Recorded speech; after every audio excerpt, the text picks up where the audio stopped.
Chapter 531. Rumble. Sullen's body burst out with dazzling lightning, instantly enveloping the storm battle halberd. The storm battle halberd once again swept across with endless lightning, smashing heavily on the diamond golem. Lightning flashed and a clear wound finally appeared on the diamond golem. So King hard. Seeing the scratch, Su Lin cursed, then hurriedly dodged the diamond golem's sweep. His footsteps flashed and he tried to circle to the side. Under normal circumstances, the diamond golem had 100 points of physical resistance, and was immune to most physical attacks with 100 points of strength. At the same time, it also had 100 points of resistance to cold, strong acid, lightning and fire. It also had 100 points of magic resistance. In simple terms, any elemental damage below 100 points and magic damage below 100 points would have no effect on them. Sullen's attack could naturally break through the golem's defense, but it felt like using an axe to chop a rock. Greater haste. Greater mage armor. Greater deflection force field. Greater slow.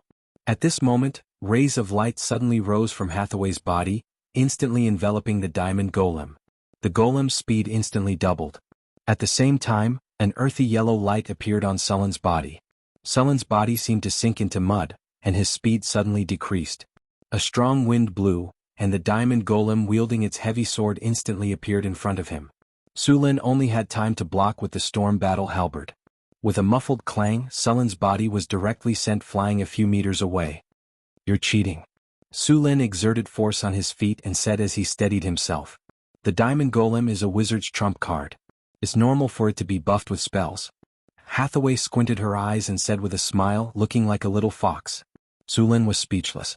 Su Lin did not have time to refute. The diamond golem rushed up again, swinging its greatsword quickly. "You really think you can defeat me like this?" Sullen's storm battle halberd swept across, and the powerful force made the diamond golem retreat slightly. Lightning spear. The dazzling lightning burst out in an instant. The storm halberd in Su Lin's hand had completely turned into a weapon composed of lightning. Superior cat's elegance. High-level barbaric bull's strength. Advanced insight. Greater haste. In an instant, Sullen's figure disappeared from where he stood. In the next second, he appeared on the other side of the diamond golem and slashed down with his storm halberd. Bang! Endless lightning erupted from his body, and Surin's power was completely unleashed. The astonishing power tore through the air, accompanied by a bolt of lightning that seemed to tear through space. The storm war halberd viciously slashed towards the diamond golem in front of him. Crack! A crisp sound rang out as a crack appeared on the diamond golem's originally hard and smooth body. This crack gradually expanded, and then with a bang, a palm-sized hole appeared on the diamond golem's body. "It's really hard, but I still smashed it." Sullen's figure disappeared again. At the same time, the giant sword in the diamond golem's hand suddenly swept across, and the strong wind all hit Sullen's position just now. After using his full strength, Sullen's figure accelerated again, and with the help of Blink he completely disappeared in a flash.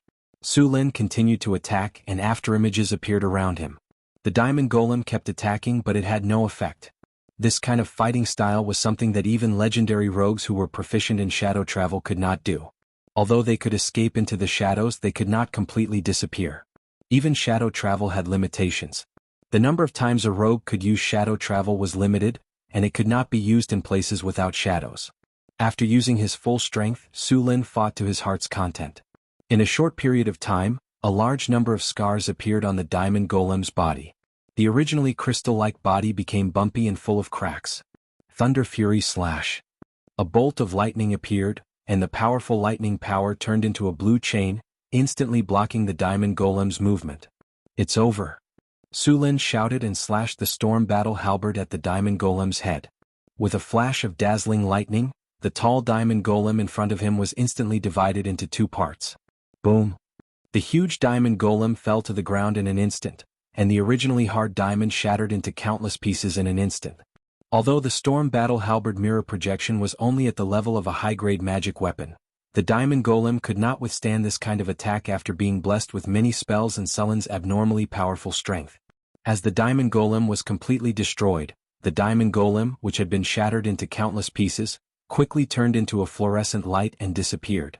Clap, clap, clap. A burst of crisp and pleasant applause sounded, and Hathaway said with a look of amazement, "What a wonderful performance. Such a powerful diamond golem was torn apart by you. Don't think that I'll forgive you just because you praise me. Tonight I'll teach you a good lesson and let you have a taste of the lightning spear. Sulin waved his hand and dispersed the lightning. HMPF, you're lucky this time. I still haven't given the diamond statue a fighting ability. Wait until I give it to him, then you'll know how powerful he is. Hathaway snorted. She then waved her hand lightly, and the mirror image space in front of her shattered into countless pieces in an instant like a mirror. Sulin and Hathaway's figures instantly appeared on the astrology platform, and the diamond golem also appeared beside Hathaway. Looking at the tall and burly diamond golem, Sulin nodded slightly. Although he had been suppressing the diamond golem in the battle just now, this did not mean that the diamond golem was weak.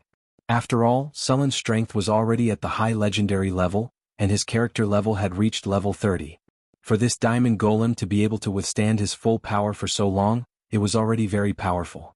How many of this thing are you going to produce? Sulin asked. 2.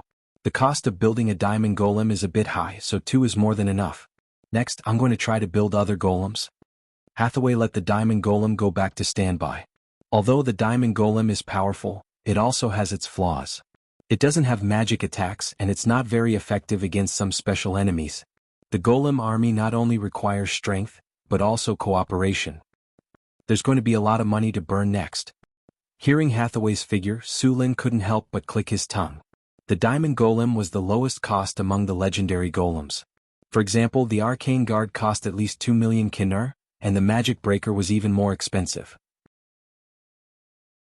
Chapter 532.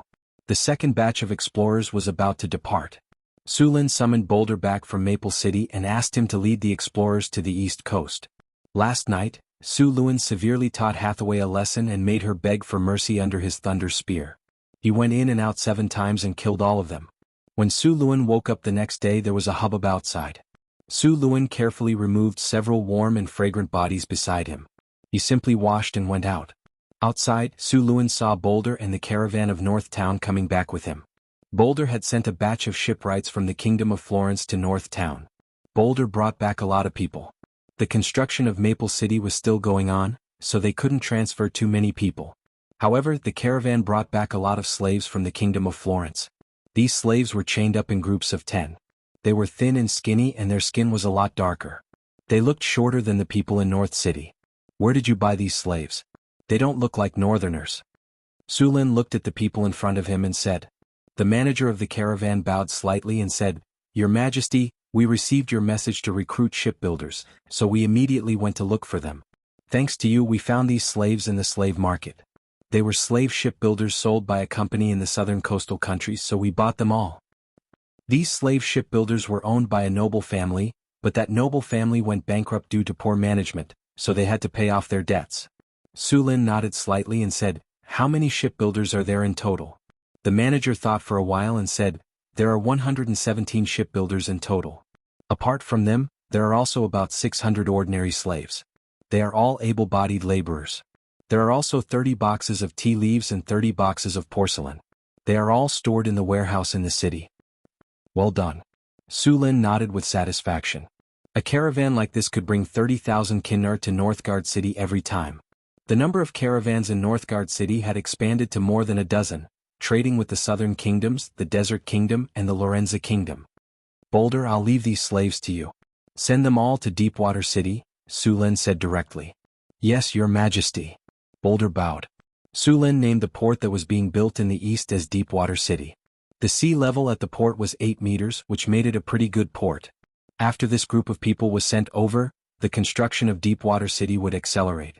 After dealing with the matter, he returned to the study and sat down. Sulin took out a map of the southern port city and a topographic map of the surroundings of Deepwater City from the bookshelf and began to compare them. It was also the first time that Sulin had seen such a port city. Therefore, when designing Deepwater City, they needed to gain some experience from those port cities in the south. As a powerful professional, he could easily control the muscles on his arms. Even if he didn't use any tools when drawing the design, the straight lines he drew were almost the same as using tools. 10 minutes later, a blueprint was completed. Sulin followed the layout of the southern port city and combined it with the topography of the east coast. The basic structure of the city was drawn on the blueprint, including the roads, residential areas, trade areas, warehouses, sentry towers, military camps, and so on. The most important part of the city was the port and shipyard. Trade was the most important thing in a port city, so the docks and warehouses were the most important. A large number of warehouses were built near the docks to make it convenient to store goods. The port had to be large and they had to pay attention to the wind and waves. In fact, Sulin was considering whether to build a breakwater.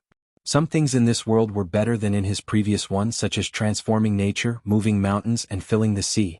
It was not too difficult for wizards. Even if the hydrology of Deepwater City was not good, he could still build a deepwater port. Deepwater City was located on the southeast coast, so it had a lot of rain. The roads and sewers in the city had to be specially marked, especially the sewers. If they were to follow the standards of North Town City, they would easily cause water to accumulate. The distribution of toilets and sanitation also needed to be paid attention to. The problem with the sewers was simple. As long as the layout was reasonable and the sewers were dug deep, it would be fine. The main problem was the hardening of the roads. Port cities had a lot of rain, and if the roads were not hardened, they would become muddy, which would greatly affect the transportation of goods. Therefore, the roads in Deepwater City needed to be paved with stone slabs or mud-to-stone spells. Because of the trade problem, port cities had a lot of people. Caravans from all over the world would come here to trade, which put a lot of pressure on the sanitation of the city. At the same time, there was another problem: infectious diseases. Infectious diseases were frequent in this world, such as plague, cholera, and plagues. Once these diseases broke out, they would quickly spread. The soldiers in North Town City were fine because they were healthy and had strong immune systems. However, ordinary people were not. If an infectious disease broke out, it would definitely be a disaster. Although there were wizards in this world, they did not have a way to treat a large-scale plague. They could only quarantine it. Sulin clearly remembered that a plague broke out in the Sadrang Kingdom in the south a few decades ago. In just 2 months, it spread to the Genoa port in the west of the continent and then to the Kingdom of Kerbal. In just a few months, it had swept across half of the continent. It was said that some small cities were turned into ghost towns. After designing the roads, Sulin began to design the other areas in the city. In addition to the roads in the city, they also needed to design a road that led directly to the port. This road would need at least 8 carriages to transport goods. At the same time, the land in the port area needed to be leveled, and the warehouses and berths for the ships needed to be designed. Sulin designed the port, the warehouses, and the berths according to the southern port cities. After all, they had been a port city for hundreds of years. The design of the port and the berths were very perfect. After the design was completed, he began to think about the wizards that would be sent to Deepwater City. A trading city like Deepwater City would not be safe if there were no wizards to guard it. Sulin planned to send Andre and some wizard apprentices. Andre had the blood of a water demon, so his fighting power in the sea would be enhanced. Of course, Sulin also needed to arrange a laboratory for him.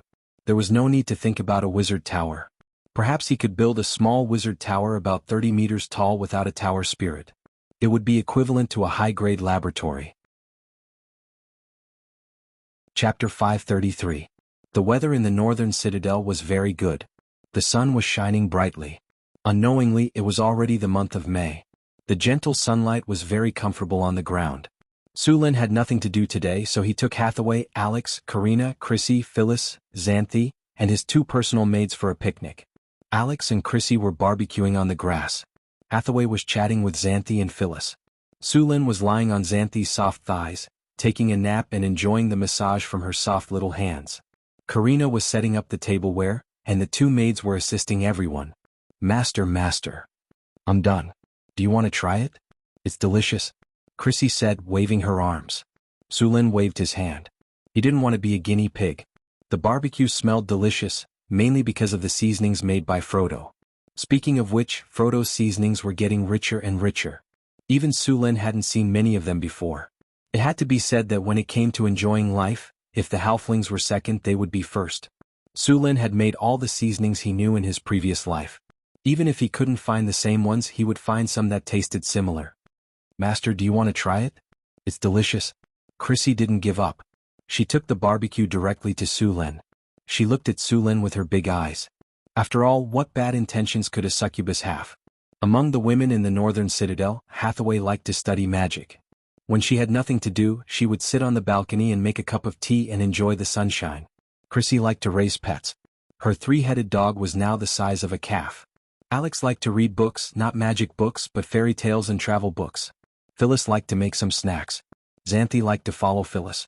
Perhaps because they were both nobles, the two of them liked to have afternoon tea together.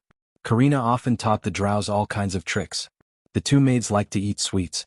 Of course they also liked to make delicious food. Sulin basically didn't care about their little hobbies. As the king of Beifeng Principality and the owner of this place, he was very easy to talk to. The aroma of barbecued meat filled the air. The little succubus happily raised the meat and handed it to Sulin, looking at him expectantly. Looking at Chris's expression, Sulin couldn't refuse it directly, so he took it and took a bite. It tastes good. Hee, it seems that I have a talent for cooking. The little succubus said happily. So you're using me as a guinea pig?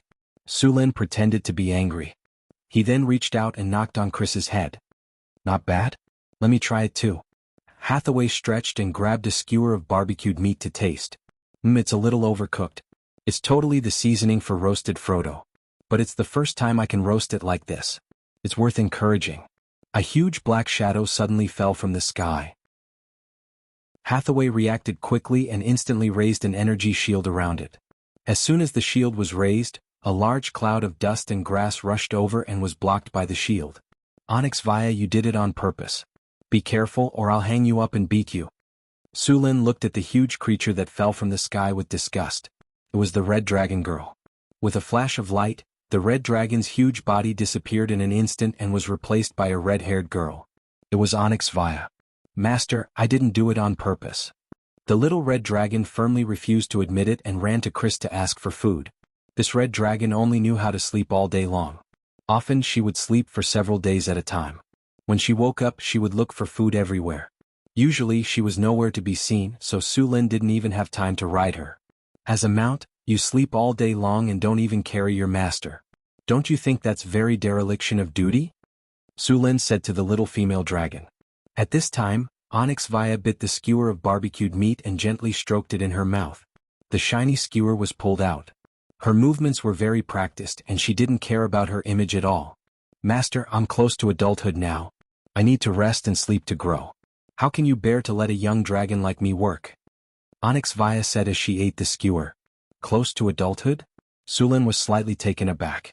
A dragon's adulthood didn't have to be 100 years. In fact, this was just a rough number. It depended on the dragon's nutrition and development.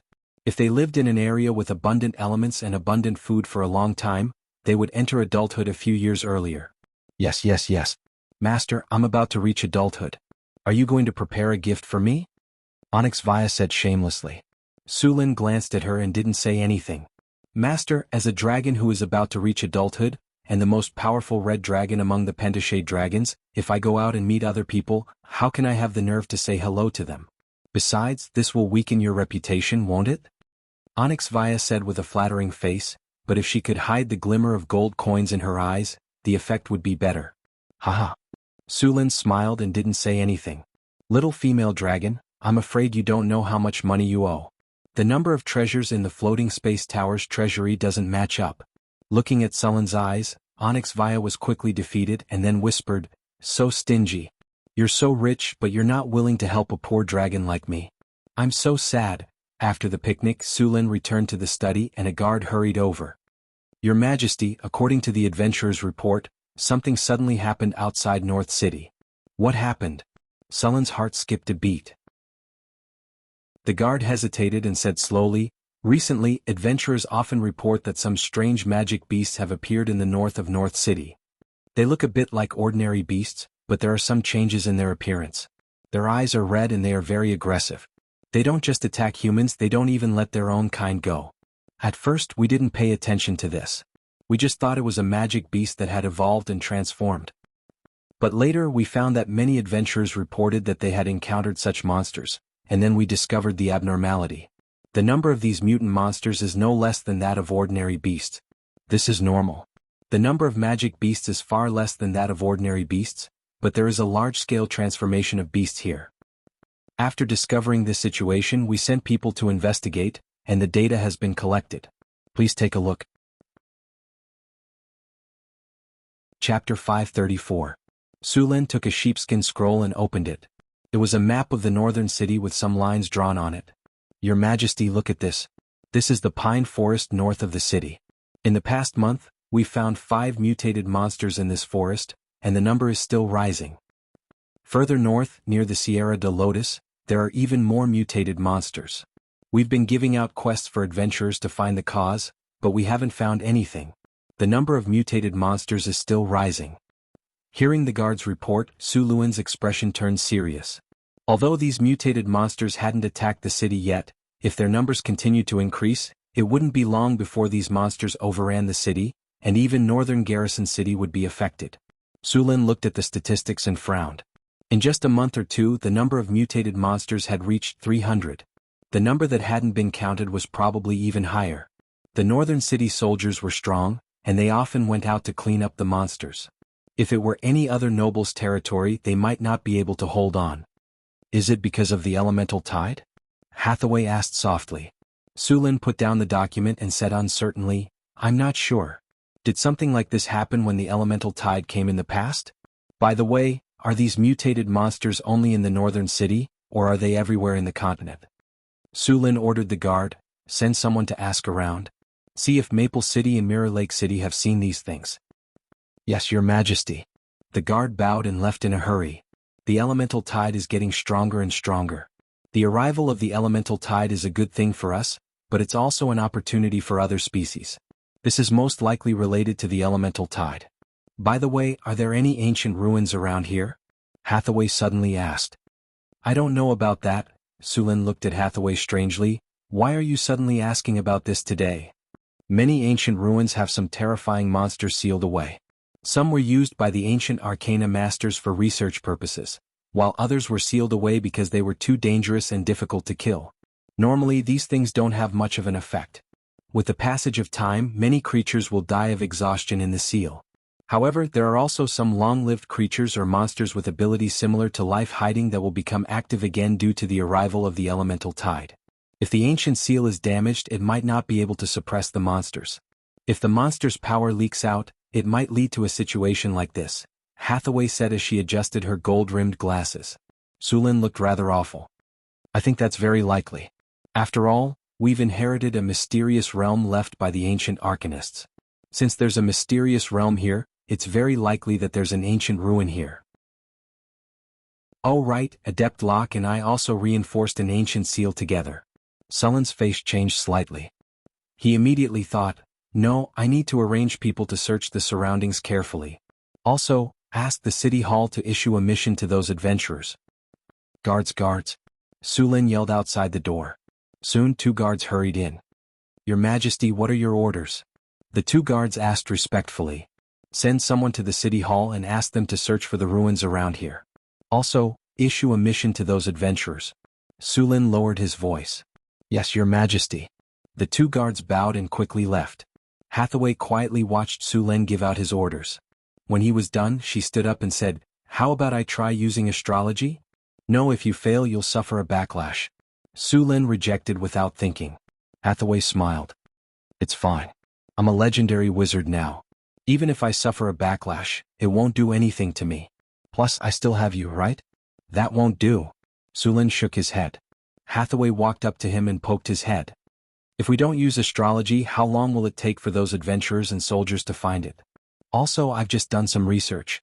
The number of mutated monsters is constantly increasing. If we don't get rid of them as soon as possible, we'll be in big trouble. Big trouble? What big trouble? Let's see how I'll deal with them. Su Luan snorted. If you don't agree, I'll use it secretly. You'll be sad if I get hurt.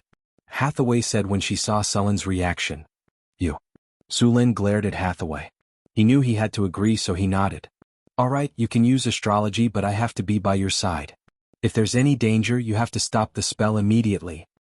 Okay. Hathaway agreed and pulled Su Luan to the astrology platform. I've made a divination crystal on the astrology platform. It can reduce the damage caused by the backlash. Basically, there won't be any problems. Hathaway said as she tidied up her things. As a northern witch, she had mastered divination spells. The northern witches were proficient in divination spells, but Su Luan didn't let her use them because he was worried about Hathaway. Fate was a very strange thing and so was the future. Although the divination spells could see some fragments of the future was not always the same. Using this kind of spell often would cause the line of fate to become chaotic. Just like a good swimmer who was addicted to cheating, using the divination spells recklessly would eventually lead to the fetters of fate.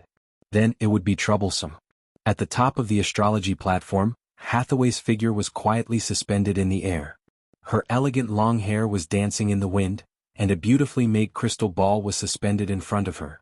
At this time, a powerful wave of magic came from the crystal ball, and the smell of concentration incense in the whole room became stronger. Sulin looked at Hathaway quietly and didn't dare to disturb her. She was now preparing for the divination ceremony.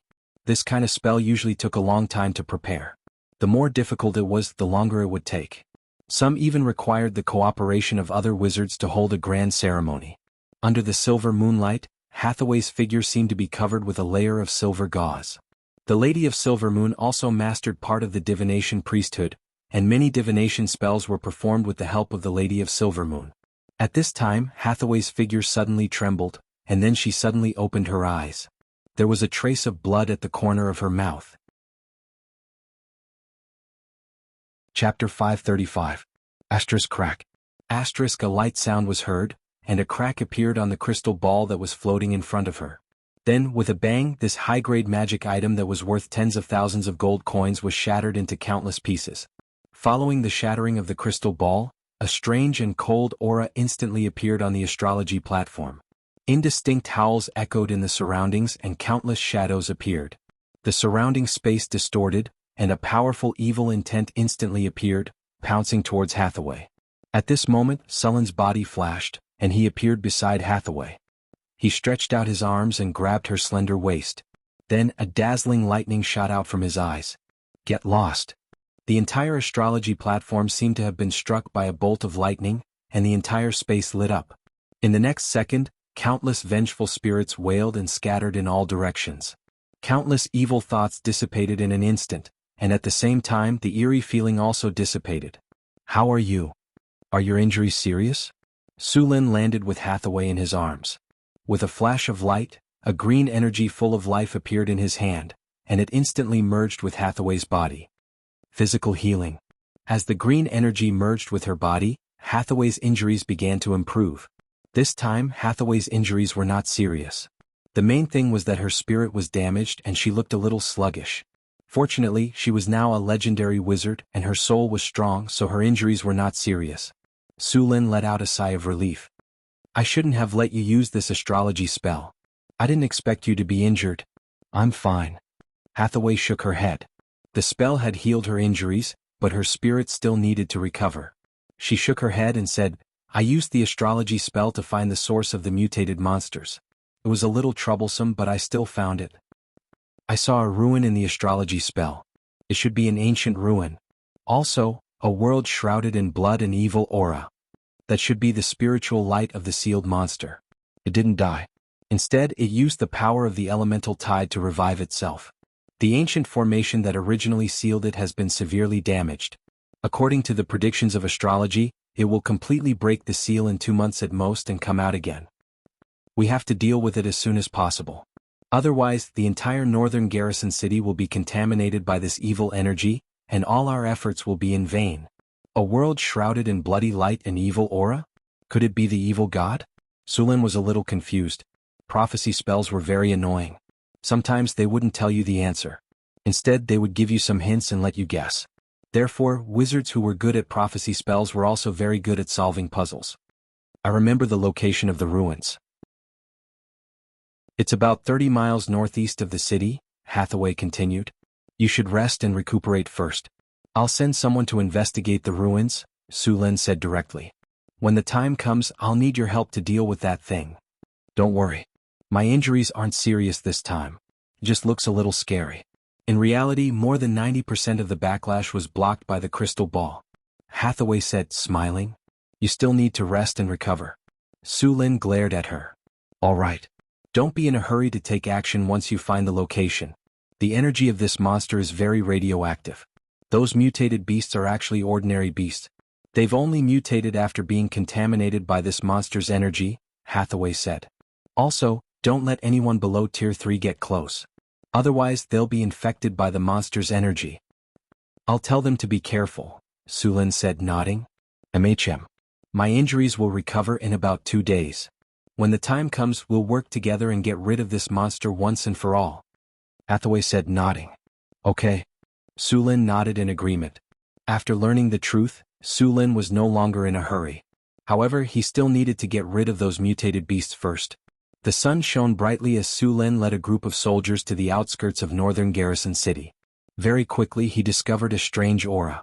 Sulin had already cleared out the outskirts of northern Garrison City many times. It was a forbidden area for monsters. Normally, no monster would be willing to approach it. The strange aura that appeared now was most likely the work of a mutated beast. A flash of light enveloped Sulin's body. A second later he appeared in a forest. A monster that looked like a ferocious wolf appeared before him. However, this ferocious wolf had some disgusting tumors on its back. One of the tumors even had a tentacle. Its originally ferocious fangs had become even more frightening. The ferocious wolf's eyes were blood red, and its aura became violent and chaotic. Moreover, there was also an aura of madness and death mixed in with its aura. Upon seeing Sulin, the ferocious wolf became even more violent. With a furious roar, it pounced on Sulin. It seems that this aura has completely affected its mind. Even its instincts have been distorted. Looking at the ferocious wolf that pounced on him, Sulin did not take it to heart.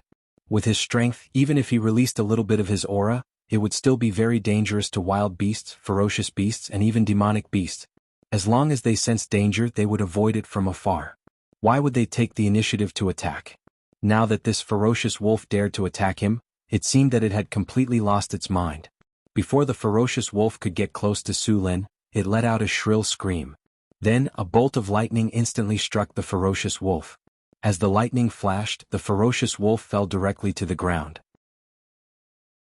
Then, it was turned into charcoal by the powerful lightning power. After the ferocious wolf died, the aura that originally surrounded the ferocious wolf was also swept away by the lightning. Sulin seemed to have discovered something. His figure suddenly disappeared. More than 10 kilometers away. The thick smell of blood filled the air. In the dark forest, a massacre seemed to have just ended. When Sulin's figure suddenly appeared here, a gust of wind suddenly blew. Then a black shadow pounced on him. Bang! As soon as the black shadow got close to Sulin, it was kicked away. Its body flew backward at a faster speed than before. The huge force caused a crack to appear on the stone. However, the next moment, the black shadow in front of him pounced on him again. Its sharp claws drew a cold light. However, before it could attack Sulin, it was instantly hit by a bolt of lightning from the sky. Its entire body was paralyzed by the lightning and could not move. Claw demon? Sulin's eyes narrowed. He instantly recognized that the monster in front of him was a kind of abyssal demon. Chapter 536. Demon? Sulin said with a cold expression. Now that something has happened, all sorts of monsters and serpents dare to come and cause trouble. Dominate demon. A light flashed and the low-level demon's eyes instantly glazed over. After controlling the demon, Sulin casually cast a spell and forcibly read its recent memories. Sulin said with an ugly expression, "The dimensional barrier has weakened." The dimensional barrier was a protective layer in the main material world, half-planes and other planes. With this protective layer, the demons from the abyss would find it difficult to enter this world. The stronger the dimensional barrier, the more difficult it would be to enter. Even if the demons came to the main material world, their power would be suppressed. This invisible protective barrier mainly targeted the existence of the gods. If the energy level was too high, it would be naturally rejected when entering the material plane. This was also the main reason why the gods and demon lords could not descend into the world. In order to avoid this rule, most of the gods used divine power to enter the material plane, while the demons used soul projection. Sulin had just received news from the demon that the dimensional barrier of this world had begun to weaken. This was not good news. Neither the demons from the abyss nor the devils from Bator would give up the opportunity to harvest the soul crystals in the main material world. The arrival of the elemental tide brought a lot of benefits but also a crisis. The world of demons belonged to the lower planes, including the abyss, Bator, and the dark abyss. It was usually rich in negative energy, but it was not too close to the death god's kingdom. The Styx River passed through all the lower planes and finally flowed into the death god's kingdom. In the multiverse, the worst thing demons and devils did was to steal souls from the Styx River. The water of the Styx River was not something that anyone could touch. If one dared to touch the water of the Styx River directly with their physical body, they would be eroded by the water of the Styx River. Even the gods did not dare to touch the water of the Styx River lightly. In the multiverse, only the Death God could bathe in the water of the Styx River. The water of the Styx River had many strange abilities. The most frightening thing about it was that it could erase anyone's memories. This was because the water of the Styx River was originally used to cleanse souls. After erasing the memories of the soul, it could be reincarnated through the Death God. Without the interference of the gods, the cycle of life and death was dominated by the Origin Sea. Souls would quickly melt after entering the Origin Sea, and the birth of life would absorb energy from the Origin Sea. At the same time, the Source Sea was the birthplace of all laws. When a life form ascended to legend, their soul would have a chance to approach the Source Sea to comprehend the laws. The Origin Sea was a special plane. No, it shouldn't be called a plane. It was a special space in the universe that was connected to all planes. Sorcerers believed that the Origin Sea was the source of life and energy in the multiverse. All souls of life, including the ancient gods, were born from the Origin Sea. This was the beginning and the end of the universe. At the same time, the Source Sea was also a very dangerous place.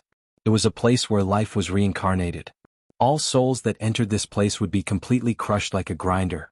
This reincarnation method was to crush all souls into countless tiny fragments and then reconstruct them randomly. The reincarnation presided over by the Death God was much simpler. The Death God would erase all the memories of the souls and send them back to reincarnation.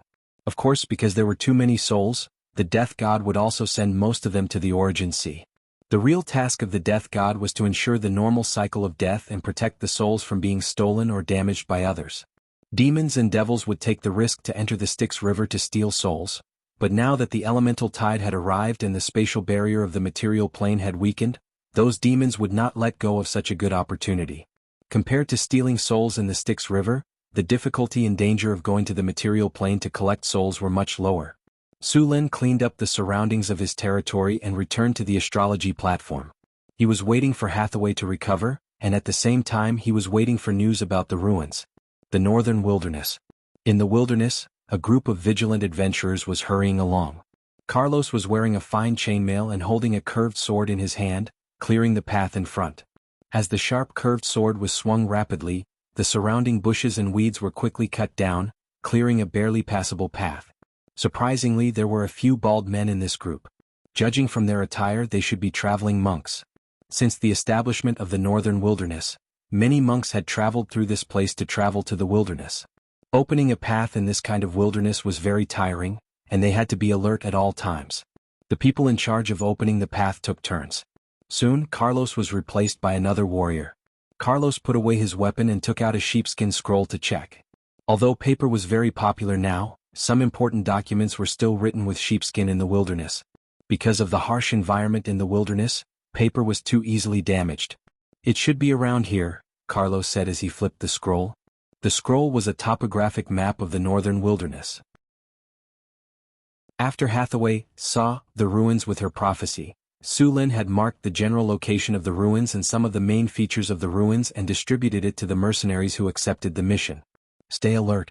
We're close to the ruins. The number of mutated monsters we've encountered along the way has obviously decreased, but don't be careless. I don't want to give your compensation to your wives." "Ah, don't worry, boss. We'll be careful." "Boss, I won't give you the chance." The others in the group all shouted. The originally gloomy group instantly became lively.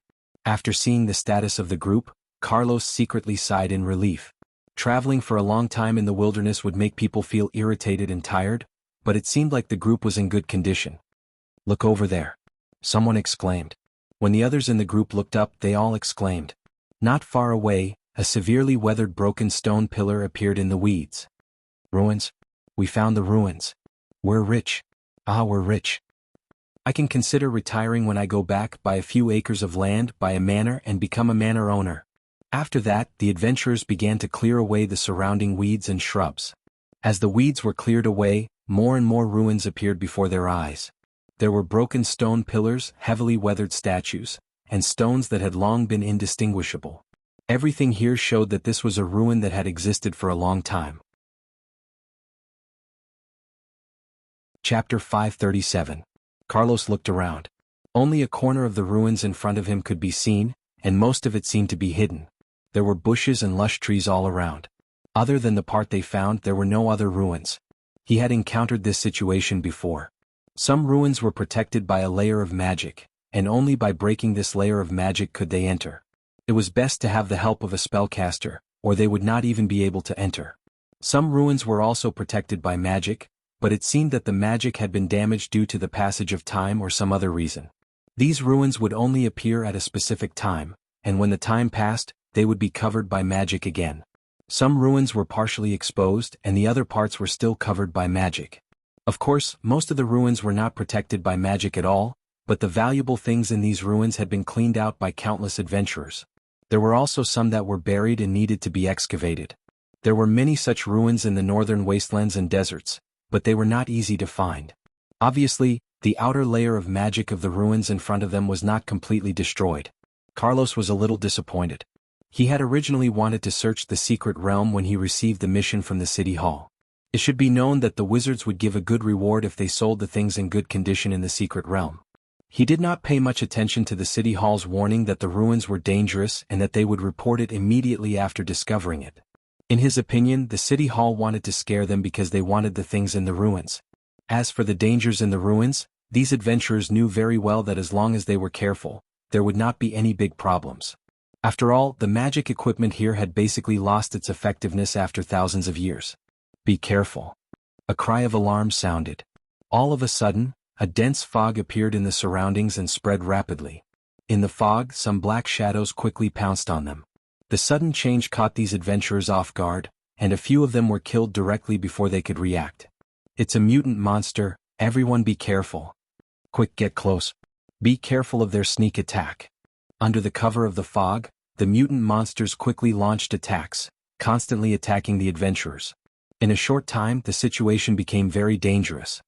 Be careful, retreat. Carlos roared and rushed forward. The two scimitars in his hands exuded a chilling aura. He waved them like a windmill and slashed at the mutant monster. Blood flew everywhere as a howl sounded out.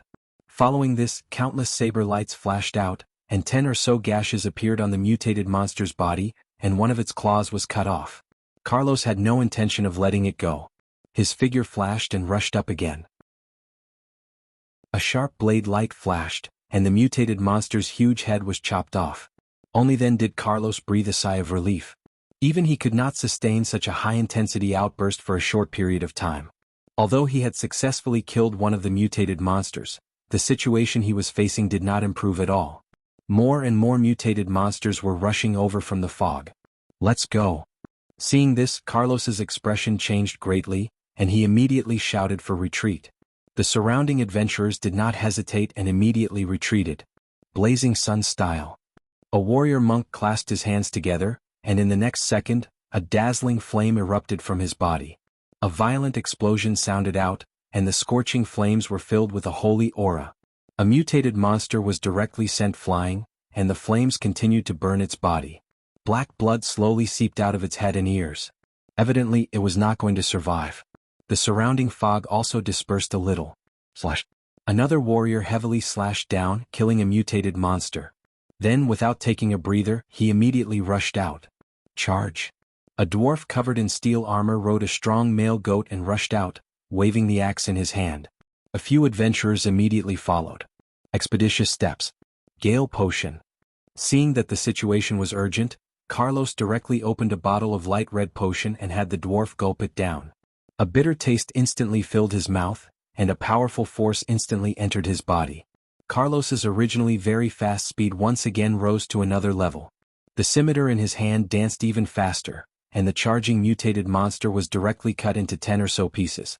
There were a lot of mutated monsters in the fog. They had a total of 18 people in this operation, including 2 warrior monks, a dwarf ram knight, 3 rogues, 2 rangers and 5 warriors. Although the city hall indicated that the danger level of this mission was 5 stars, they did not take it to heart. Although these people were few, the whole team was made up of experienced adventurers. Even if they faced enemies more than 3 times their number, they could easily deal with them. But this time the number of enemies was too much. You guys retreat first. I'll cover the rear. Another warrior monk saw that the situation was urgent. If they did not escape as soon as possible, they would probably be completely surrounded and killed here. Sunlight burst. Phoenix flame. A dazzling light burst out in an instant, and then infinite flames appeared from his body, instantly turning into a circle of flames that rushed in all directions. Wherever it passed, all the fog dissipated, and even the mutated monsters hiding in the fog were burned to ashes. The surrounding bushes and weeds were cleared in an instant. The figure of the warrior monk suddenly soared into the air, kicking out a series of afterimages in mid-air. Then the gravel flew out like a cannonball. The chi energy attached to the gravel caused cracks to appear on the gravel tens of meters away. Although those mutated monsters were strong, several of them were killed in an instant under the warrior monk's attack, and a path was opened at once. Let's go. Seeing the passage that appeared, the surrounding adventurers did not hesitate at all. They waved their swords and rushed directly to the gap. In the face of crisis, these people burst out with powerful strength in an instant. Diamond body. After seeing everyone rushing up, the warrior monk did not dare to delay. Although the strength of a mutated monster was not strong, a large number of them could still exhaust him here. Wind step. The warrior monk shouted in a low voice, and his body was like a tornado rushing out in an instant. The surrounding mutated monsters could not stop him at all. The warrior monk stepped on these mutated monsters with the tip of his foot. Let's go. The warrior monk's figure shot out from the crowd, and he said with a dignified expression, "Let's leave here first. Find a safe place to inform Northern Town City. The problem here is not something we can solve." Chapter 538. Carlos was very excited. Although the battle was short, they had suffered a lot of casualties. He had no time to regret it. He had to send the news back as soon as possible. His brothers had suffered a lot of casualties, and they needed a lot of money as compensation. The battle just now had caused quite a commotion. It was very likely that other adventurers would notice them. Whoever completed the quest first would get all the rewards. If they were late, they might not even get a single copper coin. We need to hurry. We can't let others get ahead of us, Carlos said as he rubbed his head.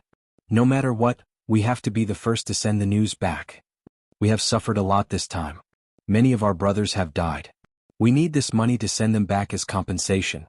This is the only thing we can do to help them. Boss, we know what to do, a warrior said. I won't say anything else. Let's go, Carlos said as he ran towards the northern city.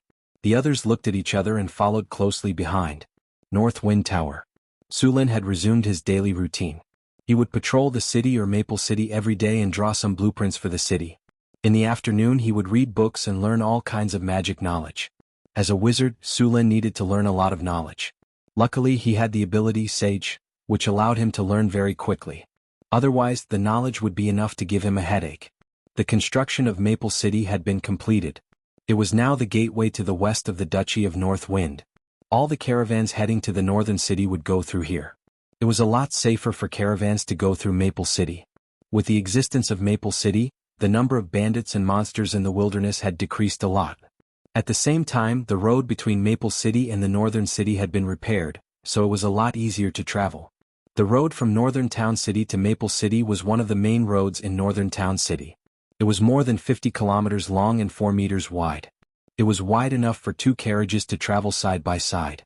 The entire road was paved with pebbles. The middle of the road was slightly arched. Camel beasts pulled stone rollers back and forth to grind the pebbles. Even on a rainy day there would be no puddles or mud on the road. This road was already better than 99% of the roads in other countries. In order to repair this official road, Sulin had used more than 50,000 slaves of all kinds and spent half a year to complete it. This kind of official road was better than other countries in this era. Compared to his previous life, not to mention the main roads in the city, even the roads in the countryside could not compare. In addition to these, Sulin continued to accumulate all kinds of construction materials, preparing to send these things to Deepwater City. At the same time, the port in North Town City was being expanded. If the trade channel was opened, the small port in North Town City would not be enough.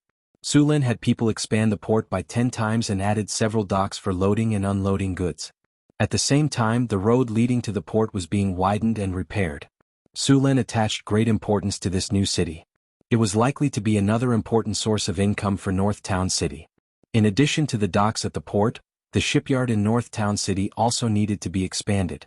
Sulin had moved part of the shipyard to Deepwater City, but there also needed to be a shipyard in North Town City. The shipyard in Deepwater City built seagoing ships.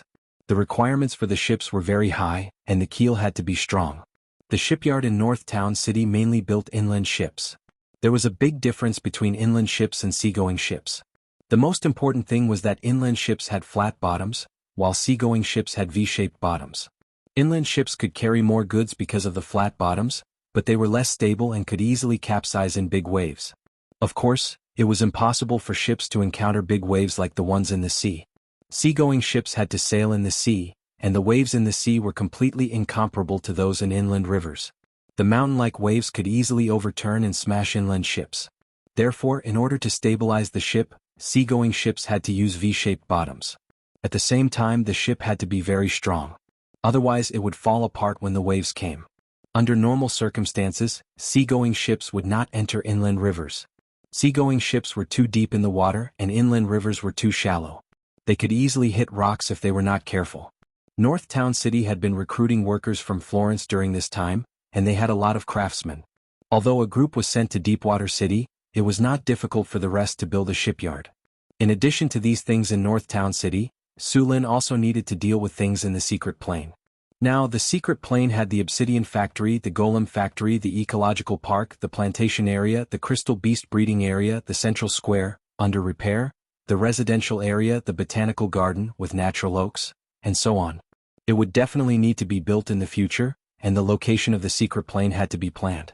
At the same time, Sulin also needed to think about how to move the secret plane to the floating city in the future and open up a half-plane. Milky Way. Check the structure of the energy transmission network of the secret plane. See if it meets the requirements and if there are any areas that can be optimized. Sulin put down the pen in his hand and looked at the dense underground energy transmission network in front of him. He fell into deep thought. The energy source of the secret plane was in the central area. There was a large elemental pool here, so there must be a perfect energy transmission pipeline to supply energy to other places. Efficiency must be considered in this design. If the energy transmission was too wasteful, it would put a burden on the elemental pool. As for the other elemental pool, it was responsible for supplying energy to the golem factory. Start calculating. A series of data streams appeared, and Milky Way started calculating the current energy transmission network of the secret plane. She also marked the location of the central crystal and made modifications to it. Knock, knock, knock. At this time there was a rush of knocking on the door. Sulin frowned and opened the door to the astrology platform. Alex's excited voice came through. Sulin, news from the city hall. They found the ruins. A group of adventurers found the ruins you are looking for. There are a lot of mutant monsters around the ruins. We may be in for a tough battle. Mutant monsters. Sulin was shocked. He stopped Milky Way's calculations and asked, "You found the ancient ruin? How intact are the ruins?" "The adventurers haven't gone in yet. There are mutant monsters guarding outside the ruins. There is also a layer of magic outside the ruins that hasn't lost its effect. Only a small part of it has appeared outside. Tell the adventurers that the ruins they found are very damaged." Chapter 539. There's also magic protection. No wonder it hasn't been discovered for so long. It seems that there's still something in this ancient ruin. Sulin's eyes lit up when he heard that there was magic protection. If there was magic protection, it meant that no one had entered the ruin for thousands of years. It was likely that there were many things left behind by the ancient Arcanists. If they could find some precious information, it would be a big gain. I don't need to tell you how valuable an undamaged ruin is. Let's go, Alex said impatiently. We still have to be careful. There's a powerful monster in there. Sulin waved his hand. He wasn't impulsive. Besides, many things in the unexcavated ancient ruins could be traced back to the era of the Arcane Empire.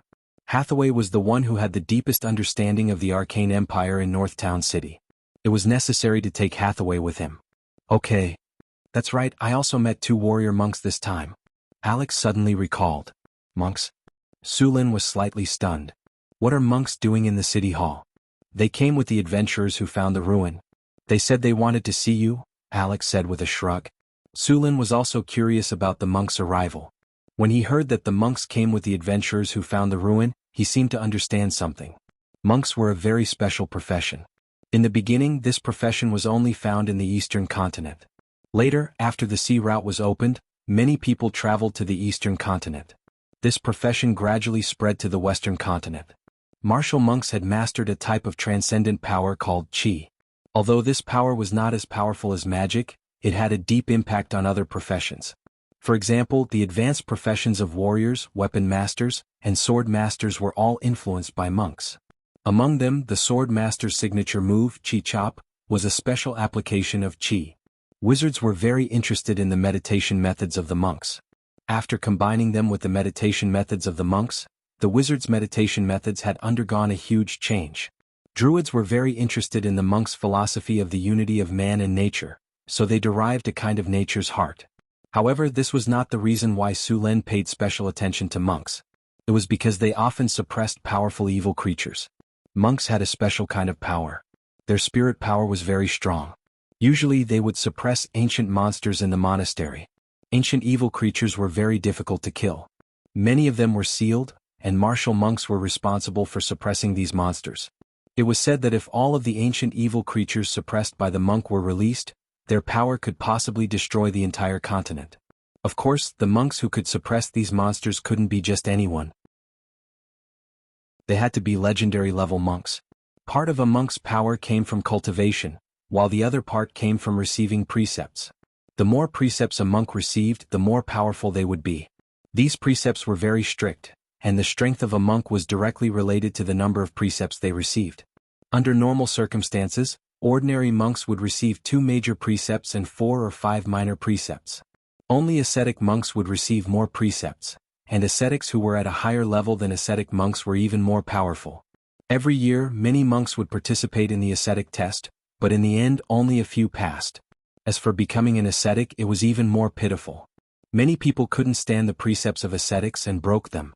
In the end, they could only become ordinary monks. Let them in. Su Lin agreed to meet these monks. Soon, 2 monks arrived at the astrology platform. The 2 monks wore shabby hemp clothes. The clothes were a little white and their faces were solemn. Their arms and legs were exposed, and Su Lin could clearly see that there were many old wounds on them. They wore tattered straw sandals and their hands were full of thick calluses. "You are ascetics?" Seeing the 2 monks' attire, Su Lin's eyes narrowed. "Yes, your highness." "Hello." The leading monk put his hands together and said, "I am Ming Su, and this is my junior brother Ming Tan. We are here for the monsters in the ruins." "You are going to suppress the monsters in the ruins?" Su Lin asked. "Yes, your highness," Ming Su said. "Sorry, but I want to kill that monster." Su Lin shook his head and said, "Kill that monster?" Ming Su was stunned for a moment, then said, "Your highness, you should know that those monsters are difficult to deal with. They can't be killed by normal means." "I'm going to try. If it doesn't work, then we will talk about it." Su Lin shook his head and said, "How could he let go of such a monster? This place was too close to the northern citadel, and he didn't feel safe sealing them here." Although Su Lin rejected the 2 ascetics' request, he still invited them to go with him to the hidden realm.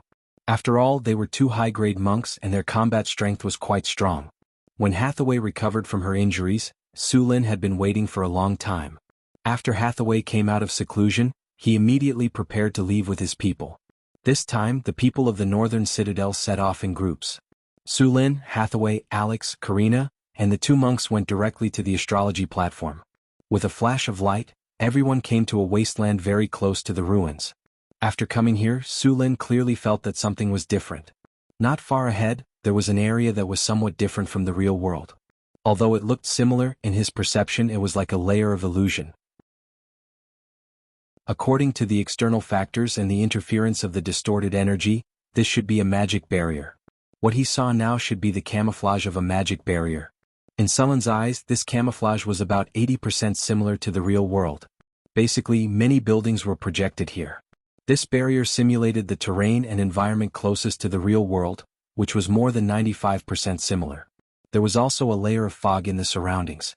With this layer of fog, this area looked even more real. After coming here, Su Lin saw many monsters hiding in the fog. These were ordinary beasts and violent beasts that had mutated under the power of the hidden realm and became a new kind of monster. Mutated monster, challenge rating 7. Su Lin even felt that there were many more powerful mutated monsters in the fog.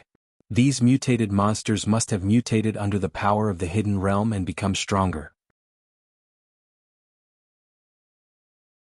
Chapter 540.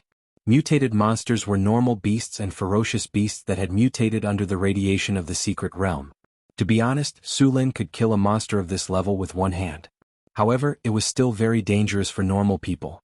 Moreover, there were too many of these monsters. Hathaway looked at the fog around them and frowned slightly. Then, she waved the magic staff in her hand and a ray of light flashed across her body. Dispel the fog. Powerful mana fluctuations instantly swept over, and the dense fog that had originally shrouded the surroundings quickly dissipated like snow. It only took a few breaths of time for the fog to completely dissipate. As the fog dissipated, the mutated monsters that were hiding in it were immediately exposed. Wild Wind Blade Dance. Alex flapped her wings twice and a gust of wind elemental energy flew out from her body. This wind elemental energy turned into a gust of wind in the blink of an eye. In the next second, dozens of wind blades spun and flew towards the mutated monsters. As the wind blades swept across the area, corpses were everywhere.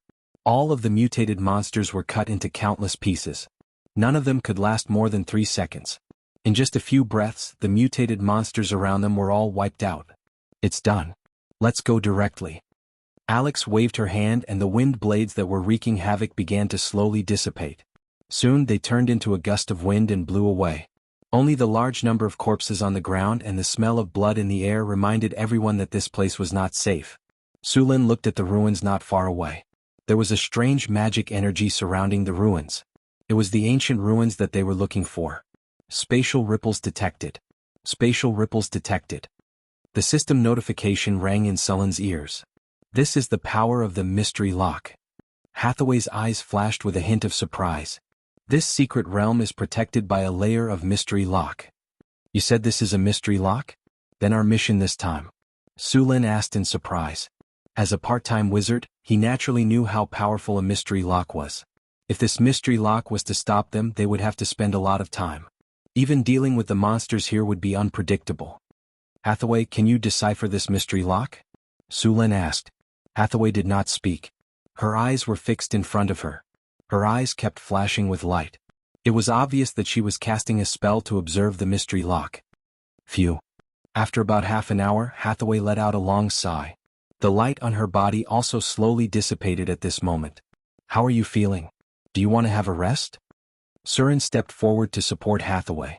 Hathaway shook her head slightly, excitement flashing in her eyes. No need. This is my first time seeing a mystery lock. I'm excited. I can't help but Su Lin smiled. This is Northern Battlefront City. Since we found it, it's ours. You can do whatever you want with it. There's no need to rush. Hathaway shook her head and said, we won't be able to figure out anything about a legendary rune like the Enigma lock in a short time. Let's get rid of the monsters in this ruin first, then we can study it. Whether or not we can install the Enigma lock on our wizard tower depends on this Enigma lock. Speaking of which, we're in luck. Hathaway smiled. This mystery lock in front of us is not an offensive type. I just observed it briefly and found that it's used to suppress the things inside. This mystery lock is good for us. You're saying that this mystery lock is for the sealed monster in the mystery realm? Sullen's eyes flashed with a hint of surprise. At the same time, he raised the danger level of the sealed monster to another level. A monster that made the ancient arcanists so cautious must be very powerful. Yes, the monster we're going to face this time might be something from the legends, Hathaway said seriously. You know, the ancient arcanists even dared to study the gods. I wouldn't be surprised if there's a demon lord sealed in here. A demon lord? That's even better. It's been sealed for thousands of years and most of its strength must have been wiped out. With the suppression of the plane, it won't be too difficult to kill it completely. By then, the divinity on it will definitely satisfy us. Su Lin smiled. I'm just giving an example. In fact, the probability of it being a demon lord is very small. If it's a demon lord's power radiation, it won't be this kind of mutated monster. It should have the characteristics of a demon, Hathaway explained. However, even if it's not a demon lord sealed in here, I still have to be extra careful. Don't worry. Su Lin nodded and said in a deep voice. I won't joke with my life. Hathaway continued, the area covered by the mystery of this ancient ruin is not small. On the surface, it looks like it only covers the area in front of us. In fact, this place uses the same technology as the mysterious realm, spatial folding. I estimate that it's at least 30 square kilometers in size, or even bigger. The energy waves of this mystery are weak now. Maybe it doesn't have enough energy. Otherwise, it wouldn't be easy to find this place. This ruin is probably exposed because the mystery doesn't have enough energy and can't cover it completely. But that's still necessary. If it has enough energy, it won't be easy for us to get in, Hathaway said as they came to the ruins. I've observed it carefully just now. This mystery doesn't have any super long-range attack ability, nor does it have the ability to fight in the air. Its main ability is to suppress the sealed monster, and its secondary ability is to protect, as well as some spatial folding and camouflage. Now that this mystery doesn't have enough energy, even its defense and camouflage effects are about to disappear. Under normal circumstances, the challenge rating of a mystery was 30+. Of course, this was based on the premise that it had enough energy and was maintained well on a daily basis. The mystery in front of them didn't even have enough energy, let alone daily maintenance. However, the mystery still had a terminal defense system. As long as the mystery was still in operation, there would be a mechanical body as the final defense. Thankfully, the main function of this puzzle lock was to deal with the sealed monster. According to the priority order on the puzzle lock, when they appeared together with the sealed monster, the puzzle lock had to prioritize attacking that monster. Only after the sealed monster was dealt with would it attack them. This way, as long as they were careful, the mystery could be of help to them. Of course, considering the current state of the mystery, the help it could provide was limited. Where do we go in? Sulin asked. Wait a minute, I'm looking for the weakest point of the mystery, Hathaway said. Chapter 541. Hathaway took out her wand and chanted a spell. A powerful magic energy slowly appeared. Sulin, Alex, and Karina stood not far away and waited quietly. The magic energy around them quickly gathered. Under Hathaway's control, the powerful energy slowly merged into the mystery lock outside the ruins. A dazzling light flashed and a spatial crack slowly appeared and expanded. Soon, an exit was forcibly opened in the area around the mystery lock. A cold wind blew, and the negative energy in the surroundings instantly became several times denser. Obviously, the radiation of the monster's power was very serious. Such dense negative energy. There won't be any undead, right? I don't know, but let's go in first, Hathaway said as she stabilized the spatial gate. Sulin stepped into the spatial gate first, and the others followed closely behind. After everyone entered, Hathaway dispersed the spell, and the spatial gate quickly shrank. In the blink of an eye, the mystery lock returned to its original state. After entering the ruins, the surroundings were in ruins. There was a rotten smell in the air, and there were some vague figures floating around in the distance. Those were ghosts. Some monsters in the wilderness had died and turned into wandering ghosts. They were attracted by the dense negative energy here. Sulin frowned. His body flickered, and a surge of lightning energy gushed out from his body. A series of crackling sounds rang out, and the negative energy in the surroundings was instantly swept away. Dispel the undead. Hathaway waved her wand, and a ray of light instantly spread out from her body. Wherever it passed, the negative energy was quickly dispelled. Even the ghosts screamed and disappeared, leaving behind a thumb-sized soul crystal. After dispelling the surrounding undead and fog, a strange building with an ancient style appeared before them. This was a building complex with a completely different style from the current one. All of the buildings were tall and majestic, looking extraordinary. Moreover, there were special magic patterns on the eaves. Metal spears protruded from the rooftops, each embedded with a crystal ball. Magic towers stood in the distance, but due to the lack of energy, the magic light on them had been extinguished. Even further away, there was a magnificent palace. The magic civilization of the ancient arcanists was very strong, and they had completely solved the problem of basic material life. Moreover, they had entered the interstellar era, so this kind of magnificent palace was very common. Many of these buildings were enchanted with hardening spells when they were built.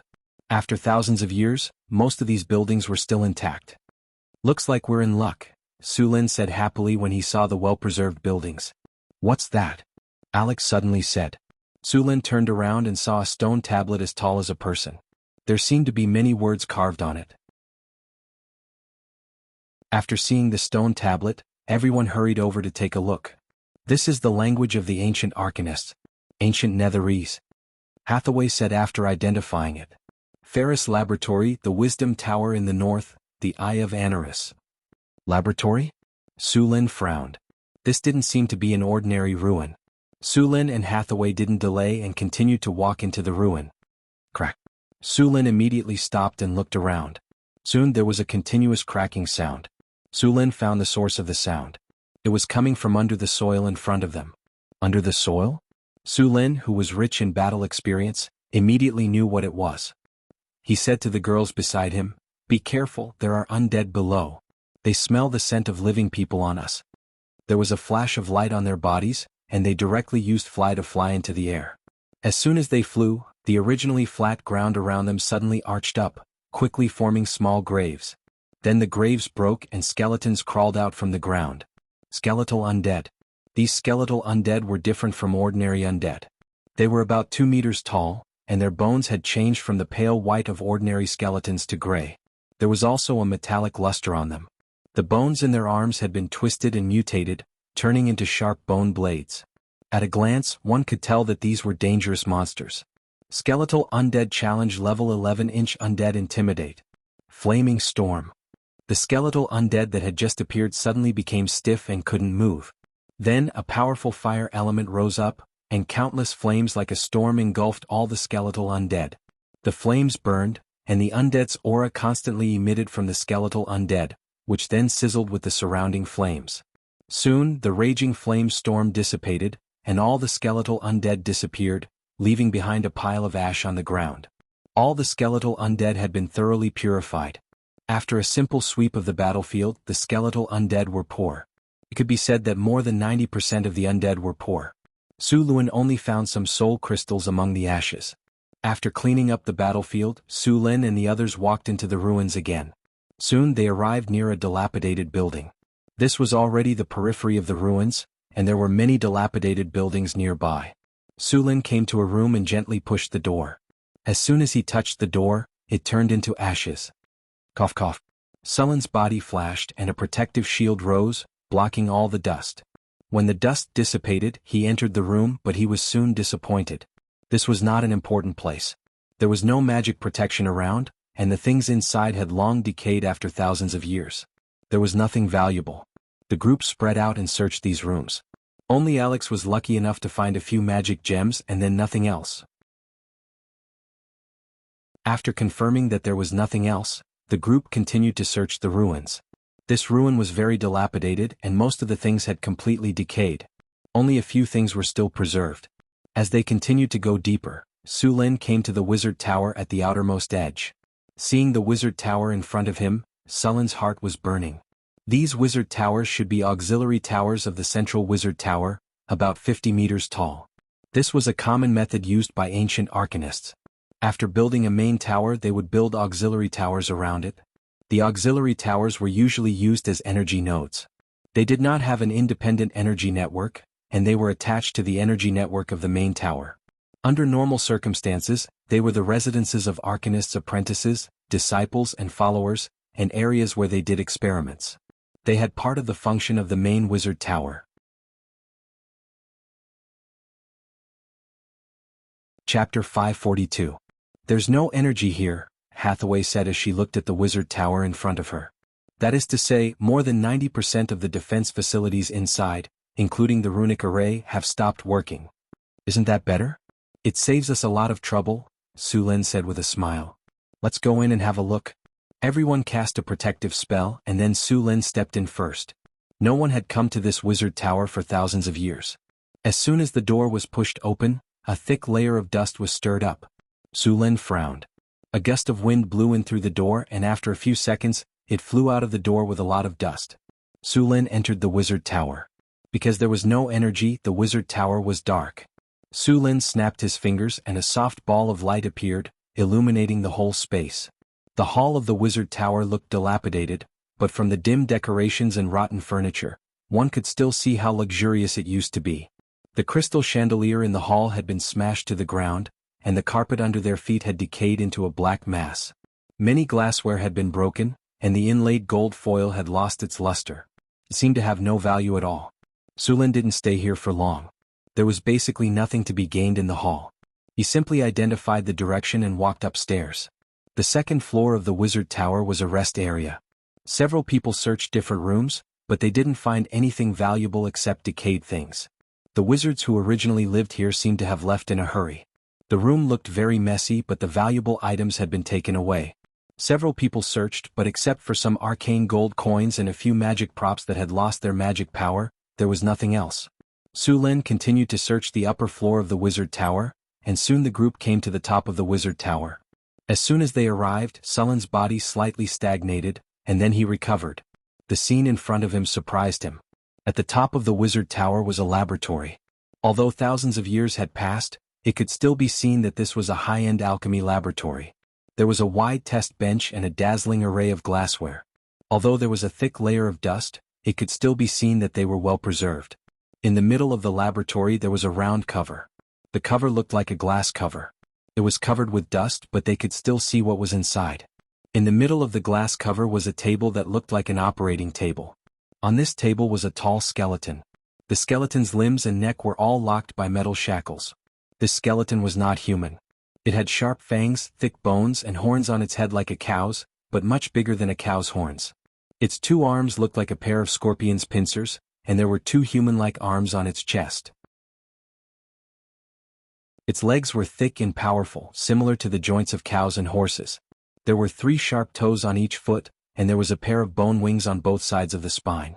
Su Lin recognized the type of skeleton in front of him at a glance. Not long ago he had seen many in the abyss. The skeleton in front of him was a demon, and it was a high-grade demon. Judging from the characteristics of its body, it was likely to be a Glabrezu. It was a type of high demon with a challenge rating of level 16 and above. It was a beguiler. It had violet eyes and dark brown and black skin. This type of demon was about 18 feet tall and weighed about 5,500 pounds. Although this type of demon was powerful, it preferred to deceive rather than fight head-on.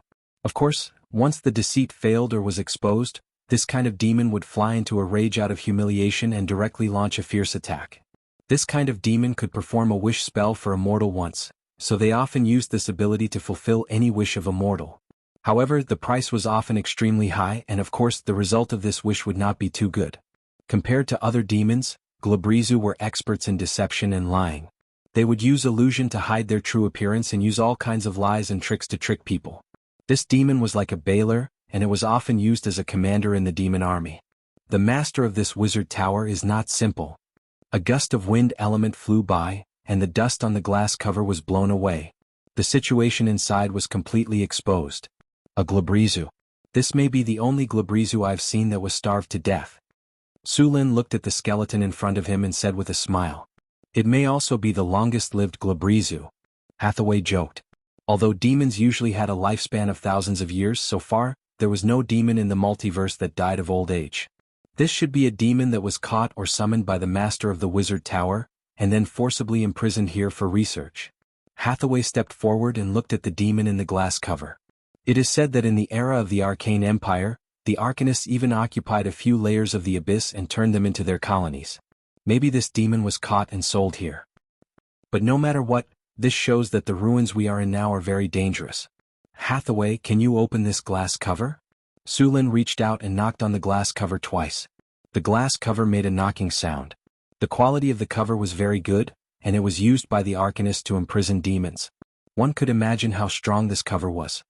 Let me look for it. Hathaway looked around for a while and finally found an open button on the experiment table, but after pressing it, the glass cover did not open. Looks like it's not this button. After waiting for a while and nothing happened, Alex shrugged and said, "No, the energy here has long been exhausted, so even if there is an open button, the cover will not open." Su Lin observed in front of the glass cover for a while and then a flash of light flashed on his body. He reached out and slightly exerted force on the glass cover, and a squeaking mechanical sound was heard. This sound was like the sound of a door shaft that had not been lubricated for decades. It was hoarse and unpleasant. Su Lin slowly lifted the glass cover in the squeaking sound. With a click, the glass cover was completely opened. Su Lin came to the operation table and picked up a demon skeleton to check. It's useless. After a while, Su Lin threw away the demon skeleton in his hand with disappointment. It's been too long. The magic on these bones has completely dissipated, and they have become ordinary bones. There is no use at all.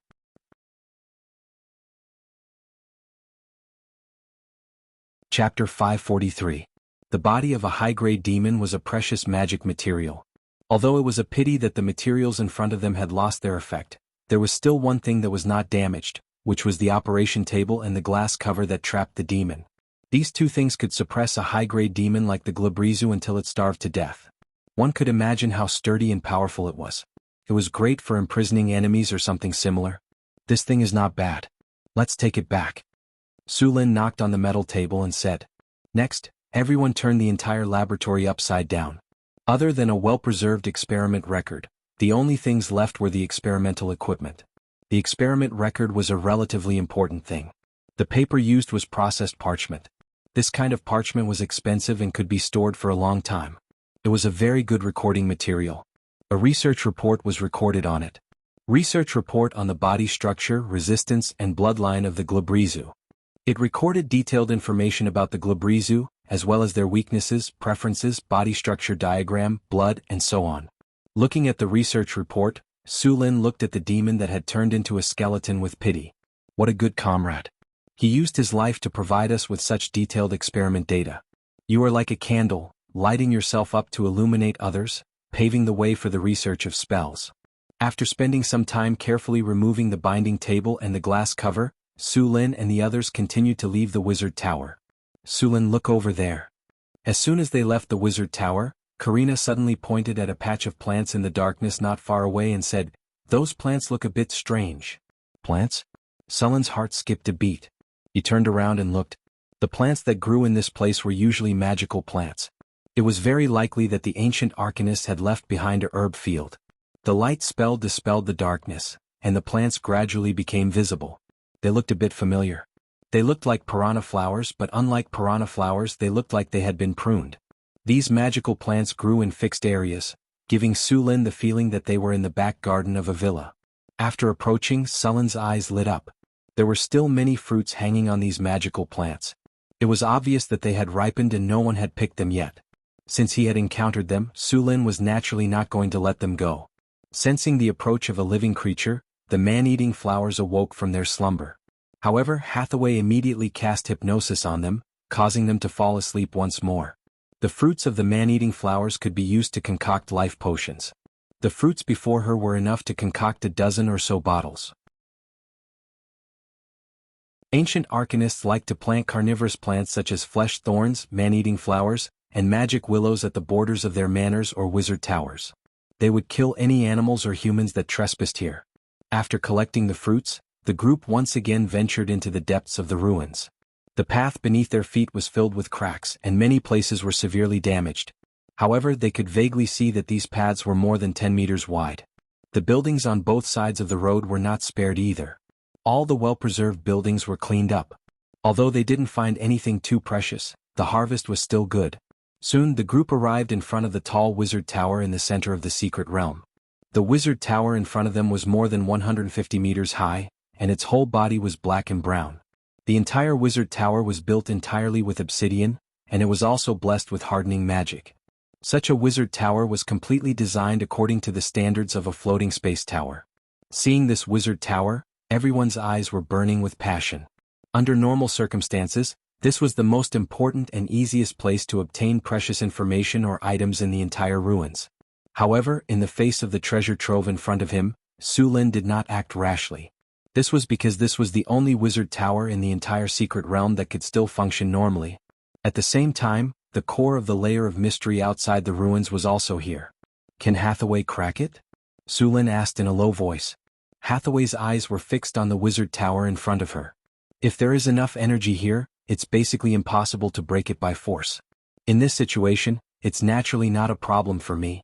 Just wait a moment.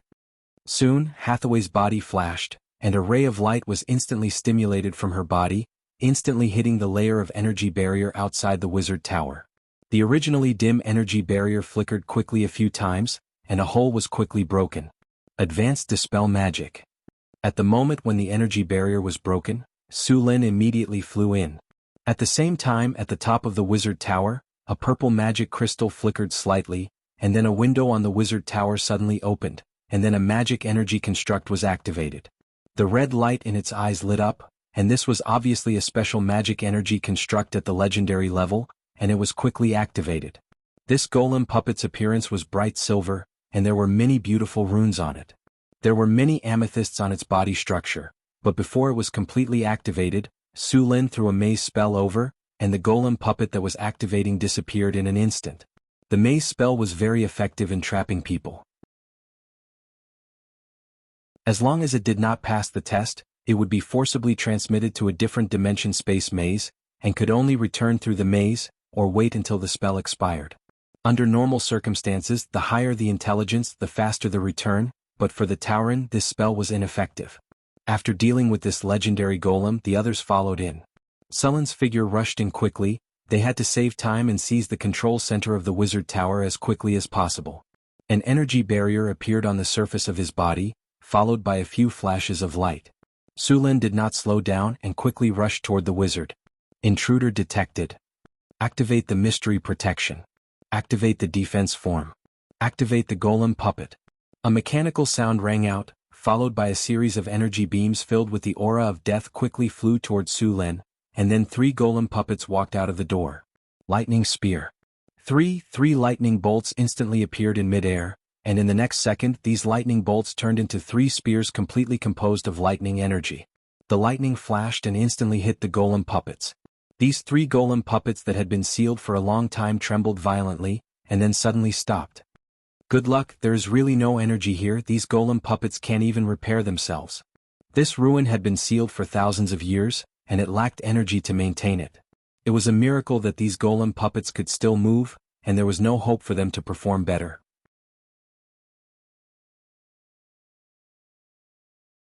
Chapter 544. Once Su Lin entered the main wizard tower, he needed to race against time. Due to the lack of energy in other parts of the ruins, all kinds of protective spells and golems had been shut down. However, as the most important wizard tower in the ruins, all the energy would be supplied here first. Sullen's actions would make the wizard tower's spirit think that the wizard tower was invaded. The wizard tower's combat mode would be activated, and the golems in the wizard tower would be awakened. This was not good news for Su Lin. How many golems were there in a wizard tower? This was directly proportional to the wealth of the wizard tower's owner. Just like the wizard tower in the ruins, the entire ruins belonged to him. With such a large secret realm, it was obvious that the owner of this wizard tower was very rich. Su Lin would not be surprised if there was an entire golem legion sealed in his wizard tower. Many wizards were otakus. They would accumulate all kinds of resources like hamsters and then make all kinds of items. The number of golems would also increase over time. If you were fighting with others, having an golem legion would be very comfortable. However, if you were facing an golem legion, trust me, run away as soon as possible. After Su Lin rushed in, the wizard tower's defense system had been activated. Although there were only a few golems now, as long as they were given a little time, the golems sealed in the wizard tower would soon rush over in large numbers. At that time they would have to face hundreds of golems of all kinds. With so many golems attacking together, even a legendary master would have to flee. Fortunately, the space in the wizard tower was limited, and to save energy, most of the golems in the wizard tower were in a state of hibernation. As long as Su Lin was fast enough, he could shut down the control center in the wizard tower or take control by force before those golems were all activated. Lightning spears flew out from Sullen's hands and instantly hit those golems that had just been activated. The situation was slightly better than Su Lin had imagined. Due to the lack of energy, the golems in the wizard tower were in a state of hibernation. This state could minimize energy consumption. However, the lack of energy maintenance also caused the structure of these golems to age. Thousands of years had passed, and apart from some precious magic materials, the rest of the magic materials would more or less have some problems. When these golems were struck by the lightning spears, the already fragile components of the golems were easily destroyed by the powerful lightning power. Hathaway, Alex, and Karina followed closely behind Su Lin. They weren't idle either. Sometimes, when Su Lin couldn't deal with a new golem in time, they would immediately attack it with spells. One after another, the steel golems were awakened and then quickly destroyed by the spells. Su Lin and the others were very fast. As high-grade wizards, they had all mastered combat spell casting. They could cast spells while moving quickly without worrying about being interrupted. Even the weaker ones, Alex and Karina, were sorcerers. Alright ladies, don't completely destroy these golems. Su Lin couldn't help but exclaim as he watched them cast disintegration and turn the steel golems into piles of scrap metal. These are our spoils of war. After we occupy this place, These golems can still be used after some repairs. After using disintegration, these things will become scrap metal. Alex U. Wastrel. Seeing another steel golem being hit by a ray of light and turned into a pile of scrap metal, Sulin reached out and knocked Alex's head. Sorry Sulin, I'm used to it. Alex laughed. Alright, be careful next time. Sulin casually cast a chain of lightning and destroyed a golem that had just appeared. Although he hadn't completely occupied this place, Sulin already saw it as his own. Host, please pay attention. Domain energy fluctuations detected. A powerful energy instantly spread out from the wizard tower. Sulin only felt that the originally smooth spells had become jerky, as if he had fallen into a quagmire in an instant. This is energy confinement. The enigma has been activated. Sulin's eyes lit up. It seemed that the tower spirit had sensed the danger. Energy confinement was an ability of the enigma, but it required a lot of energy to use this ability. For a wizard tower that lacked energy, the tower spirit would not activate this ability unless it was absolutely necessary. A ray of lightning flashed, and a powerful lightning energy was instantly released from Sulin's body.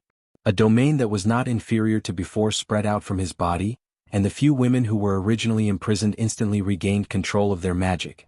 After activating the domain, Sulin's power was even more powerful. Soon, the group of people arrived in front of the wizard tower's gate. This gate was made of a silver-white metal. Although it had been there for thousands of years, it didn't seem to be damaged at all.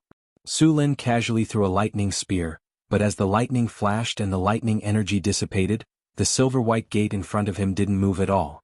There wasn't even a mark on it. Seeing this, a trace of surprise flashed in Sulin's eyes, but in the next second, the storm halberd appeared in his hand. Lightning spear. The dazzling lightning instantly shrouded the storm halberd, and as a large amount of lightning merged, an invisible torrent of energy quickly gathered around Sulin. The storm halberd was originally completely covered by lightning, and the powerful lightning energy spread to the surroundings, forcing Hathaway and the others to move out of the way.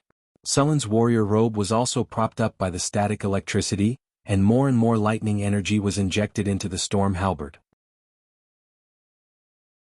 The powerful energy gathered, and magic weapons that were slightly inferior in quality almost fell apart under this pressure. Even the storm halberd, a legendary weapon, was trembling slightly. It was obviously close to its limit. In the end, the storm halberd that had gathered infinite power was lifted up by Sulin, and in the next second, it fiercely pierced the silver-white metal gate in front of him. Crack. Rumble. The deafening thunder sounded, and the entire wizard tower shook violently, and a powerful energy exploded in an instant. When the light dissipated, the gate in front of them had been completely blown open, and there was a big hole in the gate. Ding. The energy domain has disappeared. The effect of energy imprisonment has been weakened. Sulin panted for a moment, and then directly entered the gate with the storm halberd. On the platform in the center of the hall, a crystal ball was constantly emitting a faint light. It was the host crystal of the tower spirit. Just as Sulin stepped forward and was about to close it, a huge roar came from the other side of the hall.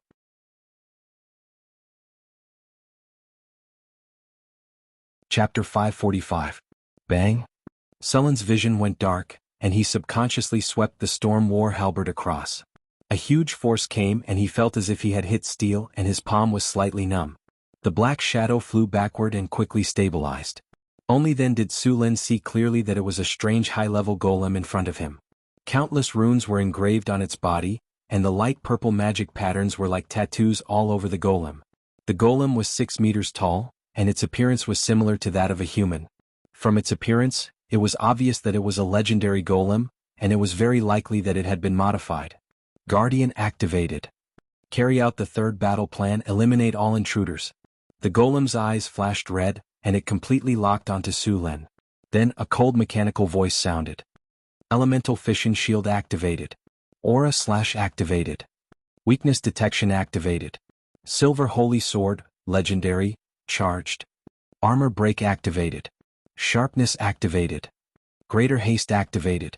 With a cold mechanical voice, a huge beheading sword with a silver glow appeared in the golem's hand. Under Surin's dumbfounded expression, the legendary construct in front of him instantly entered the complete state. Don't interfere. I'll deal with it, Sulin immediately said when he saw the golem. This thing was obviously a high-level legendary golem, a killing machine specially used to guard the core of the wizard tower. Apart from Su Lin, no one else could withstand this thing's combat power. Greater haste, maximum spell. Greater displacement force field, maximum spell. Greater bear's toughness, maximum spell. Greater bull's strength, maximum spell. Greater fox's cunning, maximum spell. Legendary mage's armor, maximum spell. Weakness detection. A series of spells rose from Sullen's body. Hathaway, Karina, and Alex quickly cast all kinds of spells on Su Lin. A bright sword light illuminated Sullen's eyes, and the 6-meter-tall guardian statue in the tower instantly appeared in front of Su Lin. The silver sword instantly chopped towards Sullen's neck. Su Lin had several energy barriers in front of him, but they were shattered by the guardian golem's sword beam. Finally, they were blocked by the storm battle halberd. The guardian's speed was very fast, and his tall body was unexpectedly agile. The speed of his sword was so fast that it left behind a series of afterimages, slashing towards Sullen's vital parts. Su Lin didn't show any weakness. He kept waving the storm halberd in his hand, and his figure moved quickly like a ghost. Bang bang bang. The storm battle halberd and the silver sacred sword kept colliding, and a series of sparks kept appearing. In a short period of time, Su Lin and the guardian golem had exchanged dozens of blows. Powerful energy surged in the surroundings. The energy barriers on Sullen's body were all shattered, and even the legendary mage's armor was damaged. The guardian golem wasn't any better.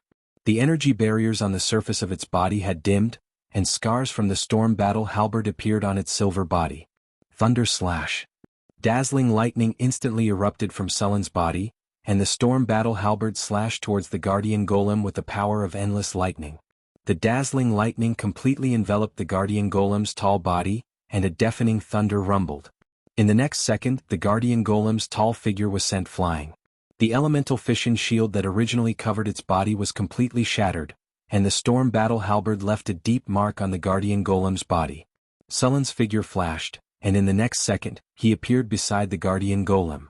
The storm battle halberd waved like a windmill and continuously attacked, forcing the guardian golem, who had just stabilized its body, to retreat. What are you waiting for? Hathaway, go and deal with that tower genie. This legendary golem can't be dealt with in a short time. Okay, you hold it back. I'll go and crack the tower genie's core. Hathaway reacted quickly. Although she was shocked by the battle between Su Lin and the golem, she recovered in an instant. Then, while Su Lin was holding the golem back, she began to crack the tower genie's core. Bigby's flying palm. A huge palm appeared out of thin air, and then directly sent the golem flying. Before the guardian golem could stand firm, Sullen's attack had come again. High-grade legendary golems were very difficult to deal with. This thing had high attack, high defense, fast speed, and surprisingly high magic resistance. Although Su Lin was confident that he could tear it down, it would take a long time. This kind of legendary construct golem could be said to have almost no weaknesses. Su Lin didn't want to tear this thing down. After all, not everyone could make a high-level legendary golem. The owner of this wizard tower was at least a high-level legendary existence. A golem of this level could be said to be very precious, and Su Lin couldn't bear to break it. Even Su Lin could only suppress the guardian golem in front of him. Moreover, this guardian golem was also equipped with the Sword Saint's skills. If an advanced legendary warrior were in his place, the guardian golem would have long since finished him off. If this thing attacked at full strength, it wouldn't be surprising if it killed legendary Su Lin in one strike. In fact, the guardian golem hadn't used its full strength yet. After all, golems made by wizards often needed the assistance of wizards. If it had the cooperation of a legendary wizard, it wouldn't have been a problem to directly kill the Baylor. Aura slash. After seeing Hathaway begin to break the core of the tower spirit, the guardian golem seemed to be anxious. It no longer defended against Sullen's attack. A silver-white sword aura instantly appeared on the 3-meter-long silver-white giant sword in its hand. The sharp sword aura seemed to tear through time and space, and it slashed fiercely towards Su Lin. Boom. Su Lin didn't back down. If he pushed it away, Hathaway would be in danger. The light blue thunder turned into a thunder snake and collided with the sword aura. Then it disappeared. The guardian golem's body flashed, and in the next second, a sword aura burst out in an instant. Sword storm. The sword aura was activated, and the tall guardian golem quickly waved the silver sword aura. At this moment, the entire golem turned into a monster that was cutting at high speed. Sullen's face changed and he subconsciously wanted to leave. However, just as his body was about to move, he immediately reacted. The thunder power in his body instantly poured into his body, and endless thunder continued to explode. Lightning flashed in all directions and the sound of metal clashing rang out.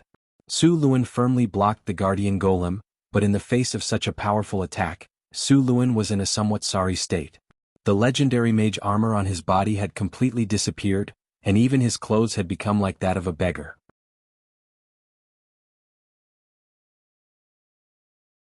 Chapter 546.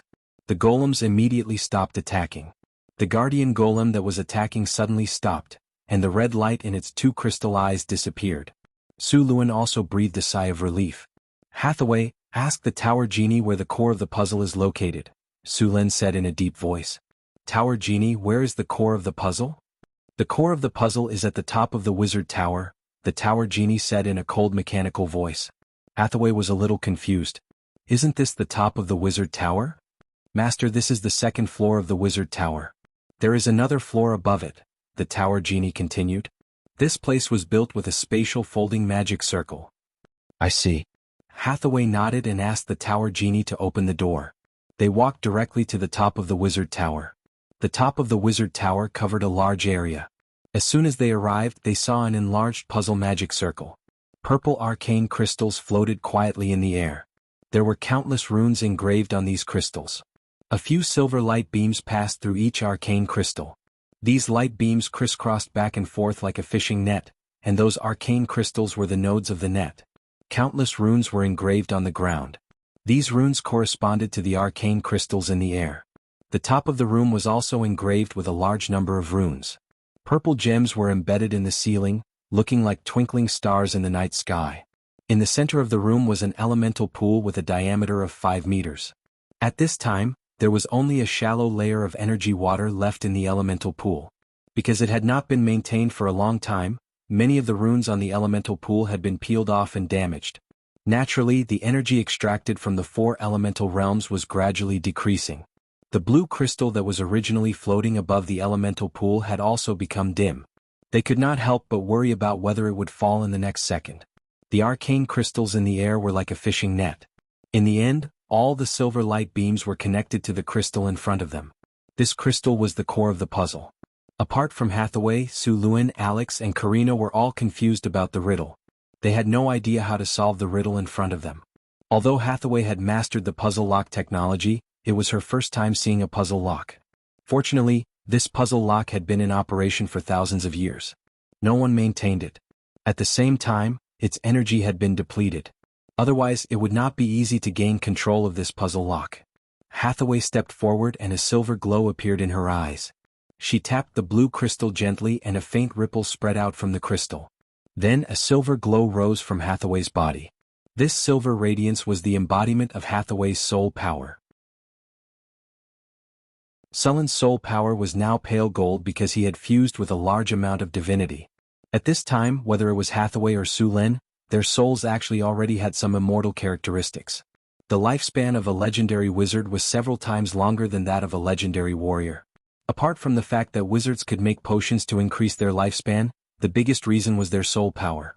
If one only looked at the body of a legendary warrior, they were obviously healthier and more energetic than a wizard. However, the aging of their soul would cause their body to gradually age. On the other hand, wizards were the exact opposite. Hathaway's soul power entered a special space. This space was a huge magic network made up of countless magic nodes. This magic network completely covered the entire ruins. As Hathaway's soul power continued to crack the magic network, one by one, the magic nodes on the magic network were broken and controlled by Hathaway. A huge amount of soul power extended along the entire network. After an unknown amount of time, all the magic nodes were under her control. Hathaway slowly opened her eyes, and a feeling of weakness gushed out of her body. She staggered and was about to fall to the ground. Su Luan's eyes were sharp and his hands were quick and he caught her. "How are you? Are you hurt?" Su Luan asked a little anxiously. Hathaway struggled to smile at Su Luan. A touch of exhaustion appeared on her face. "I'm fine. It's just that my soul power has been overused. I'll be fine after some rest. Don't worry. This puzzle is seriously low on energy. Use an energy bottle to replenish it. Okay. Su Luan nodded and handed Hathaway over to Karina and Alex to take care of. He then took out a palm-sized, beautiful crystal bottle from his storage space and walked to the elemental pool. He opened the cap of the crystal bottle and poured it into the elemental pool. A light blue elemental water slowly flowed out of the bottle. The concentration of elemental water in the room suddenly increased by more than 2 times. The light blue elemental water quickly fell. Soon, a thin layer of elemental water gathered in the almost dry elemental pool. The crystal bottle in Sullen's hand continued to pour the elemental water into the pool. This crystal bottle was an energy bottle made by Hathaway. It could collect the elemental water that overflowed from the elemental pool every day. Since many of the facilities in the Northwind Tower were not complete, the amount of elemental water produced every day far exceeded the Wizard Tower's daily consumption. To avoid wastage, Hathaway specially made some energy bottles. Although the energy bottle in front of Abel was only the size of a palm, it was made with a special spatial technique. The amount of elemental water stored in the bottle could fill up the entire elemental pool. Usually, a portion of the elemental water collected by these energy bottles would be used as energy reserves, while the other portion would be stored as experimental materials. Soon, as more and more elemental water was poured out of the bottle, the elemental pool began to rise at a speed visible to the naked eye. After about half an hour, the elemental pool was completely filled.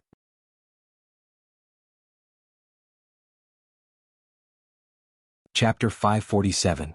Tower Genie, restore the Enigma state and cancel the energy-saving mode, Hathaway ordered after seeing that the elemental pool was full of energy. Then a ray of spiritual light slowly lit up, and the originally dim purple crystal shone brightly at this moment. The spiritual light quickly spread to the surroundings along with the silver light beams.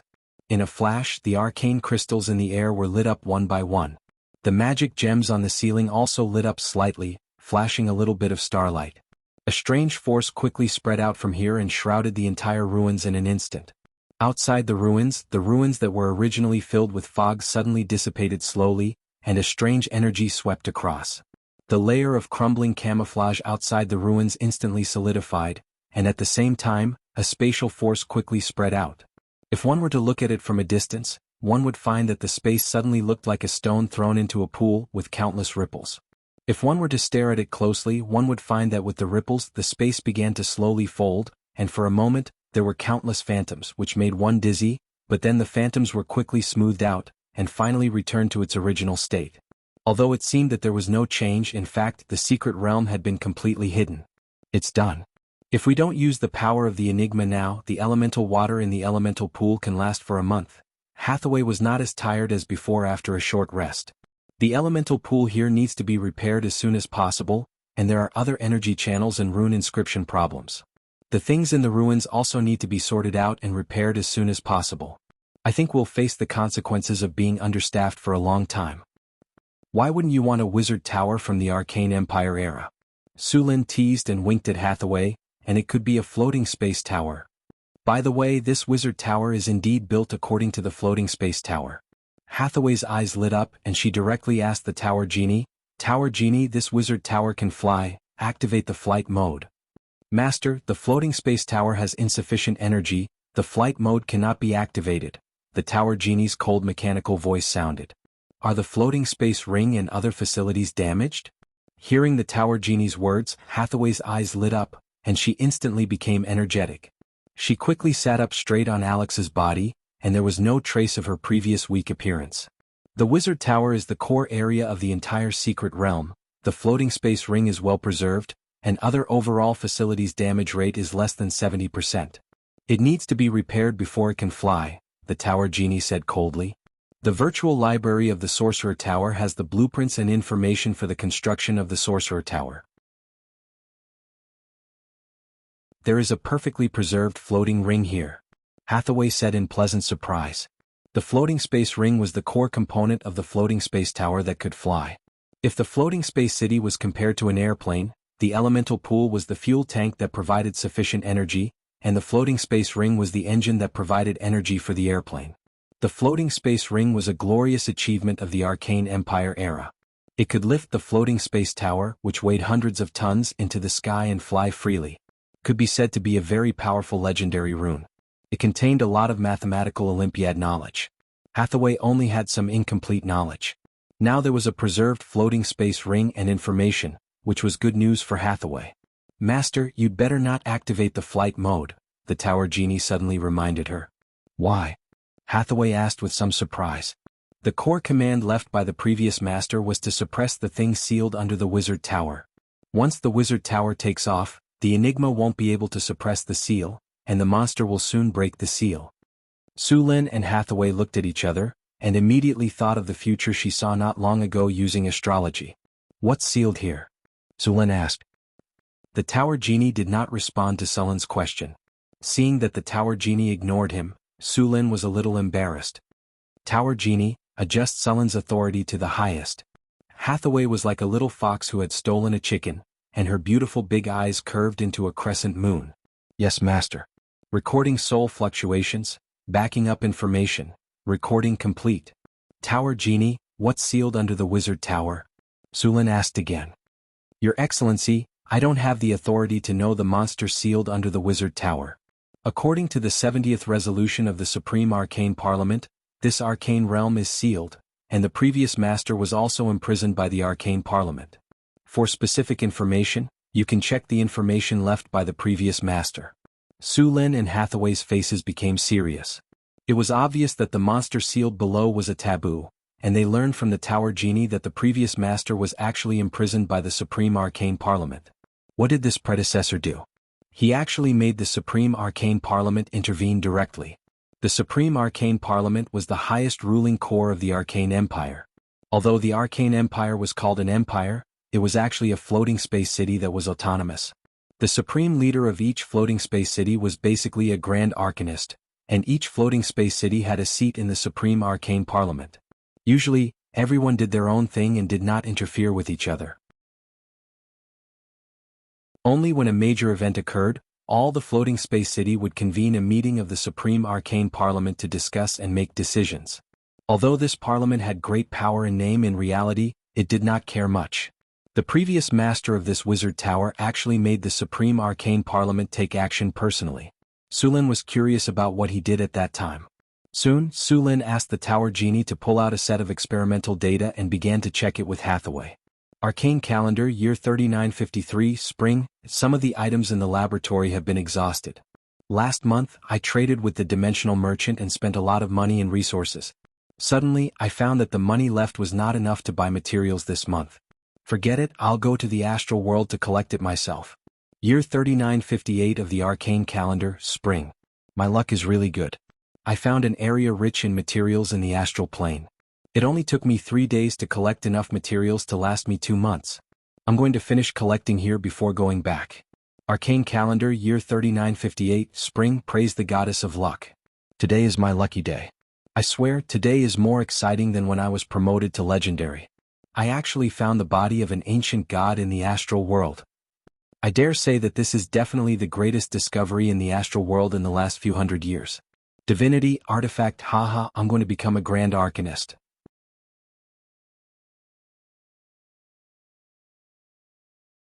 Chapter 548. Arcane Calendar, Year 3958, Summer. The laboratory I prepared for the ancient god's corpse is finally completed.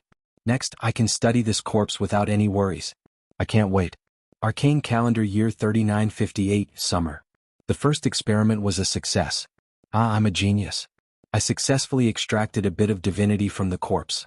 This pure golden power looks really charming. Next, I'll try to go into seclusion and completely integrate this divinity into my body. Arcane Calendar, Year 3958, Summer. Damn it, the consciousness left by the ancient god is too powerful. It took me half a month to successfully integrate this divinity into my body. Although the process was a bit tortuous, the result was great. After integrating this divinity, I clearly felt a crack in the previous bottleneck. It seems that my idea was right. Autumn, Year 3958 of the Arcane Calendar. Something was not right. There was a different kind of energy in this god's corpse. This energy was entangled with the god's corpse, and they seemed to be showing signs of revival.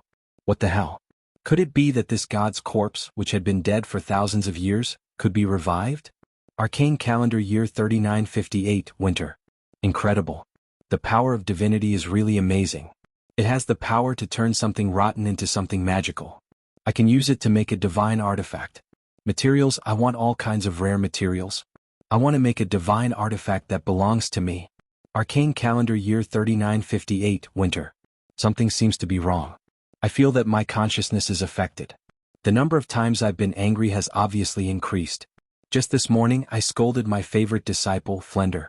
He actually stopped me from absorbing the divinity. Arcane calendar year 3959, spring.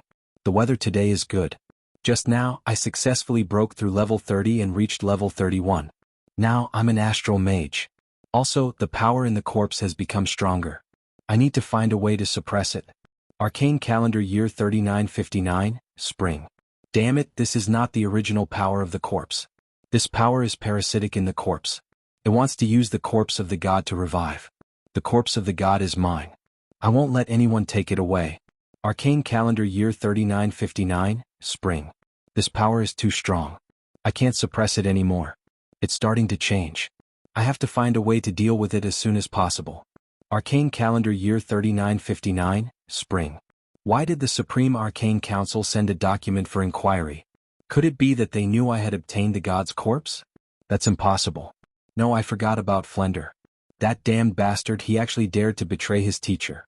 I'll extract his soul and seal it in the lamp so that his soul will be burned forever.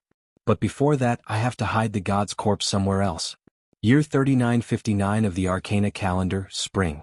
Those annoying special envoys from the Supreme Arcana Council came. He actually said that I was researching the power of the divine sin and violated the ban of the Supreme Arcana Council. What ban? These guys don't understand the greatness of divinity at all. They just covet my god corpse and want to take it from me. I should just chase them out. Arcana calendar, year 3959, spring. The vitality and life force of the god's corpse are getting stronger and stronger. I have to suppress it as soon as possible. Fortunately, I had the help of the Wizard Tower. With the help of the Wizard Tower's power, I successfully suppressed him. Perhaps I should change my way of thinking. Year 3959 of the Arcana calendar, spring. Why is the Supreme Arcana Council here again? There's no end to it. This time I won't meet with them. Negotiating with them is a complete waste of time. The log came to an abrupt end here. Although the log wasn't long and there was a lot of repeated information in it, Su Lin still found the information about the thing sealed under the floating space tower. It seems that things are a little troublesome. Su Lin closed the experiment log, and the expression on his face became a little gloomy. According to the information in the log, the previous master of the Wizard Tower was basically dead, but it was unknown whether he was killed by the Divine Sin or by the Supreme Arcana Council. Of course, Su Lin was more likely to be arrested by the Supreme Arcana Council. If he was killed by the Divine Sin, then basically nothing would be left in the ruins. Now that the Wizard Tower was intact, it was very likely that it was done by the Supreme Arcana Council. Moreover, through the conversation with the Tower Spirit, he found that the seal here was made by the Supreme Arcana Mathematical Association. After the seal was completed, the Supreme Arcana Council gave up on the secret realm, and everyone was completely evacuated. That was also the reason why the buildings in the secret realm were so intact. Su Lin deduced the matter in his mind and was surprised by the previous master of the Wizard Tower's ability to seek death. Not to mention that this guy directly seized the divinity from the god's corpse, he didn't even figure out the divine sin bred in the god's corpse. The divine sin was always born from the god's corpse, and the probability of such things happening was very high. Moreover, he didn't extract the soul of the divine sin to fuse with it after killing it. He was really courageous. He wasn't swallowed up by the negative consciousness of the divine sin, but judging from the experiment log, he was still affected. The ancient arcanists were really bold and Su Lin had to admire them. These arcanists were not even in awe of the gods. Otherwise, how could the Arthas Ascension be created? They actually wanted to seize the power of the gods by force. The ancient arcanists conducted too many dangerous experiments, such as bloodline experiments. Although Su Lin didn't conduct in-depth research, the experiment was finally mature after hundreds and thousands of human experiments. In essence, the wizards of today were not much different from the ancient arcanists. They also liked to seek death. The only difference was that after being beaten up, the wizards of today were very cautious and knew how to respect the gods. It was not a big problem for the wizards to have enough curiosity. The key was to know their own strength. If they wanted to study the divine sin, their profession level had to be at least level 40. After all, the divine sin's challenge rating was as high as level 35. Without enough power to suppress the divine sin, it would be suicidal to study it. It seems that there's a high possibility that the divine sin below was born from the god's corpse. However, I don't know how much power this divine sin has left after thousands of years. Su Lin held his chin with one hand and rhythmically tapped the table with the other. After being sealed for a long time in an environment with a lack of elements, the power of the divine sin would also decline. If it was at its peak, Su Lin definitely wouldn't stay. He would turn around and run without hesitation. After all, it was too difficult to kill and he might accidentally send himself into the divine sin.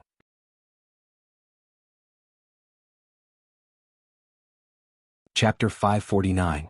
During the period of the Arcane Empire, the most dangerous monsters in the multiverse were counted. The most dangerous ones were the Archean Hatred, the Dragon of Hatred. However, the number of these Archean Hatred was very small. Many of them were sealed or sleeping in some corner of the multiverse. The second-tier monsters were the Abominations. In fact, some people classified the Abominations and the Archean Hatred together. After all, some Abominations were very powerful. The third-tier monsters were the Archean Villains. Usually, the challenge level of the Archean Villains was above level 25. The first Archean Villains were said to be born from the fusion of evil gods and evil forces. The Archean Villains had great power and were very corrosive, but their consciousness was usually very chaotic. The Abomination. Hathaway said with a solemn expression, "The power he radiated during this period of time has caused the beast to mutate. It means that his power is recovering. The Wizard Tower has been in disrepair for a long time and is short of energy. He is about to lose control. If we leave him alone and let him recover, it won't take long for this abomination to break free. By then, the whole northern land will be in a disaster." The reason why the Arcane Empire ranked the Abominations and the Archean Hatred at the top was that they had the power to destroy a main material plane. As long as they were given enough time, these monsters could easily destroy a rich plane. "It seems that we have to get rid of this abomination," Su Lin said in a low voice. "The battle of the abomination is very dangerous. Legends can't intervene, so Alex and Karina can only stay here." "But," Alex and Karina said anxiously, but they were interrupted by Su Lin. "No buts. Someone needs to guard this place. Besides, you don't even have legends. Are you going to die?" At last, under Sullen's suggestion, Alex and Karina finally agreed. After discussing for a while, Su Lin said to the Tower Spirit, "Tower Spirit, where is the abomination sealed?" "Tower Master, you can enter through the passage on the 3rd floor of the Wizard Tower." As the Tower Genie spoke, a three-dimensional image of the Sorcerer Tower appeared beside it. The location of the abomination was clearly marked on it. Su Lin and Hathaway checked once to make sure that they had not missed anything. Only then did they walk down to the basement of the Magus Tower. Soon the two arrived at the basement of the Magus Tower. The closer they got, the denser the negative energy in the surroundings. There was even a layer of gray fog in the basement. Sizzle. Strange noises could be heard, and then some looming figures appeared not far away. "Be careful, there should be a lot of undead here." As soon as he finished speaking, a sharp cry rang out. Immediately after, the fog in front of him churned, and bone spears shot rapidly towards Su Lin. Following which, dozens of undead appeared in the fog and quickly rushed towards Su Lin. "Command, intimidate. Group undead hold spell."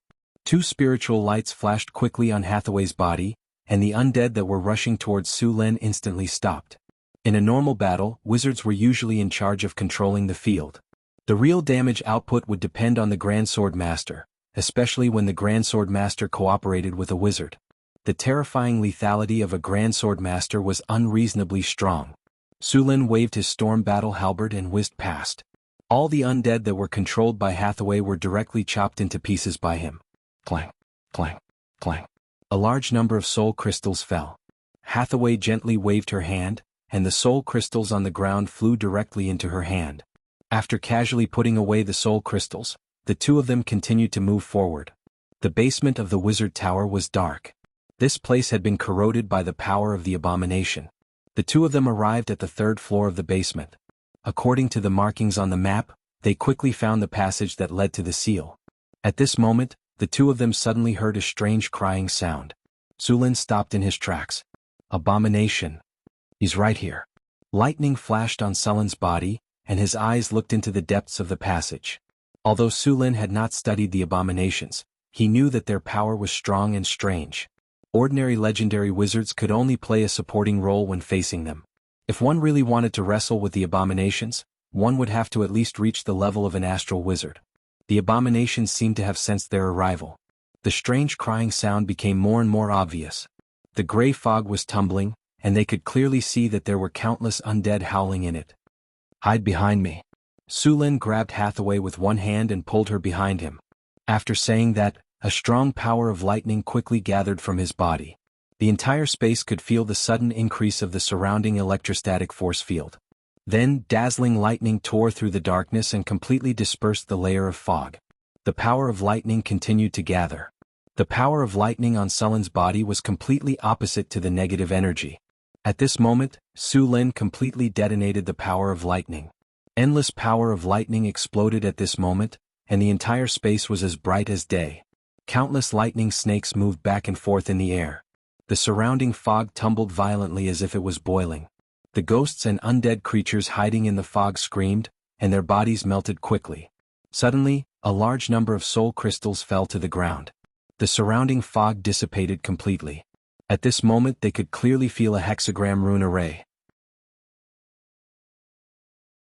Silver chains entangled back and forth, firmly locking the center of the altar. At this moment, Su Lin finally saw the monster in the seal clearly. "Be careful, Su Lin. It was born from the corpse of an ancient god." Su Lin looked at the monster in the seal in front of him. This was a completely distorted human figure. It looked extremely strange. Its limbs were excessively long and its head was very large. There were wrinkles on it and it looked very ugly. Its mouth was full of sharp teeth, and its lower body was connected to a huge corpse. After seeing Su Lin and Garen, the monster let out a sharp cry. Then a spatial force suddenly appeared. The teleportation light flashed, and a Baylor appeared in front of them. Baylor Demon. Challenge rating 18+. The Baylor Demon was burning with endless flames. As soon as it appeared, it let out a roar. Then Zhou Zhong's whip whipped toward Su Lin. Su Lin waved his storm war halberd and directly flicked the whip away. Just as Su Lin was about to go forward, Hathaway's voice suddenly sounded in his mind. "Su Lin, wait. I've prepared to stop time. Later take the opportunity to kill the Baylor Demon." "Okay." Su Lin agreed without thinking. Hathaway gently waved her staff, and an invisible force quickly gathered. Then a powerful magic instantly burst out. Time stop, legendary spell.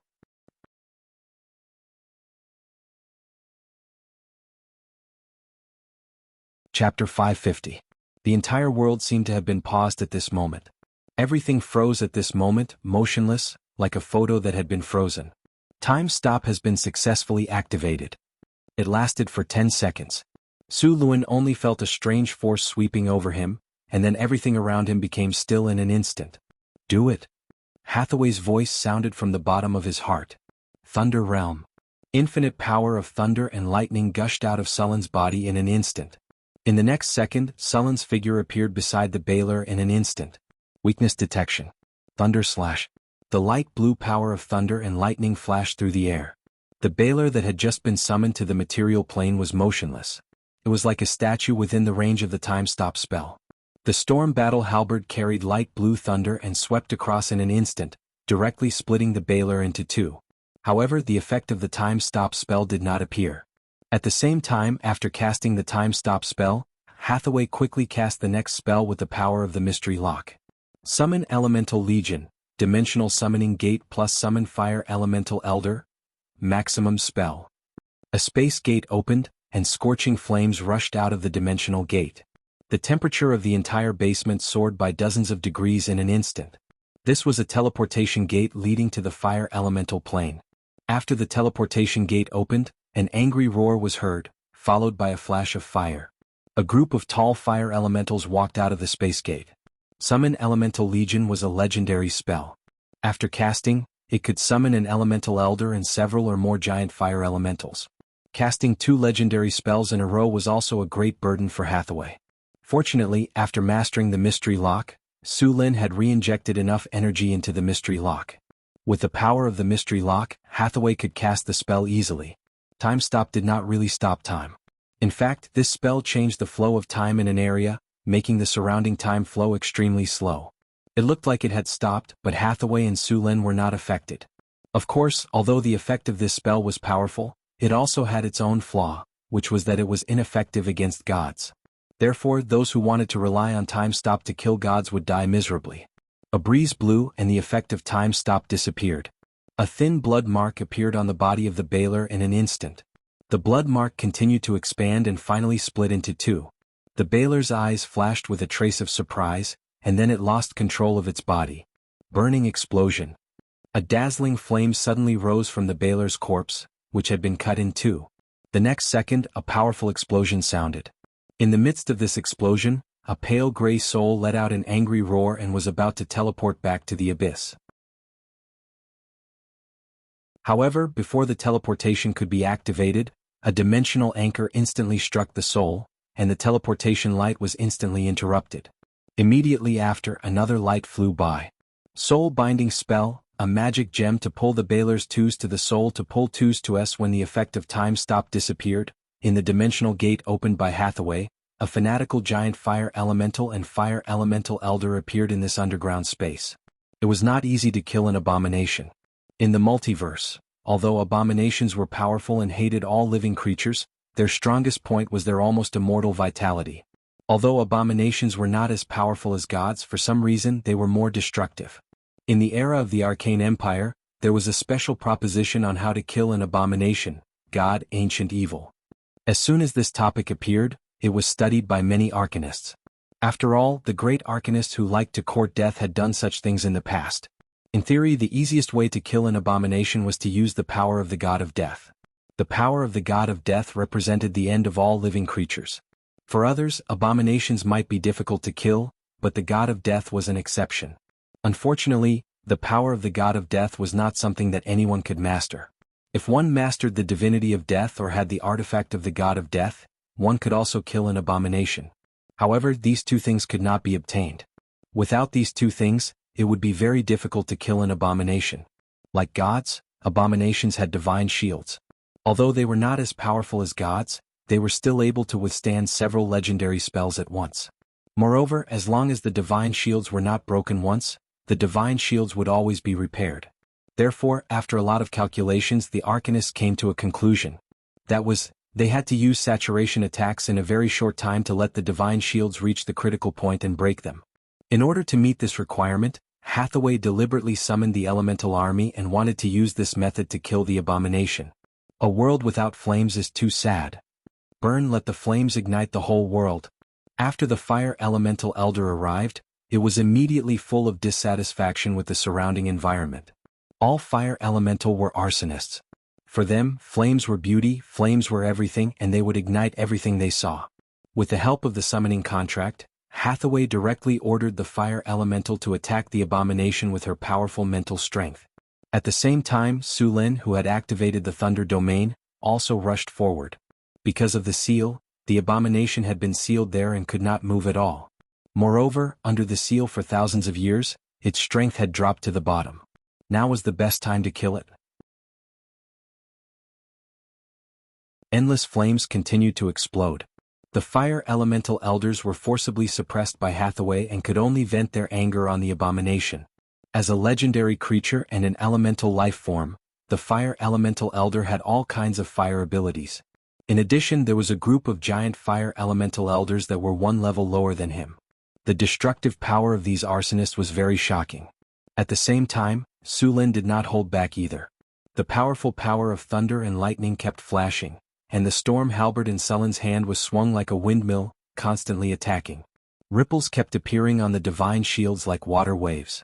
The abomination screamed, and a shock wave instantly rushed toward Su Lin. The space around Su Lin was shrouded by countless thunder and lightning. Then, a big net that seemed to be made of thunder and lightning appeared, and it shone with a dazzling light. The thunder domain instantly appeared under the impact of the divine powers. The divine powers that were full of evil and destruction completely disappeared under the countless thunder and lightning.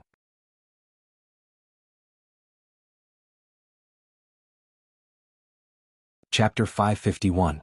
Heat waves kept surging and flames kept spreading to the surroundings. The abomination's divine power shield was also on the verge of collapsing. After all, The abomination was not a god, and it did not have the almost endless divine power of the god kingdom as a shield. Thunder slash. The storm battle halberd carried the terrifying power of thunder and lightning and smashed down on the divine power shield. Boom.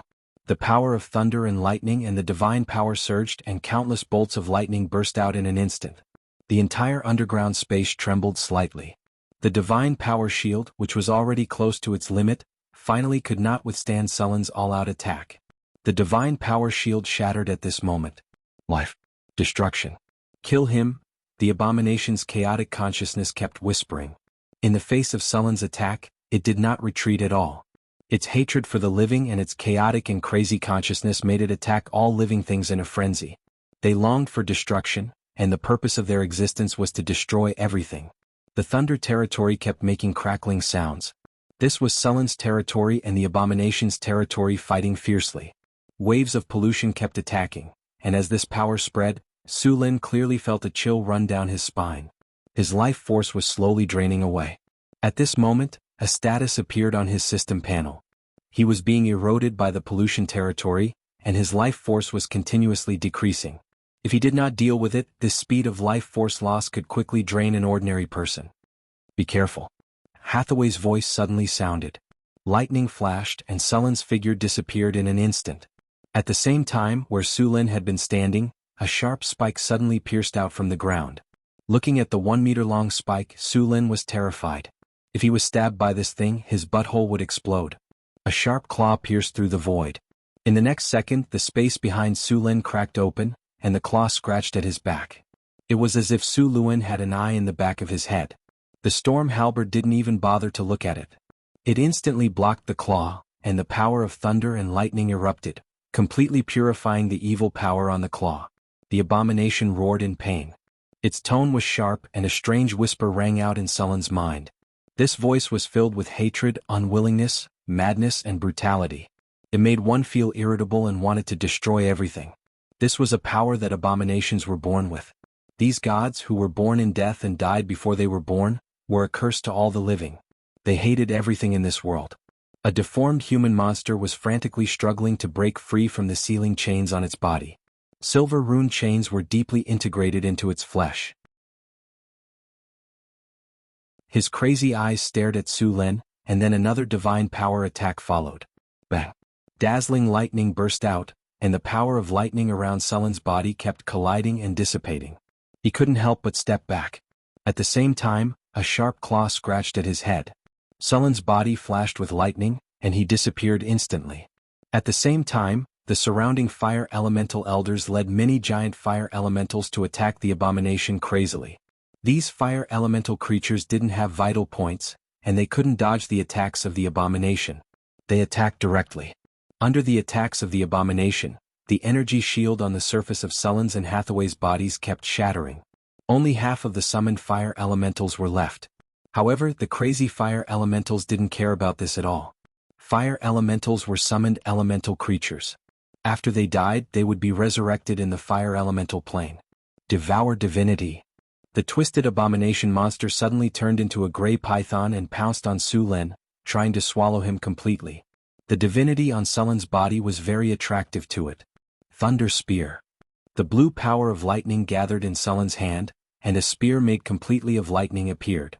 In the next second, lightning flashed, and the entire underground space was lit up. The thunder spear hit the gray python with the sound of wind and thunder. The gray python was nailed to the ground in an instant.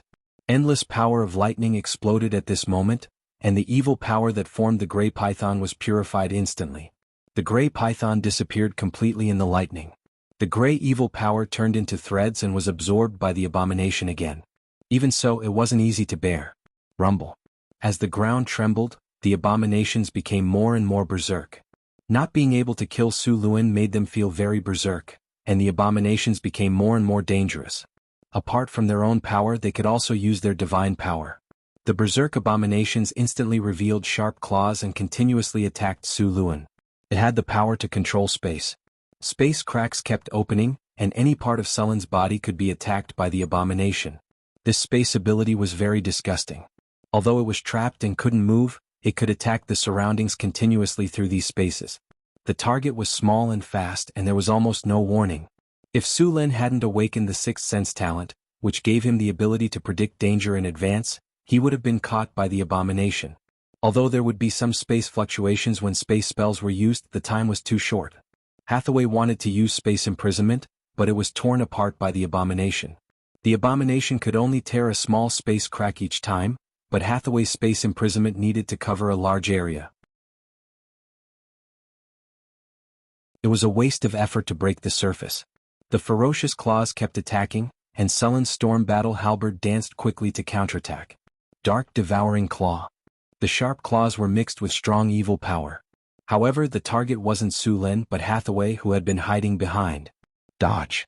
Sullen's body flashed, and the storm battle halberd was waved quickly. Hathaway didn't panic at all in the face of the abomination's attack. Her body flashed and she disappeared instantly. At the same time, a frightening elemental wave appeared. Hathaway's body appeared on the other side of the abomination, and a gray magic ball with strong elemental waves flew out instantly. Annihilation magic ball. Boom. Brr.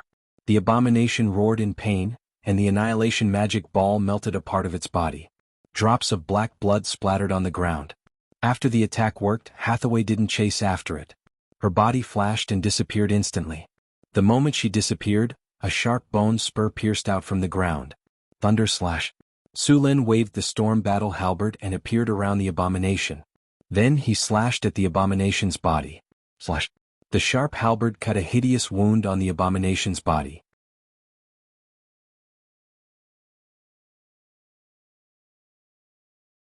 Chapter 552. The earth trembled. The shockwaves from the battle between Su Lin and the abomination kept coming. If it weren't for the fact that the area where the abomination was sealed was a special half-plane, the entire wizard tower might have collapsed. Even so, there were still continuous vibrations. On the astrology platform, Alex and Karina were looking at the screen projected by the tower spirit in the hall. It was the scene of the battle between Su Lin and the abomination. However, Su Lin was moving too fast on the screen, so the two couldn't see the battle clearly. They could only determine Sullen's position through the flashing lightning in the air. The fire in the projected image was gradually extinguished. There weren't many fire elements summoned by Hathaway left. The battle was getting more and more intense. Although Su Lin would hurt the abomination to a certain extent every time he attacked, the abomination could recover quickly by relying on the god's corpse that had merged with him. What should we do? Can Surin and Hathaway win? Looking at the picture in front of her, Karina asked Alex with some uncertainty. Alex, who was eating sunflower seeds with relish, came back to her senses. She stared at Karina with her eyes wide open and said with uncertainty, Su Lin should be able to win. If he wasn't confident, Su Lin would have told us to retreat. If they couldn't win, they should run. This was what Su Lin told them. If they met an enemy who was stronger than them, they should never fight head-on. There was no shame in running if they couldn't win. It was okay even if they suffered some losses. They just had to get back at the enemy in the future. This level of battle wasn't something that the two of them could interfere with. Therefore, even if they were anxious, they couldn't do anything. If an enemy below the legendary level entered the battlefield, they probably wouldn't even be able to withstand a single attack from the abomination. Rumble. The shockwaves from the battle came, and even the wizard tower shook slightly. The abomination became even crazier. Sullen's attack just now had made it feel intense pain. As an abomination that was born from the corpse of an ancient god and was later trapped in this place for thousands of years, the anger in its heart had made its consciousness extremely chaotic. The abomination released all the resentment that it had accumulated for thousands of years on Su Lin. Could be said that it would fight Su Lin to the death. Boom. A blast of divine power hit Su Lin in an instant. The energy shield around Su Lin could no longer withstand it and shattered with a bang. It turned into specks of light and disappeared. A bolt of lightning flashed across Sullen's body, and he disappeared instantly. Great disintegration. A green spell instantly shot towards the abomination, and the body that was hit instantly turned into powder. The abomination howled in pain, and its dark and crazy eyes instantly stared at Hathaway. Then it let out a roar, and a sound wave more powerful than Sullen's war roar burst out. At this moment, Su Lin felt his mind go blank, but with his strong constitution he recovered in an instant. However, the abomination took advantage of this opportunity to attack him again. In just a moment, the abomination's sharp claws had already appeared in front of him. Rip. There was no time to dodge and Sullen's arm was instantly cut open. The intense pain made Su Lin counterattack instantly. The storm halberd tore through the air, and with infinite lightning, it instantly slashed the abomination's arm. The sharp halberd cut through the abomination's skin and along its muscles. The power of lightning also burst out at this moment. Under Sullen's great strength, the abomination's arm was directly cut off from the forearm. At the same time, Hathaway, who was further away, felt as if her heart had been hit hard. Her whole body stiffened, and her body entered a state of shock at this moment. At the same time, a spatial crack suddenly appeared above her head, and the abomination's sharp claws suddenly attacked. The sudden attack made it impossible for Su Lin to help. Hathaway was about to be hit. As a sorcerer, Hathaway's physical fitness was far inferior to Sullen's. If she was hit, she would be seriously injured even if she did not die. However, as a sorcerer and a legendary sorcerer, Hathaway had many ways to save her life. Almost at the moment when the abomination attacked, rays of magic light appeared on her body. Greater chain accident activated. Spell sequence activated. Spell activated. Activate greater teleportation. Activate greater energy barrier. Activate greater deflection field. Activate annihilation ball. Activate spell order, shock. As a sorcerer, Hathaway was very clear about her own weaknesses. Therefore, she set the condition for triggering the accident spell to be controlled. No matter if it was stun, shock, or immobilized, the greater chain accident spell would be triggered automatically. The abomination's attack was indeed unexpected.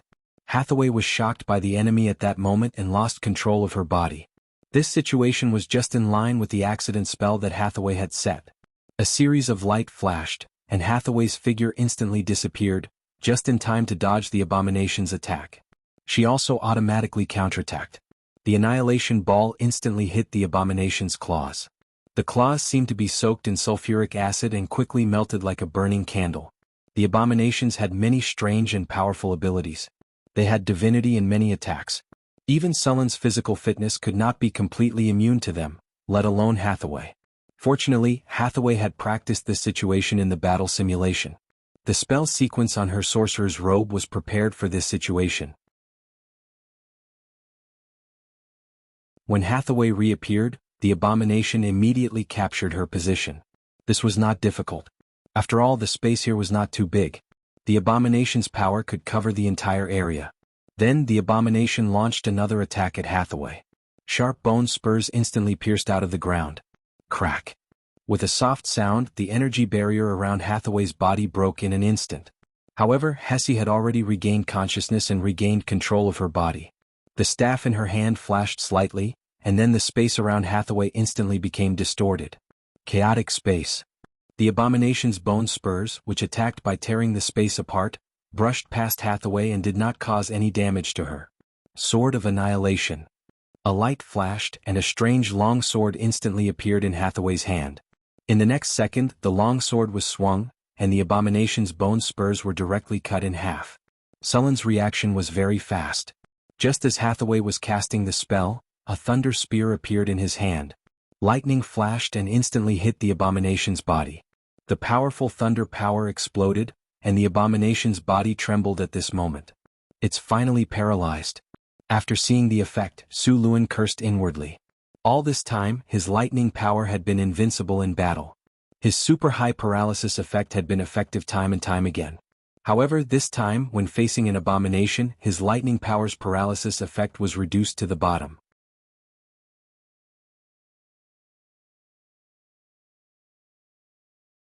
Chapter 553. The power of thunder and lightning was one of the most powerful forces that Su Lin had mastered. It had always been destructive and had a very high chance of paralysis. Even the enemies of the legendary rank would be restrained in all aspects when facing it. It ignored most of the test of fortitude and paralyzed the enemy. Basically, all creatures of the legendary rank and above had varying degrees of resistance, especially warrior classes. Their resistance to control effects was even higher. Giant dragons' strong bodies allowed them to be immune to 80% of the control effects. As for ancient evils, their immunity was even higher. These monsters had a high chance of being paralyzed by Sullen's power of thunder. However, when facing the abomination, the paralysis effect of Sullen's power of thunder was reduced to the lowest. A strange power weakened the effect of Sullen's power of thunder. This way, the sealing effect of Sullen's power of thunder was not ideal. Of course, if the power of thunder's paralysis effect was not good, the other control effects would be even weaker. Hathaway's order, shock, was directly immune to it. At this point in the battle, Su Lin had a headache. The abomination's recovery ability was too strong. It was connected to the god's corpse and could continuously draw power from the god's corpse to recover. In addition to its own recovery ability, it was too difficult to kill it. If only Chris was here. As a legendary succubus, with her damage output, this abomination would not be able to withstand it. Su Lin thought to himself. Suddenly, a beam of light descended from the sky. Immediately after, a tall figure emerged from the beam of light. The figure's silvery white body exuded a chilling aura. Its tall figure exuded an oppressive aura, and its sharp twin blades gave off a chilling sensation. To Su Lin's surprise, the guardian magic statue appeared on the battlefield. Activating battlefield communication. Mental link established, guardian golem activated, transferring battle command authority, enigma suppression ability activated, tower master, battle preparations are ready. Please give the battle order. The cold mechanical voice of the tower genie sounded in Su Lin and Hathaway's hearts. At the same time, Alex and Karina's voices sounded in their hearts. Su Lin, do your best. We've already blessed the guardian golem with spells, so we can start the battle immediately. Yes, we must kill that monster. Don't worry, we'll definitely destroy it this time. Su Lin said proudly when he saw the guardian golem in front of him. The guardian golem had fought with Su Lin for a long time.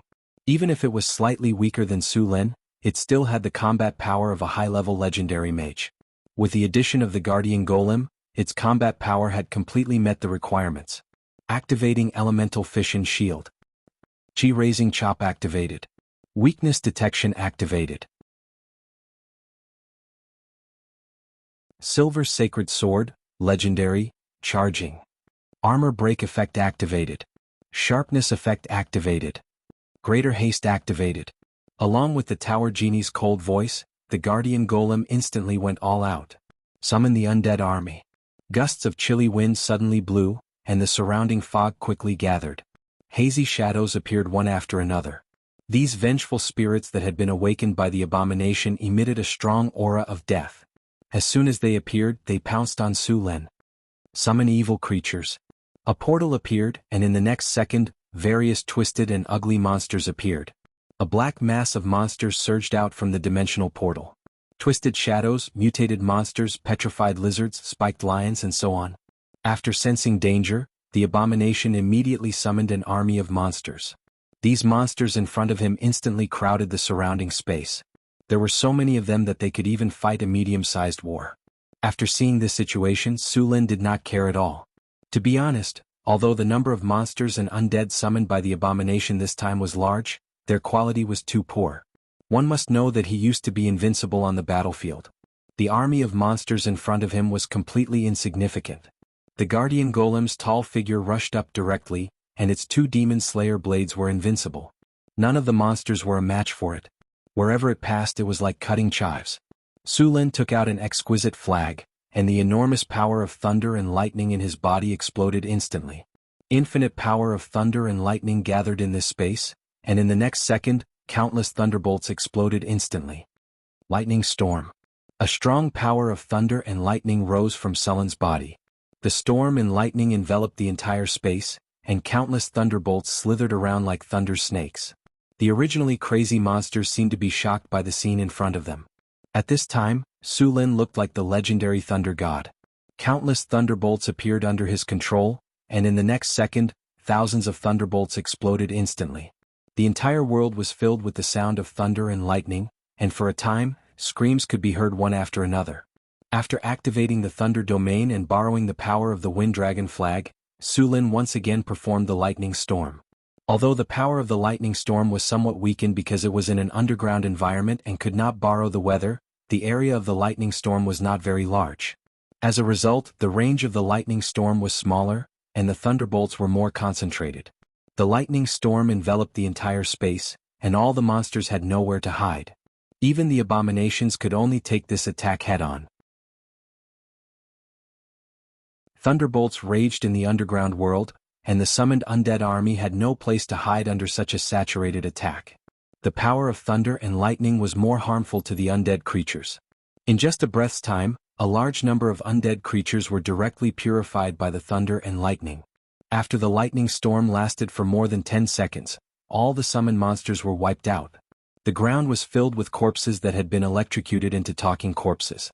Even the abomination had many wounds on its body, but with its powerful recovery ability, these wounds were quickly healed. The power of thunder and lightning dissipated, and a tall figure quickly rushed over. With a flash of cold light, the sharp claws that had just grown out of the abomination were cut off again. The guardian golem, which had been strengthened by the weakness attack, kept attacking the abomination. Facing this kind of golem puppet that could not be controlled, had thick skin, and was immune to all kinds of negative statuses, the abomination did not have a good way to deal with it. Sulin put away the wind dragon flag. He had consumed a lot of energy just now, but in the thunder domain his recovery speed was very fast. With a flash of thunder and lightning, Sulin appeared in front of the abomination with the storm halberd in his hand. The human and the golem were like butterflies flying through flowers, constantly attacking the abomination rapidly. Many wounds appeared, and the abomination roared angrily and attacked crazily, but its counterattack was getting weaker and weaker.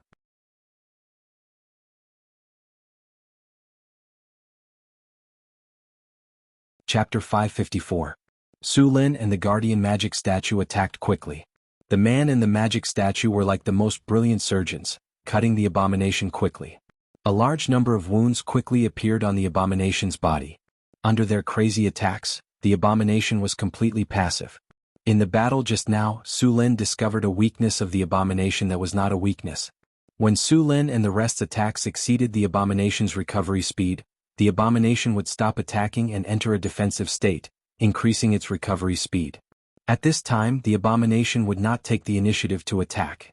Although it could not kill the abomination, it could delay its movements. After discovering this rule, Sulin had already thought of a way to deal with it. The storm halberd was waved quickly, and the magic slaying blade swept across. The abomination's body was now full of holes. Great disintegration spell. A green light flew out from Hathaway's magic staff and hit the abomination's body instantly. The area dissipated like sand. The abomination's recovery ability was suppressed, and its aura became weaker and weaker. Its recovery speed also became slower. After seeing this, Hathaway immediately waved her magic staff and started to cast a spell. Soul Banishment. Rays of silver-white light appeared, and countless runes quickly gathered and merged. Finally, they turned into silver-white chains that pierced the abomination's body instantly. These chains pierced through the abomination's body. Then, as it roared crazily, Hathaway began to slowly drag the abomination's soul out of its body. However, as an abomination, even if Sulin and the guardian magic statue worked together to severely injure it to the brink of death, it was still very difficult to drag its soul out. As Hathaway's magic power continued to deplete, soul shadows were drawn out one by one, wailing. However, these were not the real souls of the abomination. These wailing souls were just pitiful people who had been devoured by the abomination. They were used as consumables by the abomination to resist Hathaway's soul banishment. Damn it! Why are there so many souls? Didn't you say that he was sealed in here? Many souls flew out of the abomination's body, but his soul still didn't appear. Sulin couldn't help but curse. Throwing out a large number of magical gemstones, Sulin casually cast a soul-trapping spell to guide these souls into the gemstones. Seeing that Hathaway and the abomination were in a tug-of-war, Sulin instantly released countless lightning bolts. These lightning bolts quickly gathered in mid-air, and in the blink of an eye, 9 purple chains that were shining with lightning appeared. Thunder Prison. 9 purple lightning chains instantly pierced through the abomination's body. Together with Hathaway, they tried to drag the abomination's soul out. Astral Projection. A golden light suddenly rose from Hathaway's body. In the next second, a translucent figure that looked exactly like Hathaway walked out of her body. The silver soul had a hazy shadow. This was the form of her soul. Countless inscriptions were engraved on her soul. This was the power that Hathaway had added to herself. After activating the astral projection, Hathaway's power increased greatly. The silver chains dragged even harder. Soon, under the combined efforts of Sulin and Hathaway, a dark, twisted, ferocious, and indescribable soul was dragged out of the abomination's body. This wasn't a complete soul in human form. Instead, It was a terrifying soul that was pieced together by countless soul fragments. It looked terrifying and ferocious. The evil energy in the surroundings quickly became denser. An extremely crazy and hateful consciousness began to attack Sullen's mind. He struggled, roared, and tried to escape frantically. He resisted the pulling power of the silver chains and the purple lightning chains. However, it was obvious that the abomination had already lost in this tug of war. The abomination struggled frantically, but his soul was still being dragged out bit by bit. What a terrifying monster! Su Lin could feel the abomination's desire to destroy everything in front of him. He couldn't help but be shocked. Su Lin pulled the lightning chains and bound the abomination's soul tightly. Then, endless lightning burst out from his body. "It's time to end this," Su Lin shouted. He raised the storm halberd in his right hand and slashed at the abomination's soul. As a dazzling lightning flashed, the abomination's soul was cut in half. The abomination's soul was cut in half, but it still didn't die. However, its struggle became much weaker. Su Lin and Hathaway easily dragged the two parts of the abomination's soul over. Although the soul had been pulled out, the abomination still didn't die. It was very difficult to kill a monster of this level. Even if the physical body was killed, as long as the soul escaped, it would be resurrected soon. Su Lin wouldn't make such a mistake. Soul suppressor. Hathaway chanted an ancient spell. Her huge soul was like a giant. The silver rune chain emitted a dazzling light and pulled half of the abomination's soul into a high-quality magical gemstone bit by bit. Su Lin also took out a high-quality magical gemstone and sealed the other half of the soul. As if sensing danger, the abomination's soul struggled and roared madly, trying to break free. However, at this moment, the abomination was too weak to change the situation. In the end, the soul was split into two and was completely sealed in the gemstone as it screamed. The lightning chains shrunk instantly and appeared on the surface of the gemstone like strange patterns. The moment the abomination's soul was sealed in the gemstone, the originally pure gemstone became pitch black. At the same time, it emitted an evil and blasphemous spiritual light. The entire gemstone looked very evil. It had been turned into an evil gemstone by the abomination's soul. If this gemstone fell into the hands of an ordinary person, they would be affected by the abomination's soul and fall into darkness. In the end, they would become the carrier of the abomination's resurrection. Su Lin heaved a sigh of relief. He flipped his palm and put the gemstone into his storage space. Although this gemstone was very dangerous, it was also very precious. It contained a lot of divinity. Hathaway's huge figure waved her hand gently, and a spiritual light rose. Demon sealing formation. Runes danced and instantly sealed the gemstone that was emitting evil spiritual energy. Apart from looking a little black, this gemstone looked like an ordinary gemstone. Then, her soul turned into a spiritual light and returned to her body. As the soul was sealed, the abomination's body collapsed. Its power was quickly drained. After a few breaths, the abomination's body deteriorated rapidly. In the end, it became like a dried-up rotten wood.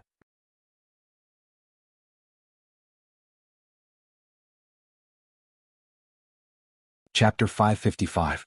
The lightning dissipated and the entire space became clear. Although Su Lin did not carefully check how much divinity there was in the abomination's soul, it was definitely more than the divinity crystals he had obtained before. However, it would take a long time to extract the divinity and use it. This was also the method he used to kill the abomination. Su Lin did not have the power of death, so he could only rely on this method slowly. After the battle ended, Su Lin let out a long sigh of relief. There were more spoils of war on the battlefield, and the most important one was the corpse of the ancient god. Although an abomination was born from this corpse, the corpse still had extraordinary benefits. The abomination did not inherit all the divinity in the corpse, so there was still a lot of divinity left in the corpse. In addition to the divinity, there were also a large number of mid-level and low-level soul crystals obtained from killing many undead, which could provide raw materials for the golem factory. The corpse of the ancient god was huge. It was dozens of meters long, lying on the ground. One could imagine how tall it had been when it was alive. Even the tallest cloud giant in the material world was only close to its knees in front of it. This was a male god, and the corpse was somewhat broken. There was a hideous wound on the head and the heart of the corpse. It was obvious that this was the fatal wound that killed this god. It would be very troublesome to transport such a huge corpse out directly. Moreover, this kind of corpse was full of divinity. Once the news leaked, it would definitely be a disaster. By then, not to mention the legendary masters in the material world, Even the gods would not be able to help but send their avatars to fight for it. By then, it was likely to cause a disaster like the time of troubles. After Su Lin checked that there was no problem with the corpse, he added another layer of seal. After the abomination's soul was sealed, the corpse was directly separated from the corpse. After a final inspection and cleaning, Su Lin and Hathaway were relieved. After sealing the space again, Su Lin and Hathaway returned to the wizard tower with the guardian golem. Alex, Karina, I'll leave the rest to you. Hathaway and I need to rest first. If there's nothing important, don't disturb me. After saying that, Su Lin directly found a room on the astrology platform and walked in. After getting rid of the abomination that was a ticking time bomb, the entire sorcerer tower could finally relax. Without the threat of the abomination, the restoration of the sorcerer's tower was on the right track. The wizard tower had been sealed off for thousands of years, and many parts of it had been damaged. The repair work was tedious, but the good thing was that the core area wasn't damaged. Alex and Karina could do the job. Su Lin came to a room and waved his hand casually. A gust of wind blew through the room and cleared all the dust. Then he closed the door and began to check his harvest. After the battle, Su Lin did not pay attention to the system notification. He only had time to check it now. The battle is over. Congratulations, host. You have successfully killed an abomination. You have received 573,000 experience points. You have received God's Bone X1. Congratulations, host. You have successfully killed an abomination. You have received a diamond treasure chest X5. You have received 1 legendary skill point. Congratulations, host. You have received an epic victory. Battle of the Abomination, Legendary Battle. May 1689 of the Wuxia calendar. A large number of mutated monsters appeared in your territory. In the process of investigating the cause, you found an ancient ruin. In the process of exploring the ruin, you learned that this ruin was used to suppress an abomination. At this time, as the seal was damaged, the supply of elemental energy was insufficient, and this abomination was about to break free. In order to prevent Northtown City from being destroyed, you finally decided to kill the abomination with Hathaway. In the 3rd floor of the Sorcerer Tower, in a strange space, you successfully killed the abomination with the help of Hathaway and the Tower Genie. With your return, this news will gradually spread, and your name will begin to spread across the continent. Sullen's prestige was now very high. If the entire continent was divided according to the arcane card game, Su Lin alone would be a purple legendary card, and he also had a red faction card, Florence and Northwind Principality, as well as many follower cards. If he revealed all of his strength, Sullen's card would probably become an SSR Gold Godly card. Congratulations, host. Your experience points are full. You have leveled up. You are now level 31. You have received 2 free attribute points, 2 skill points, and 2 diamond treasure chests. Opening the system storage space, Su Lin saw 7 diamond treasure chests neatly placed in the storage space. Seeing this, Su Lin felt envious. After a long time, Su Lin finally calmed down and summoned a water ball. Su Lin carefully washed himself and then prepared to open the chests. Su Lin opened the storage and took a deep breath. In the next second, he chose to open all the treasure chests. Congratulations, host. You have successfully opened the diamond treasure chest. You have received the item 9 Transformations Golden Pill *1 bottle. Congratulations, host. You have successfully opened the diamond treasure chest. You have received the item Nature Crystal *1 bottle. Congratulations, host. You have successfully opened the diamond treasure chest. You have received the item Advanced Legendary Soul Crystal *1 bottle. Congratulations, host. You have successfully opened the diamond treasure chest. You have received the item God's Blood *1 bottle. Congratulations, host. You have successfully opened the diamond treasure chest. You have received the item Time Orb *1 bottle. Congratulations, host. You have successfully opened the diamond treasure chest. You have received the item Hero Recruitment *1 bottle. Congratulations, host. You have successfully opened the diamond treasure chest. You have received the item Arcane Mechanics. The brilliance dissipated, and Su Lin could not wait to take out the items to have a look. Su Lin had already obtained 2 bottles of 9 Transformations Golden Pill. He put them away immediately. He had also obtained the Nature Crystal. It was just nice that he could give it to the Nature Oak. This was also very beneficial to Xanthi. However, Xanthi was currently unable to absorb this energy. The advanced legendary soul crystal was a good item. This was an important material for creating advanced tower genie and advanced legendary golems. Next, Sulin picked up a crystal bottle and examined it. This was a red bottle of viscous liquid with a golden glow. It was God's blood. As the crystal bottle shook, a faint golden glow rippled out. Sulin used appraisal to appraise it. This was a bottle of God's blood. It could be used to create magic potions or create divine artifacts. It was very precious. Sulin immediately put the crystal bottle away. The time orb was a light blue pearl. It was about the size of a lychee. Its surface was as smooth as jade. After appraisal, it was actually a treasure that contained a trace of the law of time. Its effect was to reduce the difficulty of casting spells such as Time Stop. Unfortunately, Hathaway only knew Time Stop.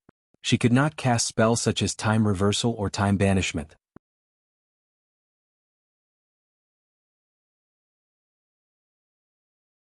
Chapter 556. In some ancient legends and myths, there was an ancient god called the Lord of Time and Space among the first ancient gods of order. However, he had never left any information, so arcanists had always doubted whether this ancient god really existed. In the multiverse, there were very few of his believers, but it was certain that those time dragons were the believers of this Lord of Time and Space. Wizards learned their space-time spells from the time dragons. Time dragons could be said to be masters of controlling time.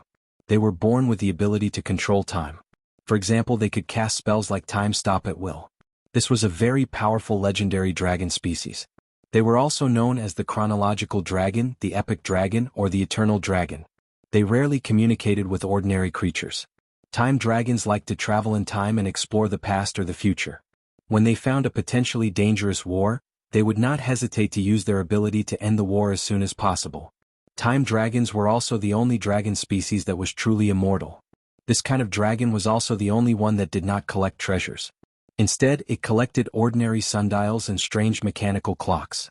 According to data, there were only a dozen or so time dragons in the multiverse. It was said that many time dragons had left the Crystal Wall System universe. In the same Crystal Wall System universe, they would usually form groups of 4 to 10 for the purpose of reproduction. Once all the female dragons were pregnant, the group party would end, and then it was very likely that they would never see each other again. Some lucky arcanists were lucky enough to communicate with time dragons and then learn time spells from them. This was how the famous legendary spell Time Stop came to be. It was said that some arcanists studied and imitated the breath of time dragons to create spells. The breath of time dragons had two effects. One was to steal time. They could spit out the breath of time that wizards were immune to. It would directly steal time from the opponent, causing an irreversible and permanent aging effect. It was said that some of the breath of time dragons could easily turn a human from a baby to an old man. The second effect of the breath was to exile time. It was also unavoidable. Its effect was to directly throw the enemy out of time. The enemy would completely disappear and be unable to move until the effect of the breath disappeared and they were captured by time again. These two dragon breaths were very powerful. Time Exile was a spell that imitated the time dragon's breath. However, the effect of this spell was far inferior to the time dragon's breath. Even so, this spell was very powerful and very few people could master it. Now that he had the space-time orb, a treasure that could be considered a divine artifact, he would need to search for and collect time-related spells in the future. Space-time Pearl, a mystical pearl condensed from the power of space-time. It contains a trace of the laws of time and space. Wearing this pearl will greatly reduce the difficulty of casting time spells. Moreover, the wearer will grasp a portion of the power of time. Effect: immune to slow. Immune to dimensional anchor and other positioning spells. Immunity Time Stop. Time Control. The effects of time and space spells are increased by 100%. Casting difficulty is lowered by 1 spell rank. Time Control. You have the power to control time in a small area, which allows you to move faster. With this space-time orb, Hathaway's strength had increased by a large margin. The most obvious one was the Time Stop spell. The difficulty of casting it was directly reduced from the 9th circle to the 8th circle. Coupled with the effect of controlling time, it had reached the point of instant casting. If she could master other time-related spells, the role of this orb could be maximized. Sulin decided to give this space-time orb to Hathaway to use. The last 2 items were left. One of them was a hero recruitment token. This thing looked very similar to the recruitment token he had obtained before, but there was an additional word hero on the token. After using appraisal, he found that this thing just solved his urgent need. Hero Recruitment Token. This is a promise from a hero. After using it, you can recruit 1 to 3 wandering heroes to join your command. Of course, you need to pay the hero's reward. Note: the user's identity will affect the quality of the recruited heroes. Sulin had decided to build Deepwater City some time ago and was ready to open up sea trade. Originally, he was worried about the lack of manpower and that there would be no one to manage Deepwater City. As for letting the nobles of the Kingdom of Florence manage it, Sulin did not trust them. Now that he had the hero recruitment token, this problem was solved. Sulin put away the hero recruitment token. He planned to use it when he returned to Northgard City. The last item was a book called Magic Mechanics. Sulin briefly flipped through it. This book recorded a lot of knowledge about magic mechanics. It was all-encompassing and had many applications. For example, it could be used to upgrade golems, the energy channel of wizard towers, the structure of buildings, and even the construction of floating space city needed a lot of knowledge.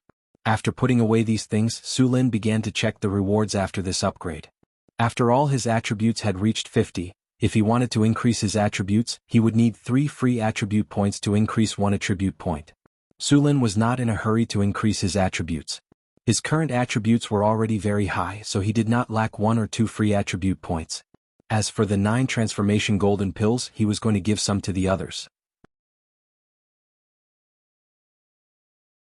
After all, Alex, Karina, Phyllis, Xanthi, and his 2 personal maids had not reached the legendary level.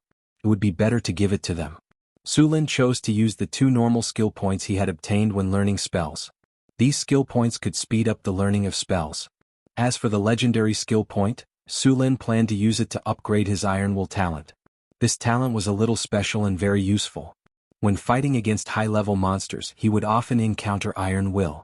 Just like a dragon, ordinary people did not even have the courage to stand beside it, let alone attack it.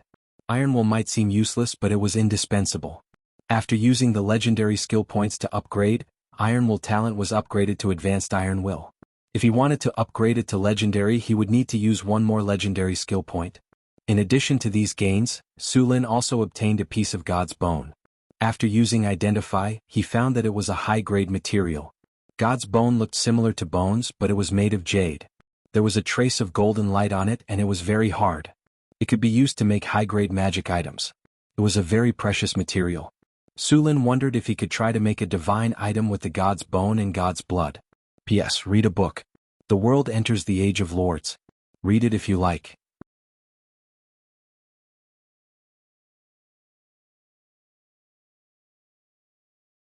Chapter 557. After putting these things away, Sulin checked the divinity crystals that he had just obtained. There were 2 divinity crystals this time. The one in Sulin's hand had about 8 points of divinity. The one in Hathaway's hand should be about the same as the one in his hand. It added up to 16 points of divinity. This abomination had more divinity than many demigods. This was because the great Arcanist had sealed it so that it was not completely born. There was still a part of the divinity in the god's body that had not been absorbed by it. If this abomination broke the seal and absorbed all the divinity, its divinity would probably reach the level of a weak god. Of course, with more divinity, the abomination's strength would also increase. By then, it would be Sulin's turn to be unlucky.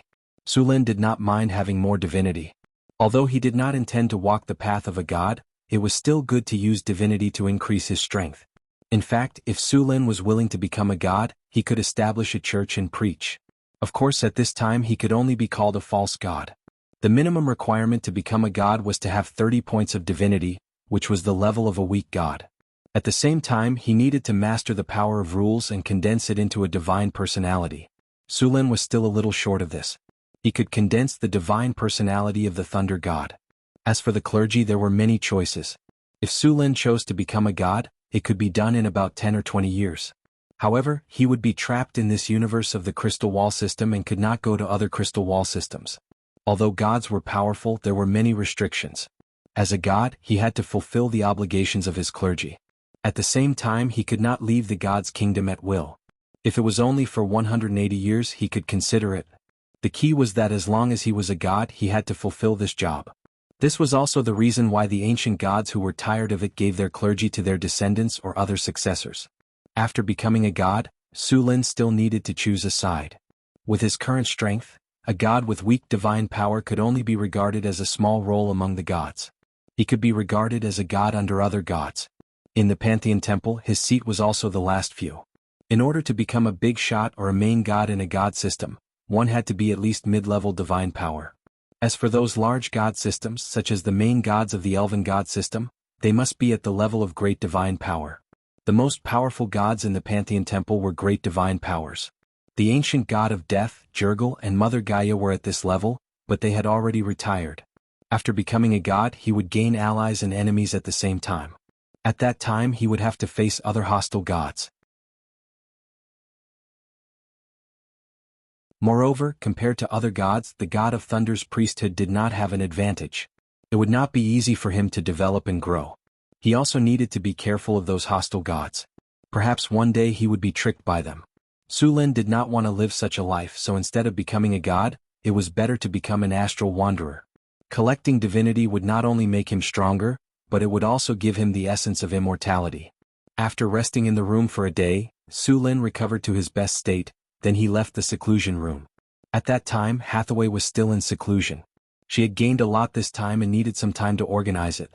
After coming to the astrology platform and eliminating the abomination, the ancient ruins had become sullen spoils of war. It could be said that it was the biggest gain besides the divinity. A well-preserved floating space tower that could fly in a secret realm.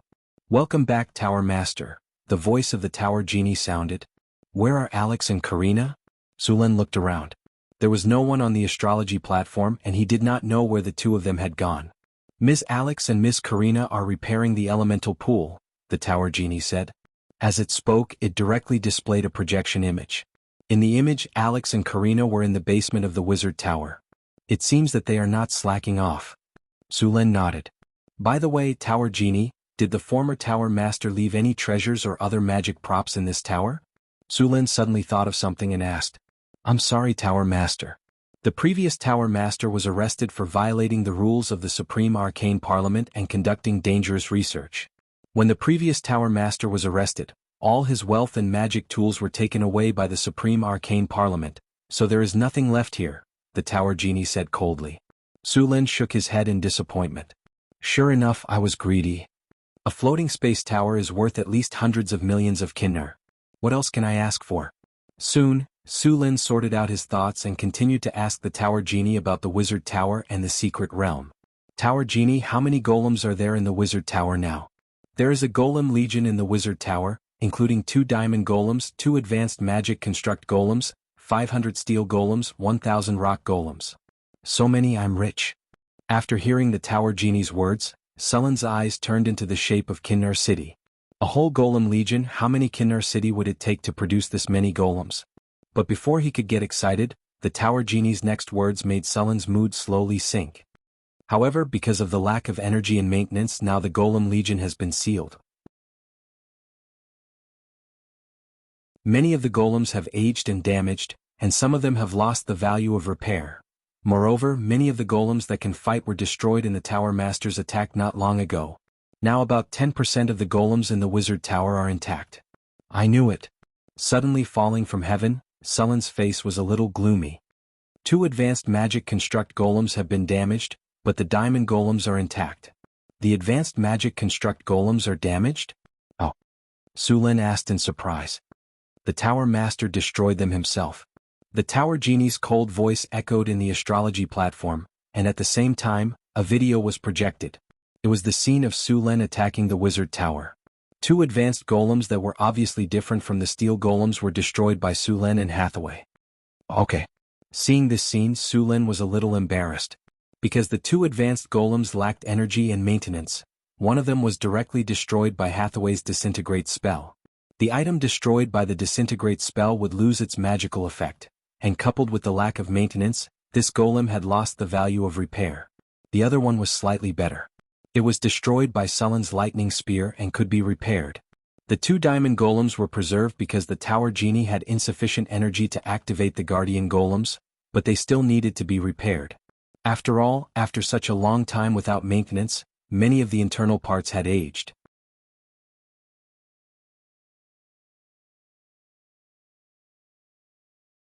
Chapter 558. Although the legendary golems were powerful, they also needed to be maintained on time. The wizard tower had reached such a state that even the internal energy supply of the wizard tower could not be guaranteed. Naturally, the legendary golems could only be abandoned. Although some protective measures were taken when they were sealed, it had been too long after all. After some inquiries, Su Lin learned that the secret realm had been emptied by the ancient arcanists. When the abomination was discovered, it was too powerful for them to kill it, so they sealed the abomination. The secret realm that sealed the abomination was abandoned. Only the Enigma and the floating space tower were left behind to suppress it. The entire secret realm was basically an empty shell. The arcanist's plan was to seal it for thousands of years until the abomination weakened to a certain extent. Then they would kill it. But they never expected that before the abomination weakened, the arcane kingdom would go to war with the gods. After the war, the arcane kingdom fell apart. The secret land and the abomination of the god in the secret land had long been forgotten. They couldn't even take care of themselves, so who would care about the abomination of the god? It was also because of the good quality of the seal left by the arcane kingdom that it hadn't completely collapsed after thousands of years. Otherwise, it would have caused a catastrophe. However, although everything there had been moved away, the ancient arcanists still left behind a lot of things, such as the virtual library. In the core of the wizard tower, there was a virtual library of the ancient arcanists, which stored a lot of knowledge from the era of the arcane kingdom. Although it wasn't the best, after all, the owner of the wizard tower was only a high-level legendary. He didn't have a floating space city, and he wasn't a great arcanist. The core knowledge of the era of the arcane kingdom, such as the floating space city, the neutron star golem, the element fusion reactor, the element annihilation technology, and so on, didn't exist. However, although there wasn't the most core knowledge, the knowledge stored there was still very precious. In the core of the wizard tower, there was a complete set of floating space tower construction technology, half-bit wall development technology, the magical particle railgun 2-V generation technology, enigma weaving technology, the legendary golem technology, and so on. These technologies were not top-notch in the era of the Arcane Empire, but they were definitely top-notch in this era. Northern Town City was not as powerful as those old wizard organizations. Even though Su Lin had opened a treasure chest and obtained a lot of powerful knowledge, it could only close the gap a little. However, with this virtual library, the Northern Wind Tower's knowledge was immediately filled up. They were not inferior to the most powerful wizard organizations in the world. The problem now was to absorb and fuse this knowledge as soon as possible. Only after absorbing and fusing this knowledge could this foundation be converted into strength. However, the most important thing right now was to repair the wizard tower as soon as possible. He checked the damage of the wizard tower from the tower genie. The most damaged part was the elemental pool. The energy circuit and rune engravings were also damaged. Some parts of the magic steel were severely rusted and needed to be replaced as soon as possible. Originally, if there was enough energy in the wizard tower would activate protection. These energy circuits were protected by mana and would not be damaged. Now they could only replace them with new ones. Fortunately, the entire wizard tower was built with obsidian and was blessed with a permanent hardening spell. The structure of the entire wizard tower was strong enough. They only needed to repair the damaged parts to be able to use it again. A day later, Hathaway finally came out of the closed room. Seeing her in high spirits, it was obvious that she had fully recovered. "Hathaway, how do you feel?" Su Lin asked with a smile. "Much better. The evil thoughts of the abomination have been cleaned up. I only knew about the power of the abomination from some records. After this encounter, I realized how terrible this monster is. Even if it has been sealed for thousands of years and its strength has fallen to the bottom, it is still so powerful. I can't imagine how powerful it is when it is in its heyday. No wonder it is called the Terminator of Civilization," Hathaway said with a look of lingering fear. Su Lin smiled and said, "Powerful people leave behind many benefits. This time we got 16 divinity crystals directly from the abomination. Together with the divinity on the god's corpse, it is enough to give all the divinity of a god with weak divine power." "So much?" Hathaway said in surprise. "That's right. With so much divinity we must keep it a secret. If even a little bit of information is leaked, our northern town city will not be able to resist the churches of the gods," Su Lin said with a serious expression. "Understood." Hathaway was shocked. She immediately understood that although the divinity harvested this time was rich, it could be the source of chaos if they were not careful. As for giving up, neither Hathaway nor Su Lin had ever considered this point. Also, these divinities are contaminated with the chaotic consciousness of the abomination, Su Lin continued. These chaotic consciousnesses must be completely removed before the divinity can be integrated. Also, you must be careful when integrating the divinity. You can't be greedy, I know. Hathaway made a face at Sulen. I was the one who told you about the research on divinity. Now you are lecturing me. I'm reminding you to be careful. Sulen raised his hand and knocked on her head. By the way, Alex, Karina, and I have searched the ruins for the past 2 days. It is so clean that rats can run away. Sulen pursed his lips and said, when the Arcanists evacuated, they took away everything that could be taken away. I suspect that if they did not need the floating space tower and the enigmatic lock to suppress the abomination, this wizard tower would not have been preserved. As for those golems, they were deliberately left behind by the Arcanists to guard this place from being destroyed by others. Doesn't that mean that we not only cleaned up the mess of the Arcanists, but also didn't get any benefits and came here for nothing? Hathaway couldn't help but say, these Arcanists are too stingy. Come on, the floating space tower, the secret realm, the enigmatic lock, the god's corpse in the basement, and the golems downstairs. These are not benefits. Alex couldn't help but say. These are props to seal the abomination. They had to leave them behind. How can it be considered a reward? Moreover, the things here are basically broken and we have to repair them ourselves. Hathaway said with dissatisfaction. That was Sullen's true teaching. If the Arcanists were still alive, Sulen would definitely ask them for benefits. It's not that there are no benefits. The Tower Genie also keeps a virtual library, which contains a lot of technical information and various magic knowledge from the Arcane Empire. Is there a floating space city? Hathaway asked excitedly. What do you think? Sulen looked at her as if she wanted to eat **T. It's the end of the month. She's rolling on the ground begging for monthly votes. The kind that can't be kicked away.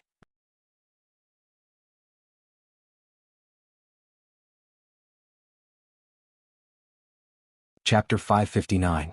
Inside the Wizard Tower, Sulen, Hathaway, Alex, and Karina were repairing the Wizard Tower. With Hathaway's help, the speed of the repair sped up a lot.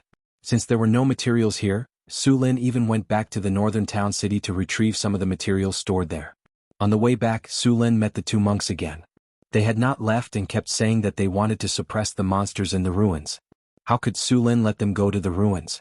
He directly rejected them. After sending the materials to the ruins, Sulen temporarily left. With Hathaway there, he did not need to worry about the ruins. He still needed to take charge of the construction of Deepwater City. During this time, the second batch of construction workers had already gone to Deepwater City. Other than that, the caravan of the northern town city had also gone to the southern countries to recruit craftsmen and sailors to try to build ships. There was also one more thing that he needed to do. He needed to use the hero recruitment token in his hand. After returning to the palace, Sulen took out the token and chose to use it. A light flashed. The hero recruitment token instantly lost its luster. Then it turned into dust and fell from his hand. A breeze blew past and it disappeared without a trace. Ding. The host has used the hero recruitment token. The effect of the hero recruitment token has been activated. In the next 3 days, 1 to 3 heroes will come to join you. Please accept them. The system's cold mechanical voice sounded in his ears. After hearing the system's reminder, Sulen called for the guards and told them to inform him if anyone came to join him. If he was not there, they had to treat those people well. When he came back, he would then go to the secret border. Sulen also obtained a nature crystal from killing the abomination of God. He planned to continue using it on the nature oak. After arriving at the secret border, Sulen went to the nature oak's small world with ease. After sensing Sulen's arrival, the nature oak gently shook its branches as if it was greeting Sulen. After not seeing each other for a while, the nature oak had grown taller, and its nature aura had become stronger. As soon as he arrived, Sulen saw a wooden house next to the nature oak. Just as Sulen was confused, Xanthi walked out of the wooden house. After seeing Sulen, she ran over excitedly. Sulen, you came to see me? Xanthi ran all the way to Sulen. Sulen reached out and hugged her and spun her around. Xanthi's light body was soft, and had a natural floral fragrance. After a while, Sulen put her down. Did you build this wooden house? Grandpa Tree built it for me, Xanthi said excitedly. Grandpa Tree. Sulen was a bit confused. Yes, that's him. Xanthi pointed at the nature oak. You can communicate with the tower? Sulen looked at Xanthi in surprise. Xanthi said shyly, not really, I can only feel some vague thoughts. When did you feel it? Sulin asked. For a while. Xanthi shook her little head. You've awakened your fairy bloodline? Sulin suddenly saw a pointed ear in Xanthi's light blonde hair. When did you awaken? I don't know. I just lived here for a while. That day I suddenly felt Grandpa Tree. From that day on, I felt some changes in my body, Xanthi said as she hugged Sulin. After a while, my ears grew longer and I felt that I was much stronger. Oh, I could also use spells. Saying this, Sandy waved her hand towards a plant beside her. Bloom. A green light flashed and then something surprising happened. The plant immediately began to grow rapidly. In the blink of an eye, a flower bud appeared. Then the flower bud grew rapidly and split open. Soon, a flower bloomed in front of them. Nature spells. Sulin's eyes lit up. Is this your awakened ability? Yes, I can also use some illusion spells. Xanthi said proudly. She looked as if she wanted to be praised. Great. Sulin smiled and rubbed her head. Oh, you can take care of plants, right? Yes, my ability can make plants grow better, reduce pests and diseases, and accelerate their growth. Xanthi nodded. Then from today onwards, you will be the chief planter of the botanical garden. Take some time to check out the magic herbs growing in this secret realm and give the winged ones some guidance, Sulin said happily. Me? Xanthi was so surprised that she could not close her mouth. I can't. I have never planted any magic herbs before. Moreover, those magic herbs are so precious. If they die in my hands, it's okay. There are many magic herbs. I will take some out for you to experiment. Besides, you have to believe in your talent and trust my judgment. Sulin said with a smile. Then, I will try. Xanthi nodded her little head. But if I make a mistake or break those magic herbs, you can't be angry. Don't worry, I won't be angry, Sulin said. Then Sulin took out the nature crystal and used it on the nature oak tree in front of him. The light green divine power instantly merged with the nature oak tree. Then the nature oak tree in front of them began to grow rapidly. The tree trunk became thicker and the whole nature oak tree continued to grow. In less than a minute, the nature oak tree in front of them had grown to a height of more than 60 meters. The branches and leaves were lush and the whole tree looked like a big green umbrella. The aura of nature in the surroundings became thicker and thicker. The surrounding plants grew rapidly in this aura. An aura of life surrounded this place. Did it level up? Sulin was surprised when he saw the changes in the nature oak tree in front of him. Sulin, Grandpa Big Tree asked me to tell you that he is grateful for your help. He has leveled up, Xanthi said happily. Sulin used Identify on the nature oak tree in front of him. Then a message appeared in his mind. Wisdom Ancient Tree, a magical plant evolved from the nature oak tree. It is a unique plant in nature. It can give others nature spells. Living here can improve one's physique, increase one's lifespan, and purify one's bloodline. Skills: enlighten, all nature, purify nature spells, etc. Has a low chance of producing the fountain of youth. Seeing this wisdom ancient tree, Sulin was very happy. With this tree, as long as he had time, he could create a group of druids. Seeing its abilities, Sulin planned to arrange for his two little maids to live here for a while. He believed that their elven bloodline would become thicker and their strength would increase.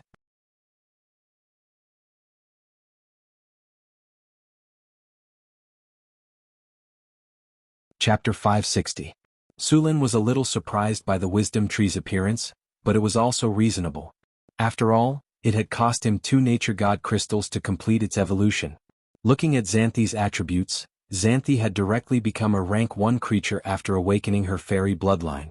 There were many types of fairies, but their strength was generally not high. For example, there was a fairy called a fairy that was about 20 centimeters in size. Their strength was generally at rank 1 and they were illusionary. Their attack power was very weak, and only the fairy queen was at rank 3. These fairies were not very strong, but because of their beautiful appearance and the fact that they could bring luck to people, they brought disaster to themselves. Back then, a large number of wizards had tried to capture these fairies. As a result, the remaining little fairies had to hide in places where no one would go. Although these fairies were not very strong, they were very good at hiding. In the forest, even if someone was 2 ranks higher than them, they would not be able to find them. Xanthi had awakened a kind of natural fairy bloodline. The strength of this fairy bloodline was at the 2nd rank. Only a few fairy queens could reach the 4th rank.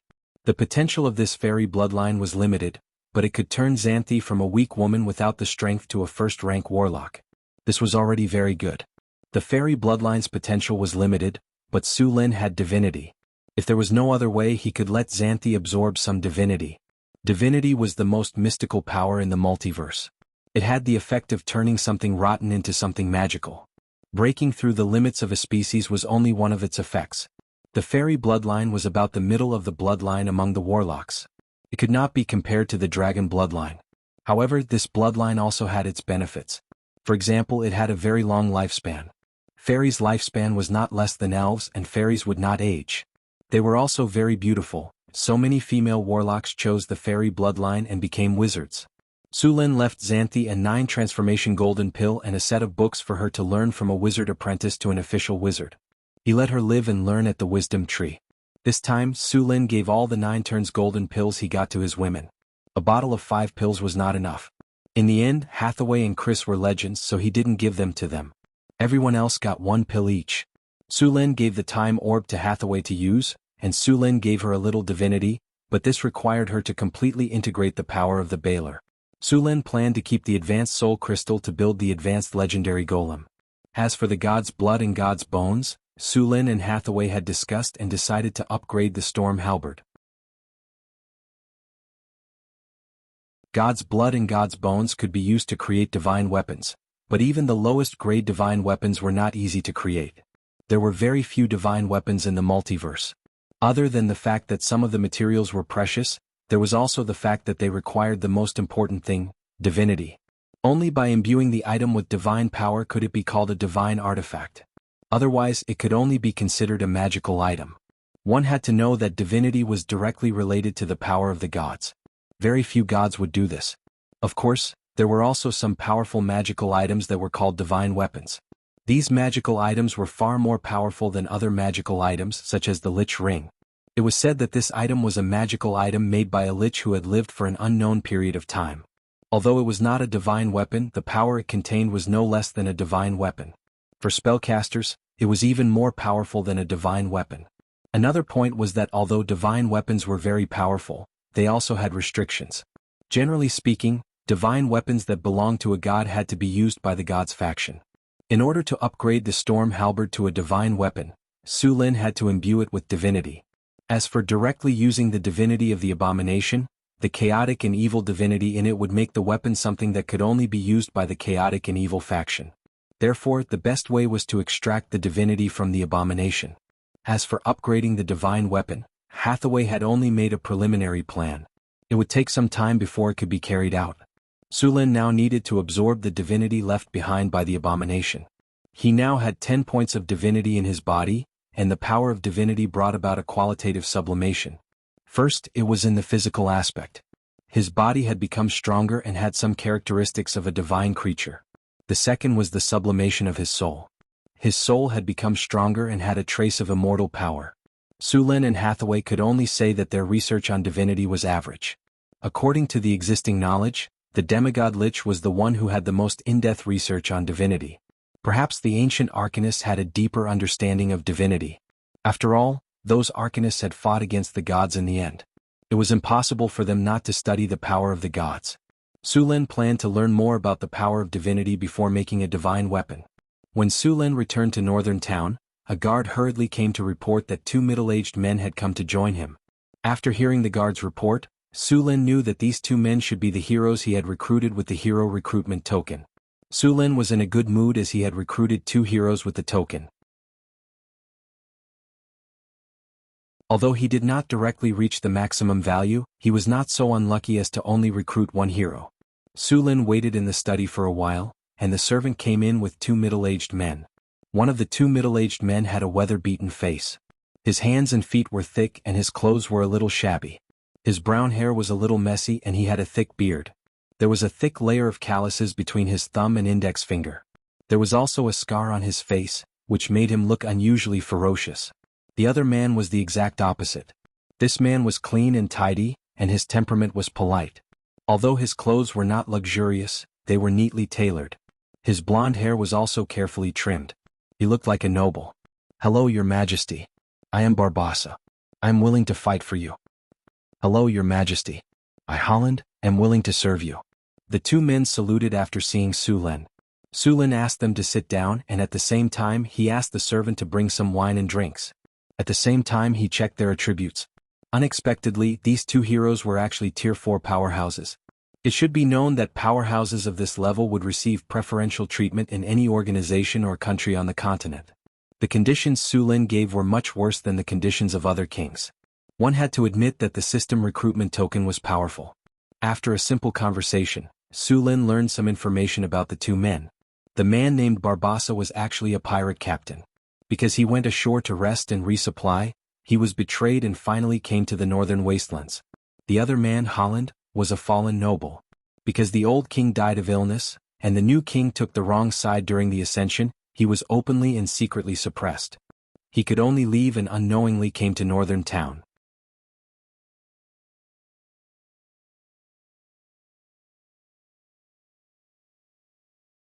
Chapter 561. When he was in power, he did not show any mercy to his political enemies. Now that he had lost his power, his political enemies would naturally retaliate. And it would be 10 times or even 100 times the revenge. The Holland family was already in dire straits, and it was because of him that they were able to rise again.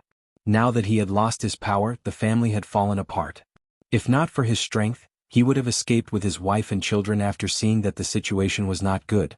Grass would have grown on his grave. The arrival of these two heroes could be used to fill in the gaps in Deepwater City.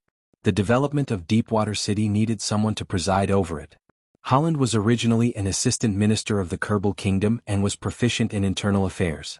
He was more than qualified to manage Deepwater City. Barbassa, on the other hand, could be the captain of the Deepwater port.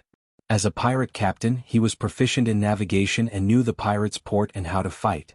Other than him, there was no other general in Northtown City who knew how to fight at sea. Moreover, although the sea merchants of this era were called merchants, they were actually part-time pirates who often robbed the ships of other countries at sea. Su Lin was preparing to engage in maritime trade. A pirate captain would definitely save him a lot of trouble. After understanding the abilities of the two, Su Lin announced that Barbassa would be the captain of the Deepwater Port's fleet, in charge of fleet trade and combating pirates, and Holland would be the governor of Deepwater City. After accepting their allegiance, Su Lin also saw the degree of their loyalty. Barbassa's loyalty was only 75, while Holland's was 80. Although they were not as good as the other generals under Sullen's command, their loyalty would increase after some time. With 3 legendary powerhouses around, they naturally knew what to choose. Of course, they still had to give the necessary benefits. Kinder could not be left out. After all, they were all sponsored partnerships. With Holland and Barbassa, the development of Deepwater City began to accelerate. Su Lin directly handed the construction of Deepwater City to Holland and the work of the shipyard to Barbassa. Although Barbassa was a pirate captain, he also had some understanding of shipbuilding. After all, as pirates, they often had to repair their ships themselves. Especially after seizing a ship, they had to modify it. They did not have a shipyard to work for them, so they had to do it themselves. Barbossa was very familiar with the route of the Southern Sea. After all, he was a pirate in the Southern Sea before. He was also familiar with the route to the Eastern continent. After all, they also needed an identity to hide, and they often went to the Eastern Sea route. Su Lin was preparing to open up the sea route to the Eastern continent so he could give it to him. In addition to building a fleet, the most important thing was to have qualified sailors. The Kingdom of Florence was located inland, and it was very difficult to recruit sailors. They could only recruit some people who could swim for training. After all, the inland river and the sea were two completely different environments. Now, while building the ship, he had Barbossa train these people. If there was a Navy Army SEAL, Su Lin could directly recruit people to train the Navy. Unfortunately, he had opened so many treasure chests, but he had not obtained a Navy Army SEAL. In order to strengthen the connection between Deepwater City and North Town, Su Lin and Hathaway purposely set up a teleportation circle in Deepwater City. They then connected it to the teleportation circle in North Town so that the two places could be teleported directly. The planning of Deepwater City was very different from that of North Town. As a commercial port, it must be convenient for transportation. After a period of construction, some houses had been built in Deepwater City. Some of these houses were for workers to live in, and some were for warehouses to store materials. Because the city was close to the sea, the climate was humid, and it often rained here, so the city's drainage facilities must be strict. At the same time, the city's terrain must be the highest in the surrounding area. Su Lin did not want the whole city to be flooded when the tide rose. In addition to these, because the city was designated as a commercial city, the houses inside were different from other cities. All the houses in Deepwater City had 2 or more floors. Usually the first floor would be a shop and the second floor would be a residence. The drainage around the residence also had to be planned, and the roads were all according to the standards of North Town. There were 5 roads in the city, one of which was directly connected to the port. The width of the road had also increased from 4 meters to 10 meters. Once the commercial road was successfully opened, Deepwater City would definitely become a trade hub. If they still planned according to the 4-meter road, it would be very congested. In order to prevent congestion, Sulin planned to use 2 roads, one out and one in. They would go out from the east gate of the city and enter from the north gate. This way they could reduce congestion as much as possible. Deepwater City's harbor also needed to be built larger. Because Deepwater City was located on the southeast coast of the northern wilderness, the climate here was still somewhat cold. Although it wouldn't freeze in winter, there were often strong winds and waves, which led to the need to build a ring of breakwaters outside the harbor. In addition to the waterproof, Deepwater City also needed to build a lighthouse. As a port city, a lighthouse was indispensable. In this era, navigation technology was limited, so a lighthouse was very important as a building to guide the direction of ships at night. Now, there were almost 10,000 slaves working in Deepwater City. A large part of them were captured by Boulder's army. According to Sulin's plan, at least 50,000 people were needed to build Deepwater City in 1 to 2 years. With so many people, North Town could not transfer them, so they could only grab people from the wilderness near the sea. Originally, the surrounding wilderness also needed to be cleaned up. Sulin did not want to let these monsters affect the safety of the city. Carts of bricks were unloaded from the ships, which were transported from North Town. After several cleaning of the Red Sand River, there were no longer any water monsters blocking the way. Ships transported all kinds of materials. Deepwater City did not have a brick factory, so they could only transport from North Town. Fortunately, water transportation was very convenient. After carefully inspecting the construction of the city, Holland immediately went into work and began to methodically instruct the slaves to build. In order to make these slaves work hard, Sulin also prepared a lot of food. Although it was only potatoes and fish, it was very good for the slaves. Among these slaves there were many kobold and knoll supervisors. North Town already had a mature plan to enslave these monsters. After Barbassa arrived, he directly took a group of newly recruited sailors to the shipyard. During this period of intense construction, a small sailboat had been built. Barbassa planned to use it to train the sailors first. However, for safety reasons, Sulin also gave them some underwater breathing potions.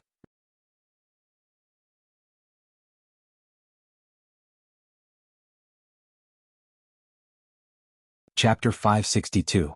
The construction of Deepwater City proceeded in an orderly manner under Holland's command. Boulder led the army to clear out the various monsters around the city. Barbassa was leading a large group of newbies to practice swimming. Swimming in the sea and swimming in the river were 2 completely different experiences. The waves in the sea were strong, and those who had not been trained could be hit by a wave and never get back up again. Hurry up, you bunch of weaklings. Weren't you all proud before? How come you've all become soft-footed after a big wave? Barbassa held a bottle of rum in one hand and a rope in the other as he pointed at the sailors on the ship and scolded them. Although the ship was swaying, Barbassa was walking as if it was flat ground and did not sway at all. Get up, don't pretend to be dead. Hurry up and control the sail. If you don't want to go to the bottom of the sea to feed the fishes, then get up and control the ship immediately.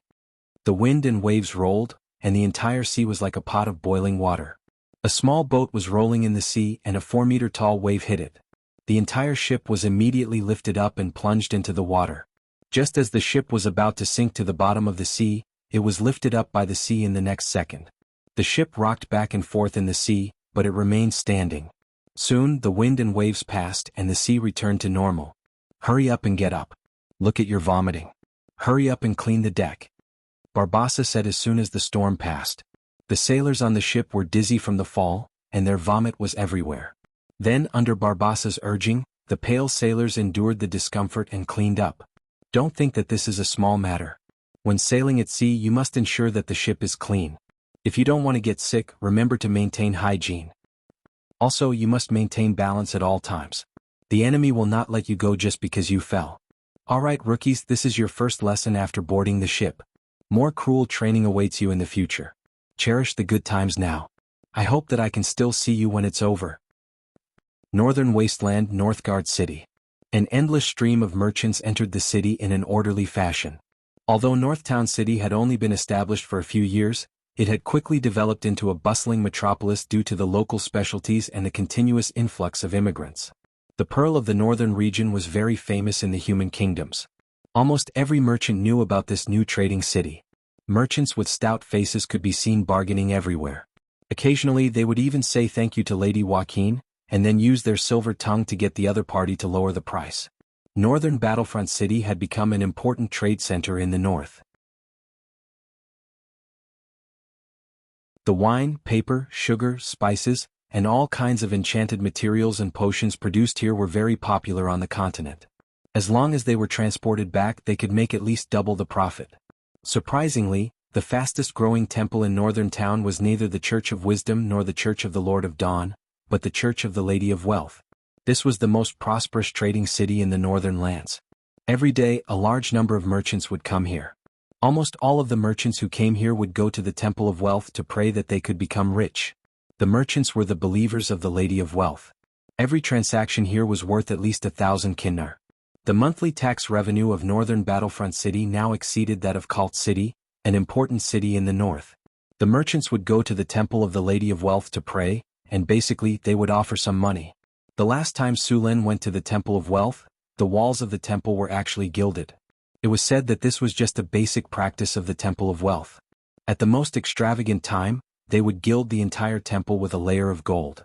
It was said that in the City of Wealth, the temple was not only gilded, but even the entire city would be painted with gold paint. The whole city looked golden. Of course, with the growth of wealth, there were countless filth hidden on the smooth surface of the City of Wealth. All kinds of darkness grew in the corners. Don't expect the nobles and officials to have much integrity. In their eyes, integrity and bottom line were far less tempting than the shiny kinnar. Even with the power of the Temple of Wealth's restriction, there were still unknown corpses in the sewers of the City of Wealth. But in Northern Battlefront City, this situation had been completely eliminated. Sullen's control of the city was amazing. He would never allow any gray corner in the city to compete with him for wealth and control of the city. A large number of soldiers patrolled the city every day. Anyone who violated the laws of Northern Battlefront City would be arrested. Prancing Horse Tavern. This was one of the best taverns in Northern Battlefront City. The owner of the tavern was very smart. He came here when Northern Battlefront City was developing, but he did not get a license to trade in white sugar. However, the merchant was not disappointed. Instead, he found another way to open a tavern here. He used his connections to buy a lot of beautiful female slaves from other cities to provide services for the merchants who came and went. The first time he ate crabs made him a lot of money. His Prancing Horse Tavern also became a place where many merchants lived. At this moment, a large group of drunkards, tourists, mercenaries and adventurers were chatting and laughing loudly. On a small stage in the middle of the tavern, a few female slaves who were dressed very sparingly were posing. This was a reserved program in the tavern. The owner of the tavern was very good at doing business. Everyone liked free performances. As long as these people were aroused, they would spend money to enjoy it even if you didn't say anything. Next to them, a bard was looking at the stage with a depressed face. These LSP only cared about watching the performance. Who would order his songs? He was too careless. He originally thought that the Prancing Horse Tavern was popular and wanted to make a lot of money. In the end, no one asked him to sing. A dwarf with a loud voice was drinking a local specialty of vodka. He looked drunk, but he was still shouting that he wanted to arm wrestle with another dwarf. A halfling stood at a table not far away. Although he was dead drunk, he had just knocked down a thief who wanted to steal his wallet. This sword is 30 feet and 1 inch long. It weighs 2 pounds and 3 ounces. It was tempered into steel and quenched into a sharp edge. 3 years ago, I killed a gnoll in Neverwinter. A dwarf master forged it and gave it to me. At this time, a warrior pulled out the long sword with a clang. It was cold and the sword was shining. It was indeed a good sword. The noisy atmosphere suddenly became strangely quiet. Everyone's eyes were focused on him. The man's expression was cold, and there was a murderous look in his eyes. After looking around, he said coldly, "Only 30 kinnar."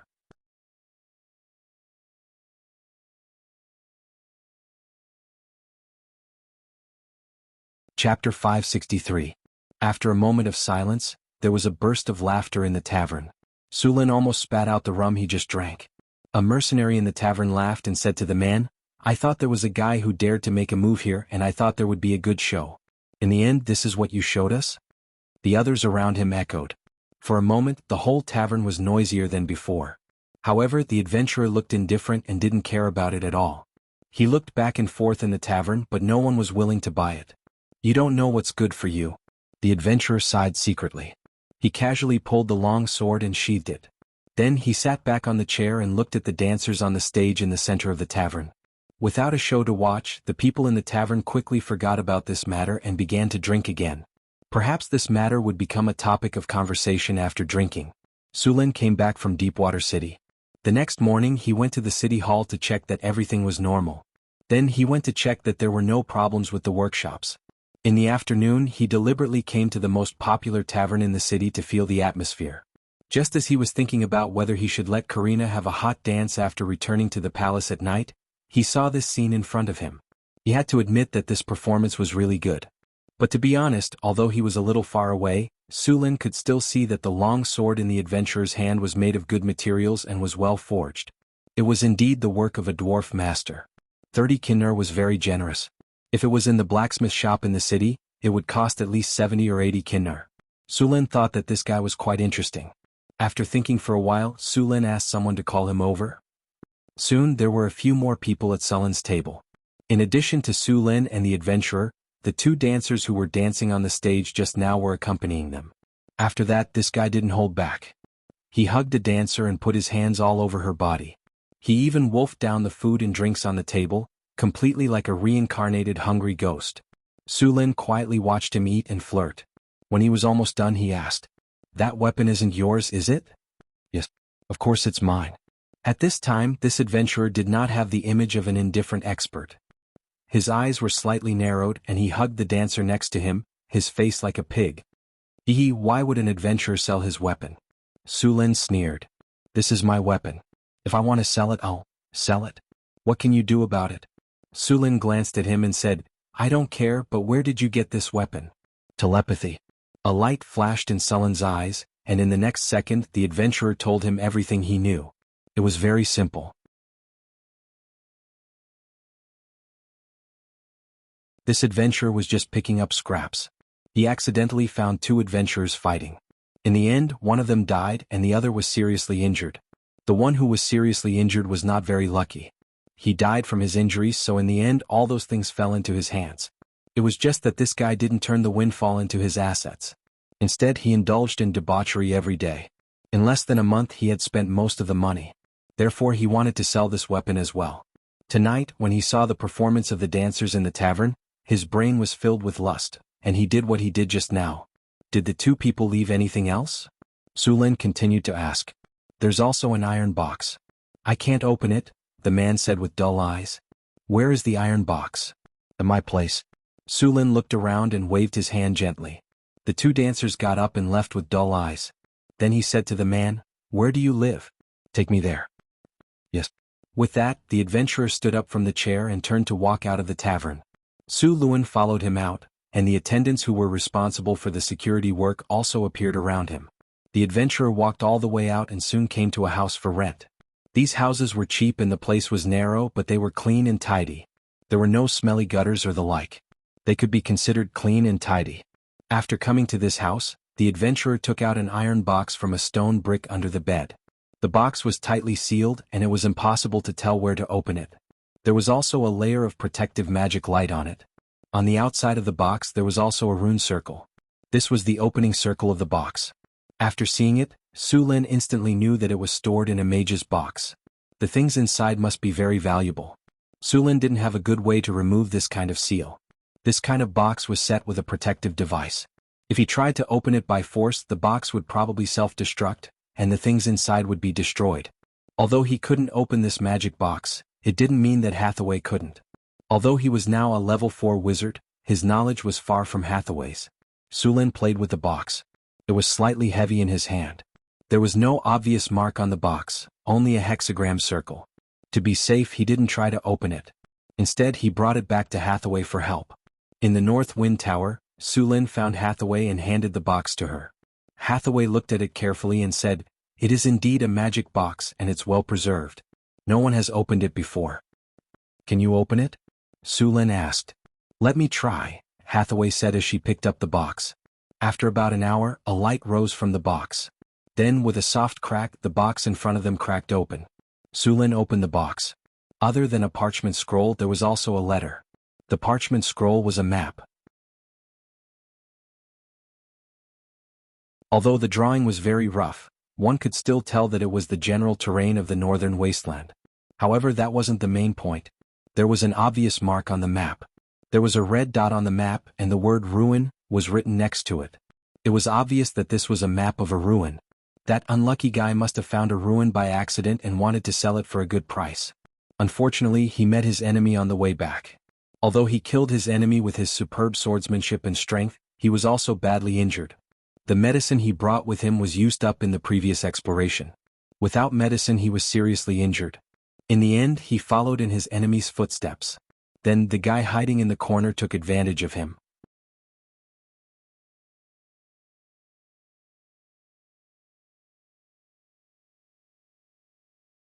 Chapter 564. There were many ruins left behind by the ancient arcanists in the northern wasteland. Most of them had been destroyed, leaving only broken walls behind. However, there were many ruins that still contained many precious items. Therefore, many adventurers who discovered a new ruin would sell it to other organizations if they were unable to explore it. Normally, the wizard organizations would be very interested in these ruins. They could sell them for a good price. Su Lin checked the map. The ruins marked on it were a little far from the northern town. It was close to the ice field. Frost giants and white dragons lived there.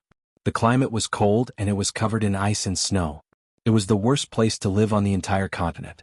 If Su Lin wanted to explore the ruins there, he had to be prepared for the possibility of encountering frost giants and white dragons. The northern town city was still exploring the ruins they had just acquired, so they could not spare too many people. He planned to send some people to investigate first before making his next move. The northern town city had two secret realms. They were a few hundred kilometers apart. Su Lin planned to build a teleportation circle between them. In fact, compared to secret realms, Su Lin was more interested in demi-planes. Secret realms were hidden using spatial techniques. They could not be separated from the main material world and they could not be moved. Every secret realm was built based on the energy of the ley lines around it. There was a lot of ley line energy in the ground. The ley line energy was like the veins in the ground. Some places had more ley line energy while others had less. There were also some meridians that crisscrossed and crisscrossed, forming earth vein energy nodes. Secret realms were built using these earth vein energy nodes. Of course, natural ley line energy nodes had a lot of mixed energy. They needed to be sorted out and guided from other ley line energy to complete the energy node. Only then could a secret realm be built. Many secret realms were built using several ley line energy nodes. As for demi-planes, they were private spaces that only legendary wizards could create. Of course, some lucky wizards could find demi-planes in the astral plane and use them for themselves. Floating space cities usually had their own half-bit wall. The various products of this half-bit wall were used to supply the floating space city. This allowed a floating space city to easily drift in the astral boundary for thousands of years without relying on external materials. Although adepts had the ability to create half-planes, very few of them would do so. They thought that the half-planes they created would be empty. Let alone resources, they wouldn't even have air, water, land, or gravity. They would have to collect and fill them up bit by bit. Under normal circumstances, such half-planes were used by legendary wizards as storage spaces. They relied on powerful magic to strengthen the space barrier as a storage warehouse. Since there was nothing here, there was no need to worry about things deteriorating or being damaged. In fact, legendary wizards already had some of the power of gods to some extent. Just like creating a half-plane, if a wizard wanted to, they could create a world. Of course, it would take a long time. Modifying a semi-plane was a very complicated project. Unless it was done by the manpower of a large adept organization, it would take a legendary adept thousands of years to complete the task. If Su Lin wanted to build a floating space city, the half-plane creation technology and transformation would also need to be put on the agenda. If he was lucky enough to find a half-plane in the astral plane, it would be great. Many wizards would attach their half-planes to a material plane. As for those that could grow on their own, it was completely impossible to find one. The demi-plane would grow bit by bit after absorbing energy. It would grow by dozens of square meters every day. It might seem hard to notice, but after a year, 10 years, or 100 years of accumulation, it would become a rather large space. If it continued to grow, the demi-plane would also have the chance to become a prime material plane. Northern Town City didn't have a half-plane now, but Hathaway had the spell to create one. If they couldn't find a suitable half-plane in the astral plane, they would have to create one themselves and then transform it. By then, they would be able to separate the two secret realms from the main material plane and fill them in. Your Majesty, the batch of magic wood you ordered is here. In the study, a guard said respectfully. How much is here? Sulin put down the book and asked. The first batch is 150 square meters. All of them are magic red pine wood. They are all top quality wood. The guard said respectfully. Then let's go take a look. Sulin stood up and stretched. He then let the guard behind him put on his coat and walked out of the door. Soon the group arrived at the warehouse where the goods were stored. There were two groups of soldiers standing guard outside the warehouse. There was another group of soldiers patrolling inside the warehouse. The warehouse was filled with white sugar, paper, and alcohol produced by the factories in Northern Town. The shipment of demonized red pine wood was also piled up here. The heavy door of the warehouse opened and Sulin walked in first. As soon as he walked in, he saw the wood piled up not far away. Magic red pine wood was a kind of wood that had a nice fragrance. At this moment, the entire warehouse was filled with a nice fragrance. This kind of wood was hard and light. It had the ability to repel insects and moths. Its magic properties were also good. It was often used to make magic ships. Since Sulin was ready to open up a channel, he naturally had to build a magic ship.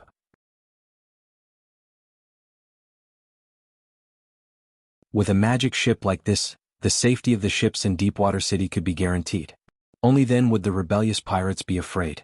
The Red Dragon Queen was able to control the entire Southern Sea. She occupied all the important channels and collected high taxes. Other than her own strength, she also had a powerful fleet made up of magic ships. This fleet strength could easily sweep the entire Southern Sea. Even the three most powerful countries in the Southern Sea together wouldn't be able to defeat it. Don't think that this was an exaggeration. In fact, she had done this before. At that time, the three most powerful countries in the Southern Sea spent a lot of time and money building their navies. They also hired wizards to make magic ships. In the end, they formed a joint fleet with full confidence and prepared to destroy the Red Dragon Queen's fleet. In the end, they had the absolute advantage in numbers. The joint fleet of the three countries was destroyed in a naval battle. According to the records at that time, the entire sea was burning with the flames of hell. The corpses of the Sacred Alliance filled the sea. Countless sharks reveled in the water. That day the crown fell from the hands of the Sacred Alliance. The whole world trembled under the dragon's wings that covered the sky.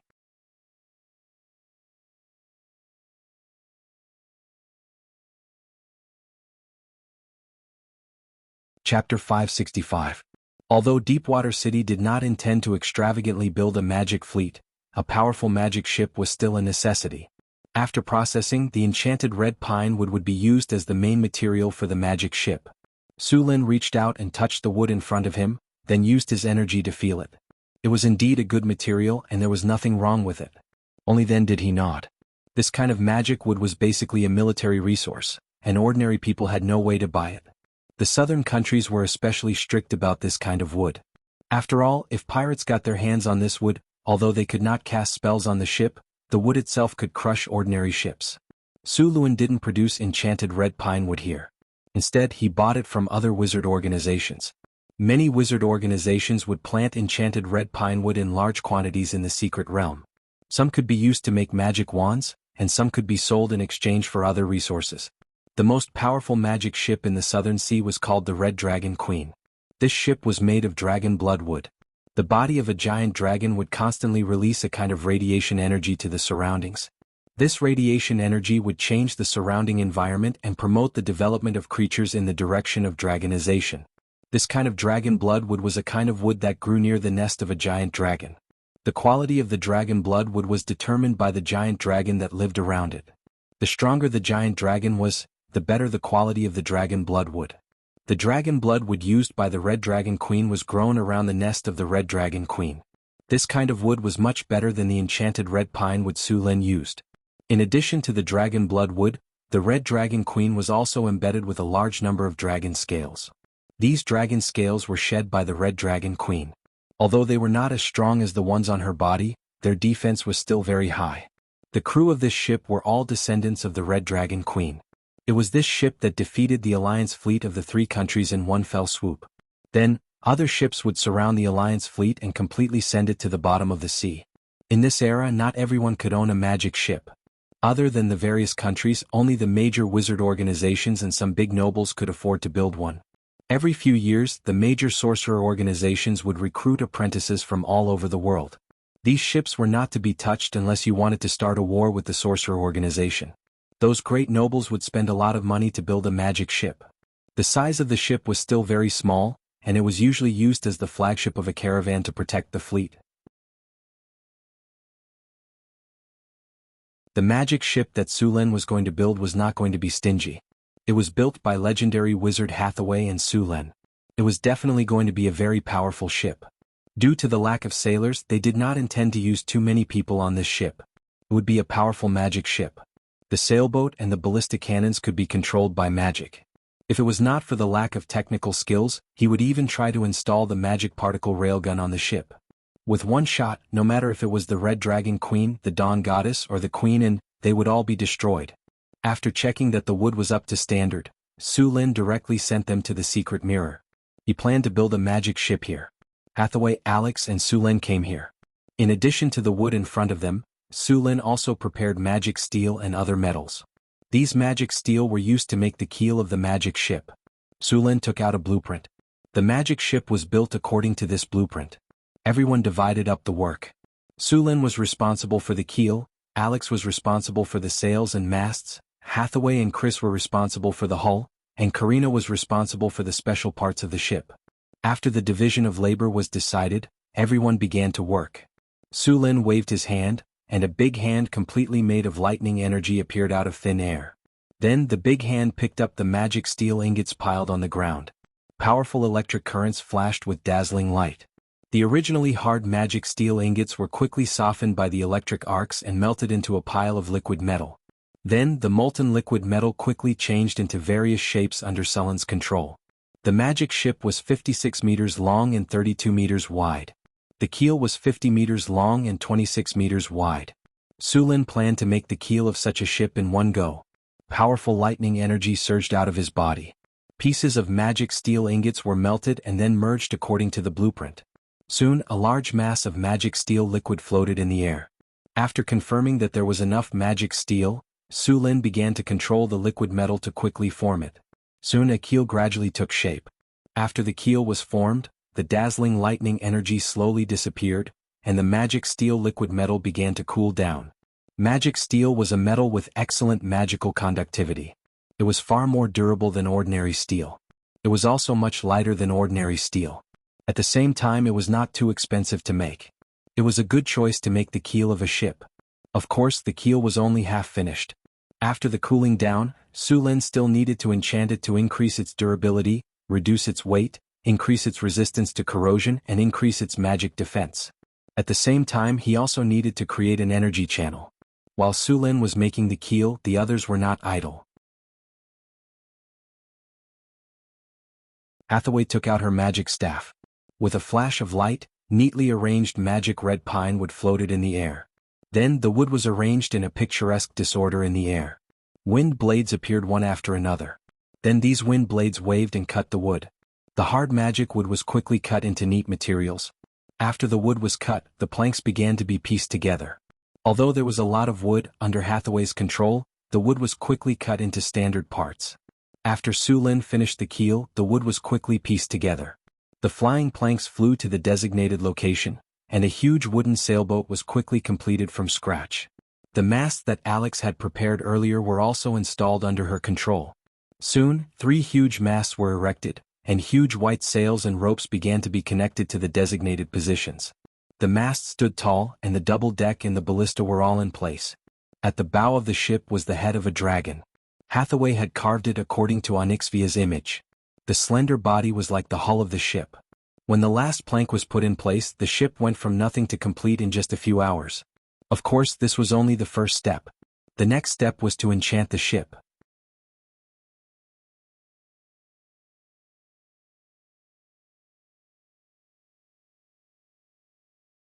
Chapter 566. The task of enchantment was left to Hathaway. After all, the quality of the enchantment was directly proportional to the strength and skills of the enchantment user. Hathaway took out her magic staff and flew directly into the air. She gently tapped on the sails of the magic ship with her staff, and a gorgeous magic energy instantly wrapped the sails of the ship. Hathaway took out some magic gem powder and some arcane math powder. Then she gently blew and the magic powder instantly flew up. These magic powders emitted colorful colors, and the surrounding space became dreamlike at this moment. Countless glittering magic powder quickly merged with the sails under the effect of magic, and the whole sails emitted a gorgeous luster. Lines of magic runes quickly took shape, and the colorful magic powder fused with the mysterious runes. After a long time, all the magic light dissipated, and the sail returned to its original appearance. Wind Elemental Sail. This is a special sail made of runic cloth and woven with thorium threads. The sorcerer has cast a wind elemental spell on it, allowing it to be blown by the wind no matter the time or the direction of the wind. Wind from all directions plus 25, fire and water resistance plus 27, smooth sailing plus 25, never wear and tear plus 22, weight reduction plus 23, wind and waves plus 22. Skills: call the wind and summon the rain, summon fog. Animated rope. After enchanted with the animated rope, these ropes seem to have a life of their own. Serious work plus 25, orderly plus 23, double efficiency plus 24, fire and water resistance plus 23, coil plus 22, toughness plus 25, stretch and stretch plus 24, sail control plus 28, regeneration plus 25. Dragon roar, ram indestructible plus 28, quick strike plus 22, rampage plus 25, damage plus 24. Seeing that Hathaway had finished casting the spell, Sulin used identification on the sails and ropes of the magic ship in front of him to check their attributes. It could be said that they completely exceeded his requirements. The wind elemental sail allowed the ship to sail freely in any direction of the wind. Whether it was against the wind or not, the sails would provide enough power for the ship. In addition to the sails, the animated ropes could be used to control the sails and carry out various tasks at the same time. They could replace the sailors and even attack when the enemy was engaged in boarding combat. A large number of ropes would suddenly shoot out and wrap around the enemy like pythons before strangling them to death. After completing the enchantments for the sails and ropes, Hathaway began to enchant the ship's hull. Hathaway took out a metal ingot, then directly summoned elemental fire and melted the entire metal ingot into liquid. After the impurities were removed from the liquid metal, the magic energy on it became even stronger. Hathaway gently waved her staff, and the liquid metal quickly covered the entire ship like a layer of thin film. Soon, the entire ship was wrapped in a layer of metal protection. Afterwards, one rune after another was quickly engraved on the hull. A large number of runes appeared on the hull like decorative patterns, and multicolored magic lights quickly fluttered. After a while, Hathaway finally finished engraving the runes on the hull. At this moment, the entire magic ship was emitting a strong elemental aura. Sulin cast an identification spell on the magic ship, and a large number of data appeared in front of his eyes. Magic creation, magic ship, unnamed, item type. Animated magic ship. Item description: this is a powerful warship.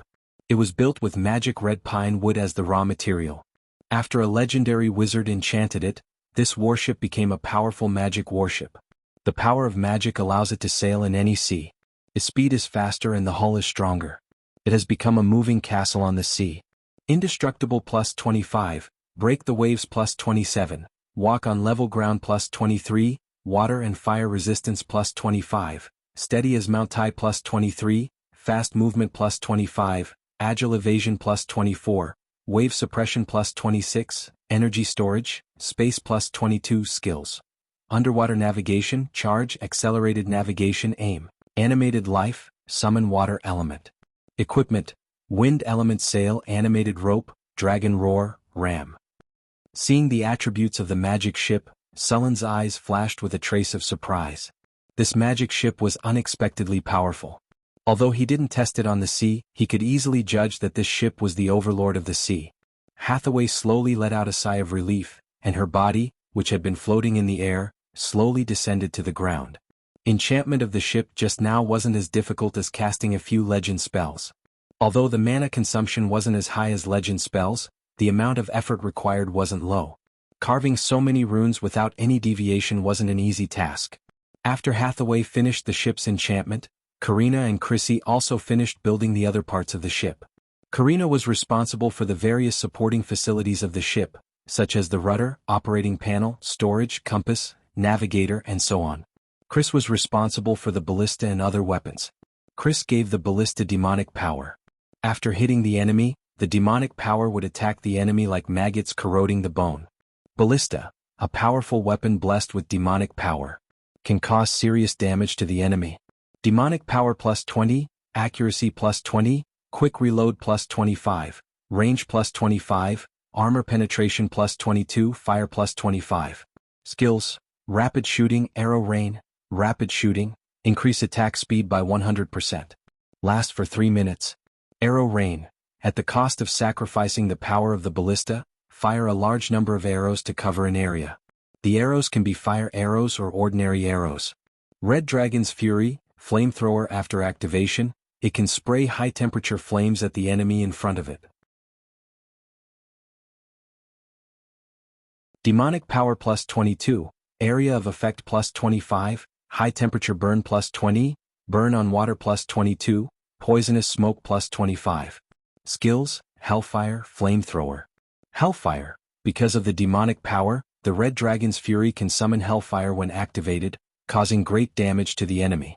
Flamethrower, accumulates power for 1 second and then suddenly explodes. Can double the range of the flamethrower. In addition to these equipment such as compasses, astrologers, and binoculars were also enchanted with various spells such as Fog Insight, Direction Guidance, and Eagle Eye. These equipment allowed the magic ship to deal with all kinds of situations. The magic ship was finally completed after everyone's joint efforts. The combat power of this ship could easily destroy a fleet.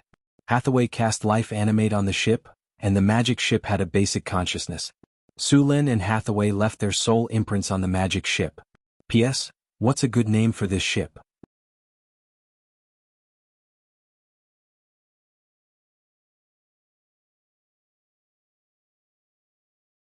Chapter 567. On the blue sea, several seagulls were flying in the sky. On the surface of the sea, a huge ship was sailing through the wind and waves. Sulin was wearing a pirate captain's three-brimmed hat. He held a telescope in one hand and hugged Chris in the other. He was commanding the ship in high spirits. On the calm surface of the sea, the ship's sailing speed had reached 35 knots. If he used a skill, the speed could easily reach 50 knots. In this era, even magic ships couldn't reach such a high speed. Sulin even tried the weapons on the magic ship. Those ballistae could easily shoot 500 meters away. Under the operation of the animated ropes, they could shoot 6 times per minute. After activating rapid fire, the firing rate could be doubled, reaching an astonishing 12 bolts per minute. This magic ship had a total of 24 ballistae, which could still shoot 288 bolts per minute. Such a high firing rate could completely turn a ship into a hedgehog. Compared to the bolts, the flamethrower of the Red Dragon's Fury was more powerful. The range of the flamethrower was only 50 meters, but the surface area of the flamethrower was 1,500 square meters. Sulin tested it on an ordinary ship. In less than 10 minutes, the flamethrower completely ignited the entire ship. Moreover, the flame of the Red Dragon's Fury could burn on the surface of the sea. When it burned, it would release poisonous smoke. Its lethality was very strong. After speeding on the surface of the sea for a while, Sulin let the ship slow down. The entire magic ship didn't need sailors to operate it at all. Those animated ropes could complete all kinds of movements. Following Sulin's order, the magic ship suddenly shook slightly. Then the deck of the ship began to move. An invisible force appeared around the ship. The surrounding seawater began to enter the ship. The entire magic ship quickly sank to the bottom of the sea. In less than a minute, the ship disappeared from the surface of the sea. On the bottom of the sea, Sulin looked around. The bottom of the sea wasn't dark. A layer of light blue energy shield wrapped around the entire ship. The seawater was separated from the ship, and the surroundings exuded a layer of gloomy luster. From the magic ship, one could clearly see the surrounding seabed. In addition to separating the seawater, the energy layer around the ship also had a concealment function. From the outside there was nothing in the seawater. The speed of the magic ship at the bottom of the sea was slower than on the surface, but it was more than enough for a sneak attack. At this moment he was completely surrounded by light blue seawater. It was as if he was in a crystal palace. It was very beautiful. Su Luan was overwhelmed with excitement. He pulled Chris here to play a game of two and then let the boat float. After playing in the sea for almost a day, Su Lin tested all the abilities of the magic ship, and then sailed the ship back.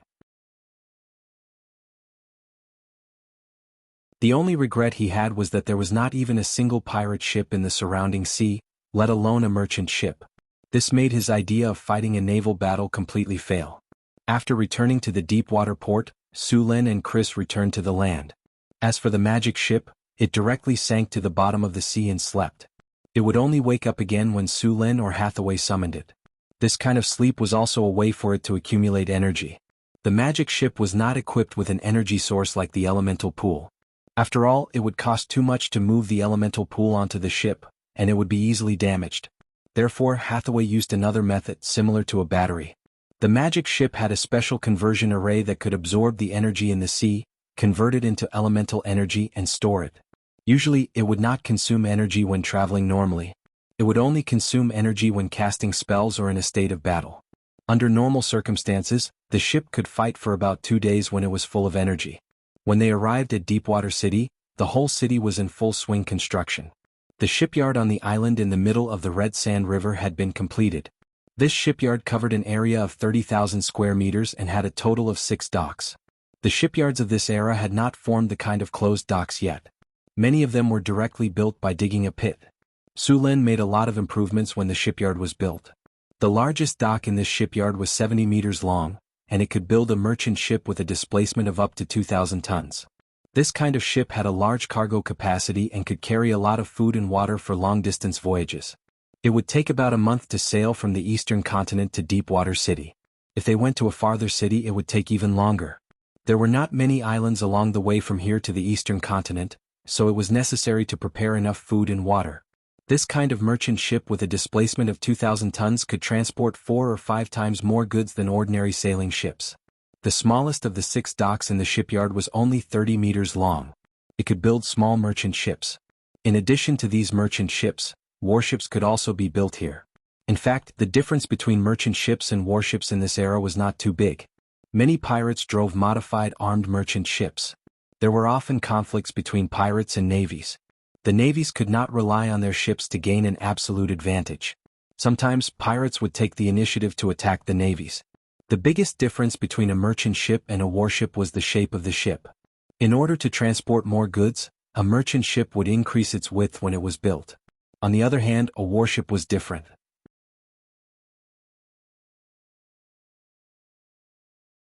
In order to pursue the enemy at a faster speed, a warship was generally built to be more slender. Such warships were usually faster than merchant ships, but the armed merchant ships modified by the pirates were not slower than the warships. Another difference was that the wood used for warships was teak or other high-grade wood, which was rarely used by merchant ships. Warships made of wood such as teak were usually more sturdy. In naval battles in this era, rams were often used. Rams could be said to be the most powerful means of attack in this era, other than magic ships. Many times, a high-speed ship could rely on rams to directly break another ship in half. If the wood used for such a violent collision was not up to standard, it was likely to cause serious damage to the warship. The pirates' favorite way to fight was to jump ship. This kind of battle allowed them to better preserve their goods and ships. It was said that the pirates in the southern seas had used this method to seize many warships. Compared to the navy, pirates were even more insane.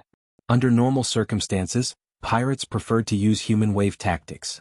Often, there would be dozens or even hundreds of pirates on a pirate ship.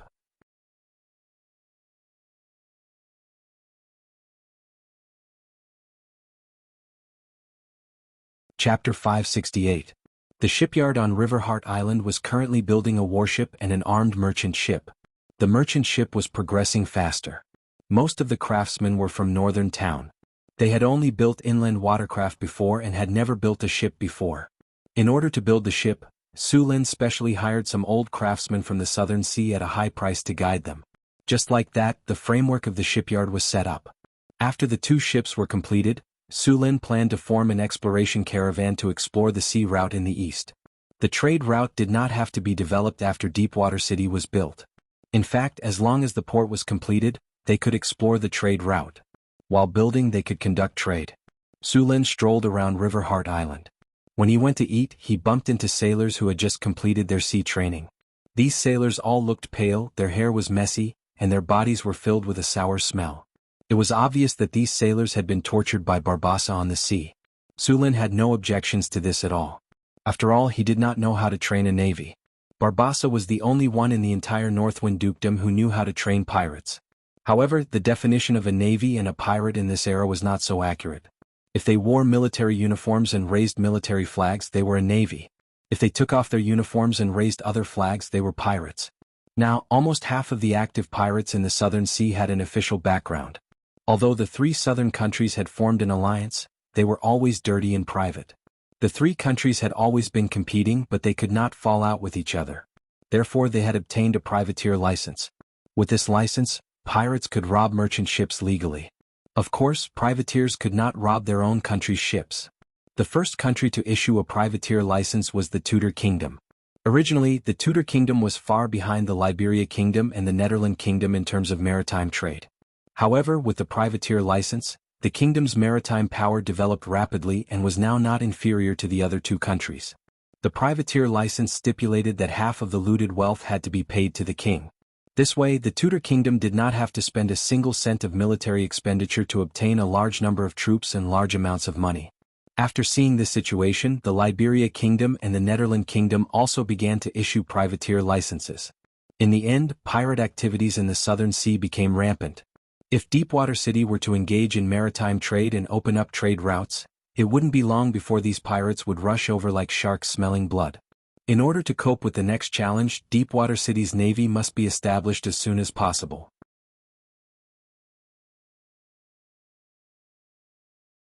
Of course, in the early stage, in order to help the weak navy of Deepwater City, Sulin would leave the Raging Dragon here to help them fight. Northern Wastelands Northwind Tower. The astrology platform was filled with a powerful magic power.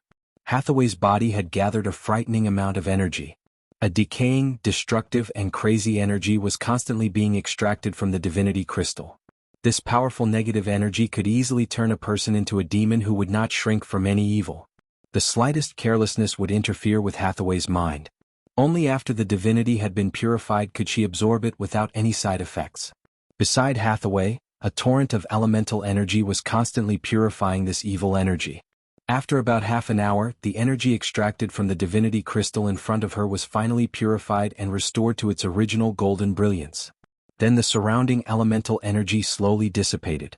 Hathaway gently waved her hand, and the golden divinity began to integrate into her body. The golden energy turned into strands of silk and rushed into Hathaway's body. Because Hathaway was not a god, she could only slowly integrate the divinity. It was said that the gods could directly integrate the divinity into their bodies, unlike humans who integrated it bit by bit. After feeling the divinity integrate into her body, Hathaway's soul became stronger.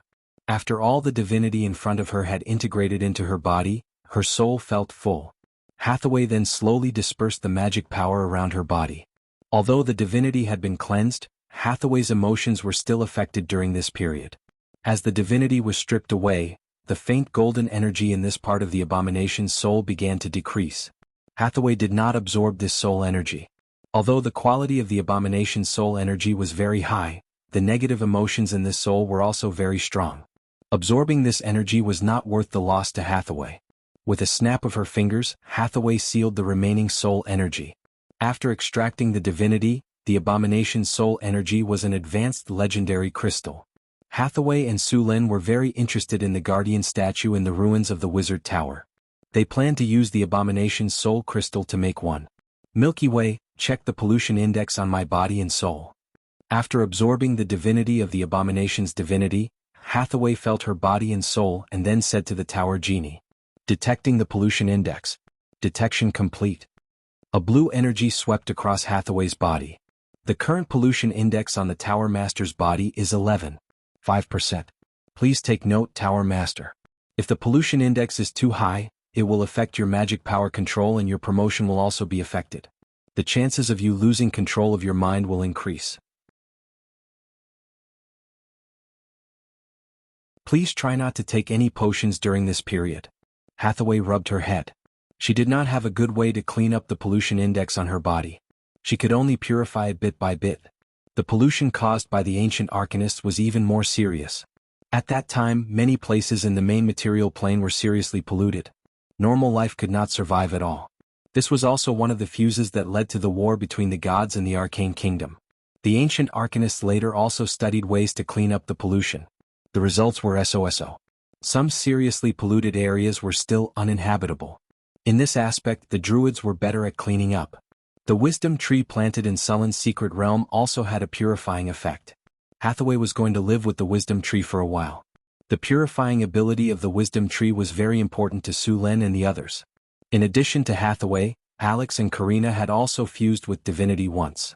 Chris had just fused with the power of the Baylor and had not fully mastered it, so she could not fuse with divinity for the time being. Phyllis was not strong enough and her soul power was not strong enough.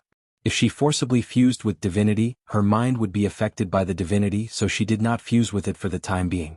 Fusing with divinity required at least the strength of Tier 4.